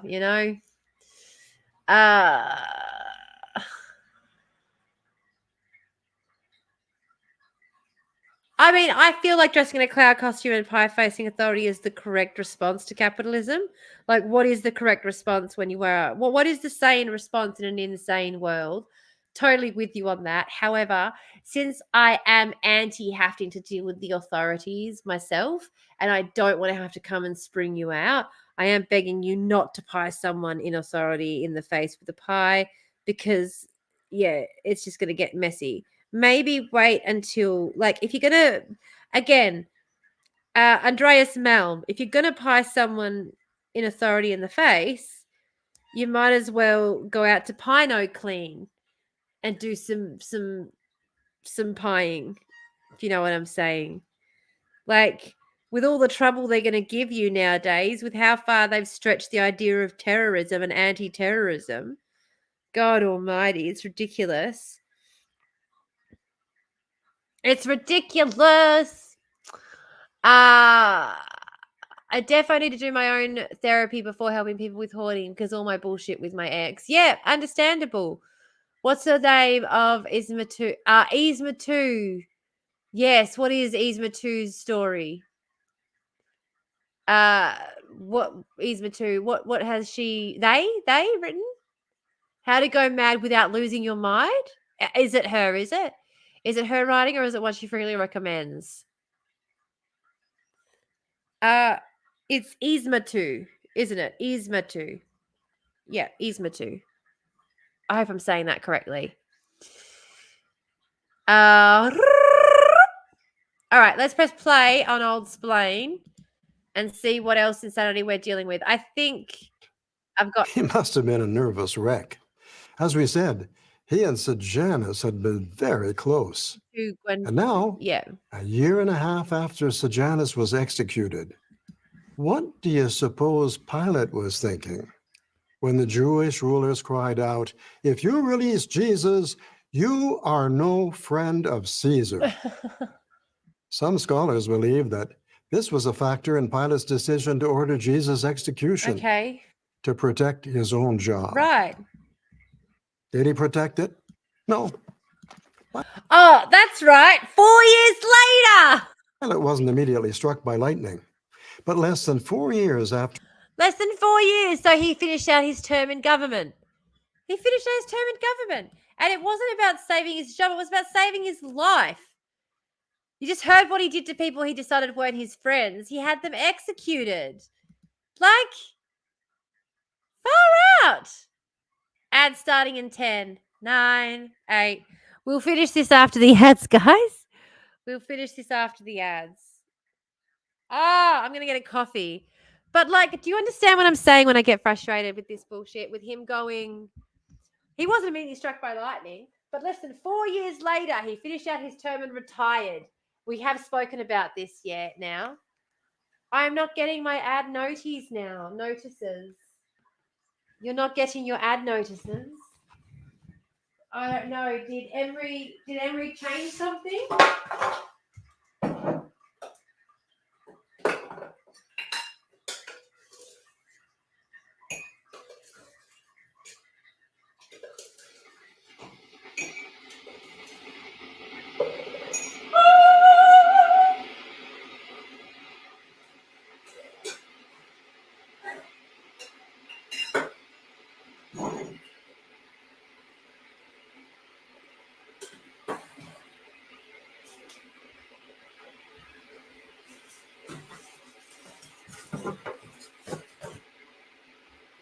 Oh, all I have is this little scarf, but it is warm enough. I promise, I promise, I promise. Promise, I promise, I promise. I did nothing. What? I broke it or is having a nap. What? What's happened? What have I missed? I feel like I've missed something. I always miss things. It's okay. I figured if I came and typed to trick the algorithm. Yeah. Let that algorithm think we're just like, so we are. We're so busy. Oh, you did nothing. Yeah. Yep. You're right. I accused you. I didn't even ask. I just accused you. I didn't even ask. I just accused you. It felt so mean. It felt so rude.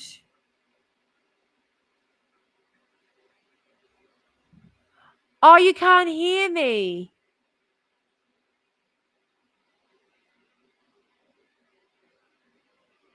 I kick my body like the football jail.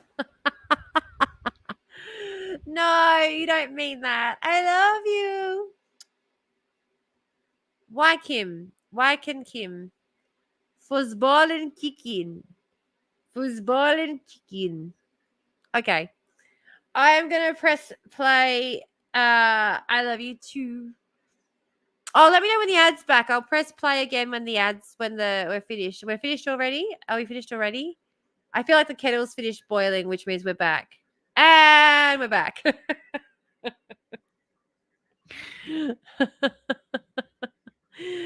So let's get back to Splaney Boy.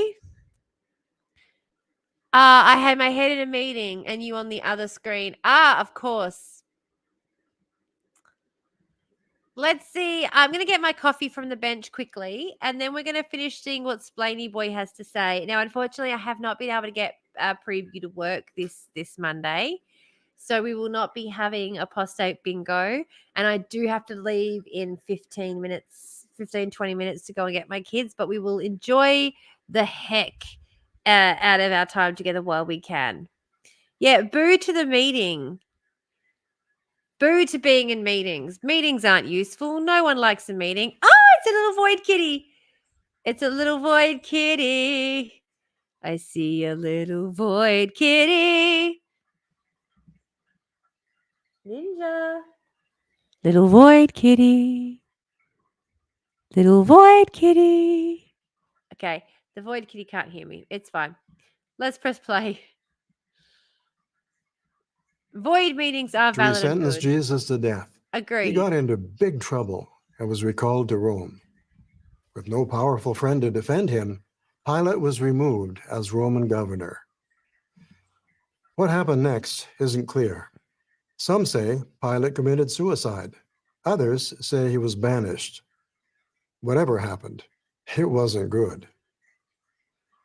When Pilate lost his job, Caiaphas lost his protector, and soon he was removed as high priest. I Thus, mean, two fighters against God, Pilate and Caiaphas, were dispatched soon again, after they committed their greatest crime.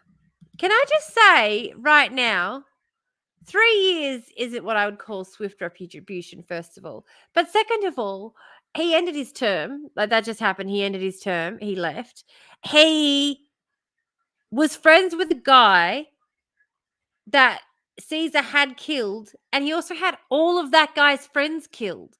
The fact that he survived by the skin of his teeth is because he knew how to play politics.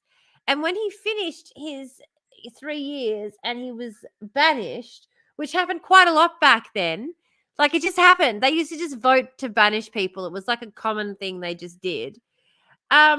So he got banished at the end of his term and he left, and the high priest, someone he had to deal with, wasn't politically savvy enough to come up with someone else to make a deal with.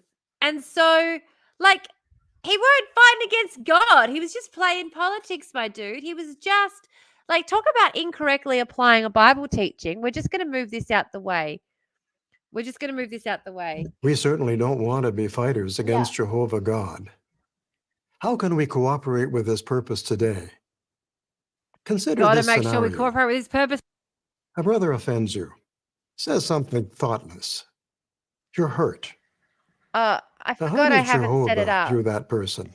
This is He's God's literally like, friend. be humble. Jehovah loves his friends. We've definitely He wants done you to this love one, them haven't too. we? And what's God's Multiplying, it's got purpose all of for the them. brother who offended you? It's got all of the He big wants him ones. to enjoy life forever. Now, how can you work along with Jehovah's purpose? It's got all the big If you issues. can just overlook the offense, Jehovah will appreciate that. But if you can't overlook it, Jehovah would want you to approach the person in a kind, respectful way. You might say something like this. Maybe I'm being too sensitive, but I was hurt by what you said Maybe the other I'm being day. too sensitive. No, I know you didn't Always mean to hurt assume me, you're in the but I thought wrong. I'd let you know how I felt. Always assume you're If in the the person wrong. responds That's favorably one rule. and unity is restored, Number one. can you imagine how pleased Jehovah will be? In Matthew chapter 18, Jesus gave the illustration of the lost sheep. A man had 100 sheep. One got lost. The shepherd left the 99 in the field and went to great lengths to find the sheep that had strayed and bring it back to the fold. Is it a coincidence that right after telling that story, Jesus outlined 3 steps we should follow when someone has sinned seriously against us. At Matthew 18:15, Jesus tells us what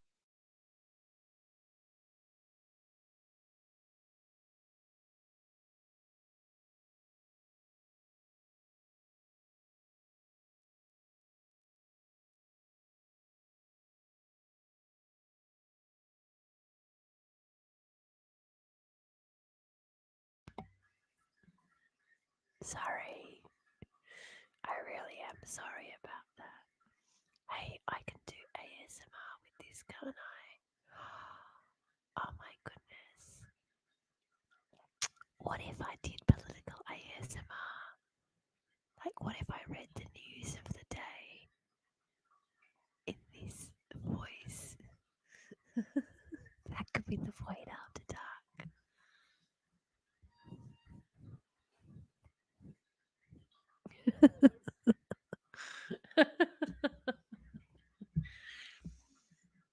Sorry, I should stop. I should stop with my allergies. I'm getting silly now. I'm getting silly. This guy also makes me feel silly, though.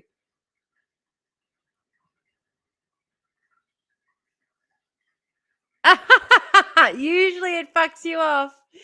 Yeah, a little silly. I reckon I like ASMR. Like,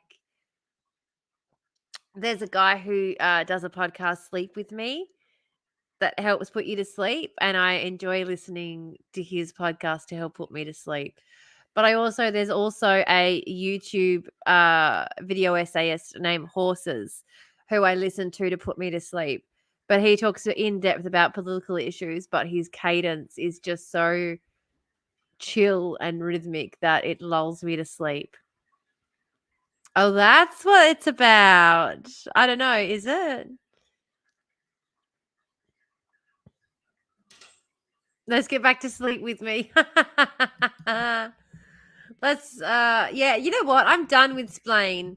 You know what? The fact that the apostate bingo sheet isn't working is a sign to give up on apostate bingo for the day anyway. You know? Absolutely it is.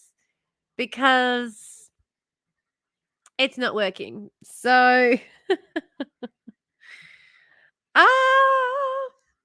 yes. It's a sign. We should always listen. It's a message from the mother of void herself. Absolutely.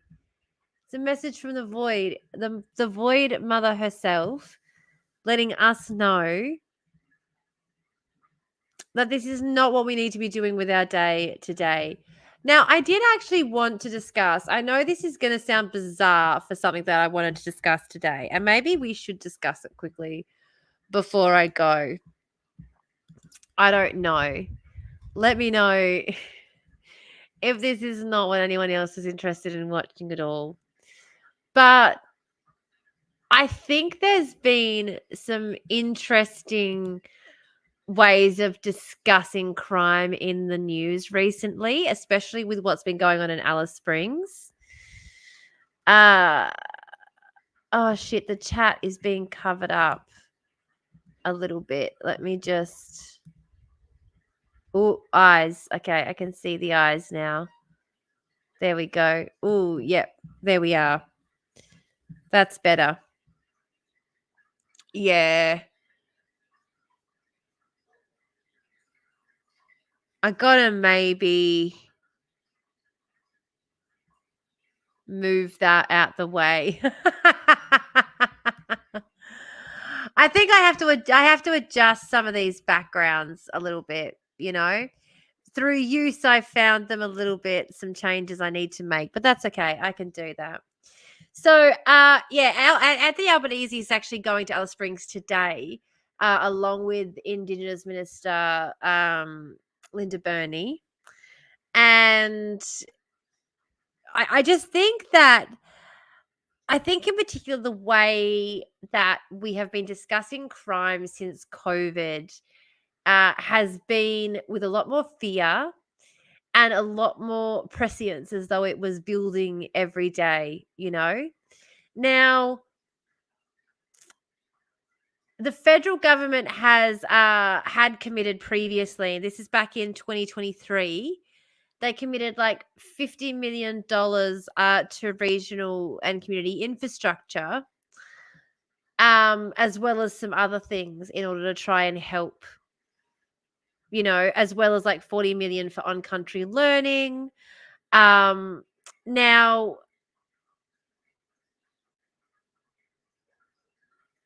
some of these projects have already been funded. That's not a lot, to be honest, though. So 50 million, that was 9 projects that it was covering. 40 million for on-country learning. The Northern Territory government stated so far it has received 30 million to date. Now,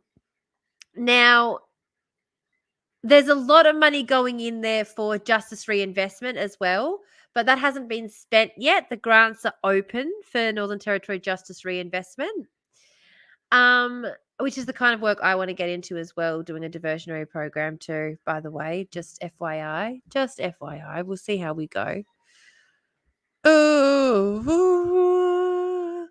yeah, they see how budget members don't understand how small a mill is. No, absolutely not. No.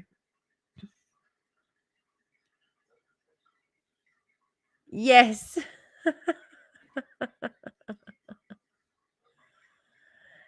Yes.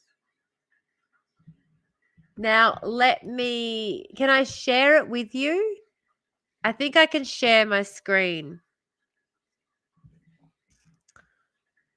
Over on here, media source, properties. Oh, that's not what the one I want.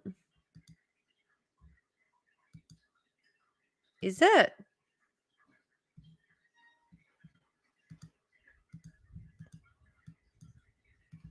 What is that?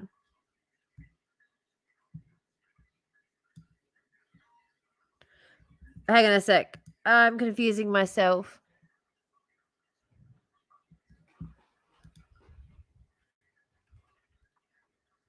Ah, cool. This is what I was sort of looking for, kind of, I guess. Cancel that.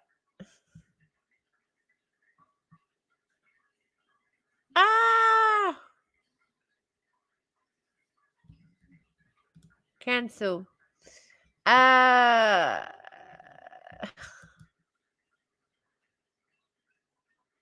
Yeah.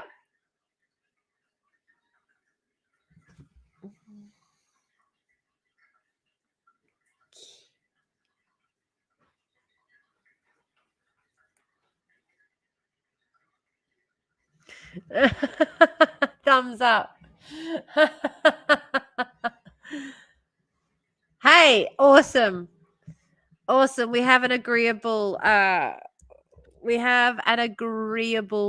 like it. We do like it. Now, I am going to delete that. Yes. And I am going to add a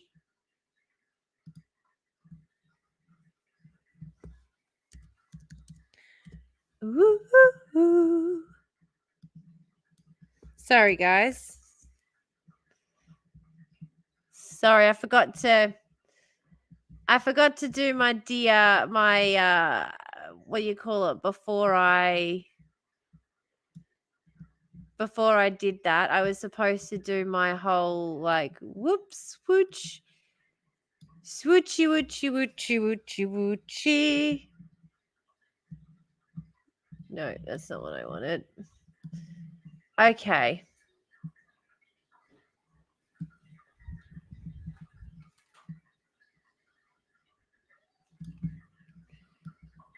Oh, lordy, lordy.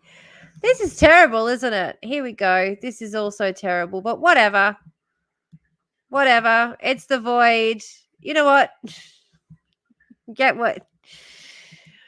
You rang. Quick, steal his hat. It's an interesting hat, isn't it? It really is an interesting hat, that one. All right, let's see. Let's see what he's got to say for himself. So, Prime Minister Anthony Albanese visits Alice Springs for the first time since youth curfew. Again, I don't know why the settings are doing this to me. They automatically put the background, instead of just doing it in white, they do it in this. That's fine. I'll just do that. That's fine. We'll sort it out. Now, if everyone's been paying any attention to what's been going on in Alice Springs recently, there have been reports of a crime wave that's been happening there. I think there's been a lot of back and forth about just whether it's been overblown or what the conditions are like, what the details are. Yeah, the curfew is cooked, absolutely.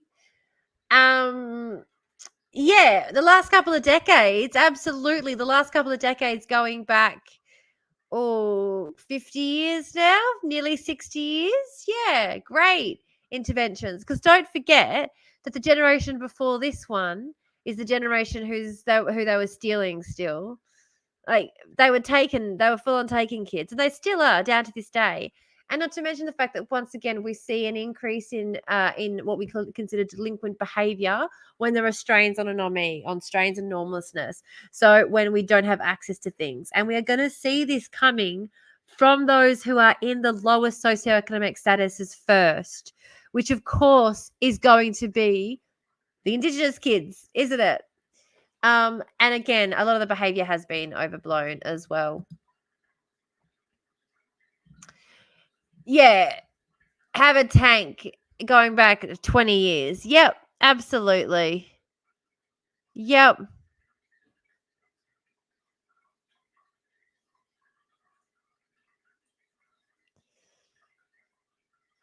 Yeah, absolutely. Oh, yeah, sorry. It was a bad policy. Sorry. Yeah, they've been intervening in the Northern Territory for far too long. And it's been doing damage for generations, the Northern Territory interventions. Absolutely, it has been. And there has been no recognition from any government about how the ongoing issues we're seeing there is a result of that. We definitely saw Kevin Rudd, like his apology for the stolen generations, go some way toward that. But there is also, ongoing interventions that are still having an effect on families to this day. And of course, Howard sent the tanks in, and they haven't left since. But it goes before it precedes Howard. It precedes Howard, and that is part of the reason why my parents left the Northern Territory, was because of the fear around what would happen to their children there. So yeah. Yeah, so the Prime Minister's just and you know what happens as well when you've got an overloaded spring, when you put more pressure on it by trying to restrict its behavior more, you know what tends to happen? Yeah, it tends to just sit there quietly. Yeah, no problems at all. No problems at all. Now I do love the fact that on ABC, I do want to highlight this, that you can actually listen to the news in language. So they've got Wilpuri, Yolonga, Matha, and Creole. Creole is very important for people who don't understand how important Creole is. People will often listen to Creole and say, "Oh, it just sounds like a broken down form of English and stuff." And it's just like you don't understand the importance because speaking in this particular format sounds normal to you, and because you have a fluent understanding of English, this is easy for you to comprehend. And so it feels to you as though they've taken a lot of the complexity out of the language. You'll misunderstand that there are people in this country who do not speak English as a first language, who struggle with it. And so this version of it, this Indigenous version of English, this Creole version, is a version that has been twisted in a way that is easier for those in communities that don't speak English as a first language to understand. But it also amalgamates Indigenous ways of speaking that makes it feel more natural and a lot more approachable and even like people don't understand when you are listening to someone speak in another language fluently, a language you don't understand. Think how confusing that is. When you are learning the language and you can start picking up words here and there and you start to feel like, oh yeah, I kind of understand a little bit. Like when you're in class, your teacher speaks to you in this kind of different way of speaking to help you grapple with the language. And while you're like learning that language, there's a way that you speak with your classmates that wouldn't be considered, but it's a valid form of communication. You're still communicating, but also to make it more while you're trying to learn it, you will still naturally intone it with ways that you speak naturally. Do you know what I mean? Like language is very, very complicated, and particularly when it comes to Indigenous language. Alarm soon, yes. Yeah, absolutely. The shit McGowan got for having that Creole interpreter. I know. Yes.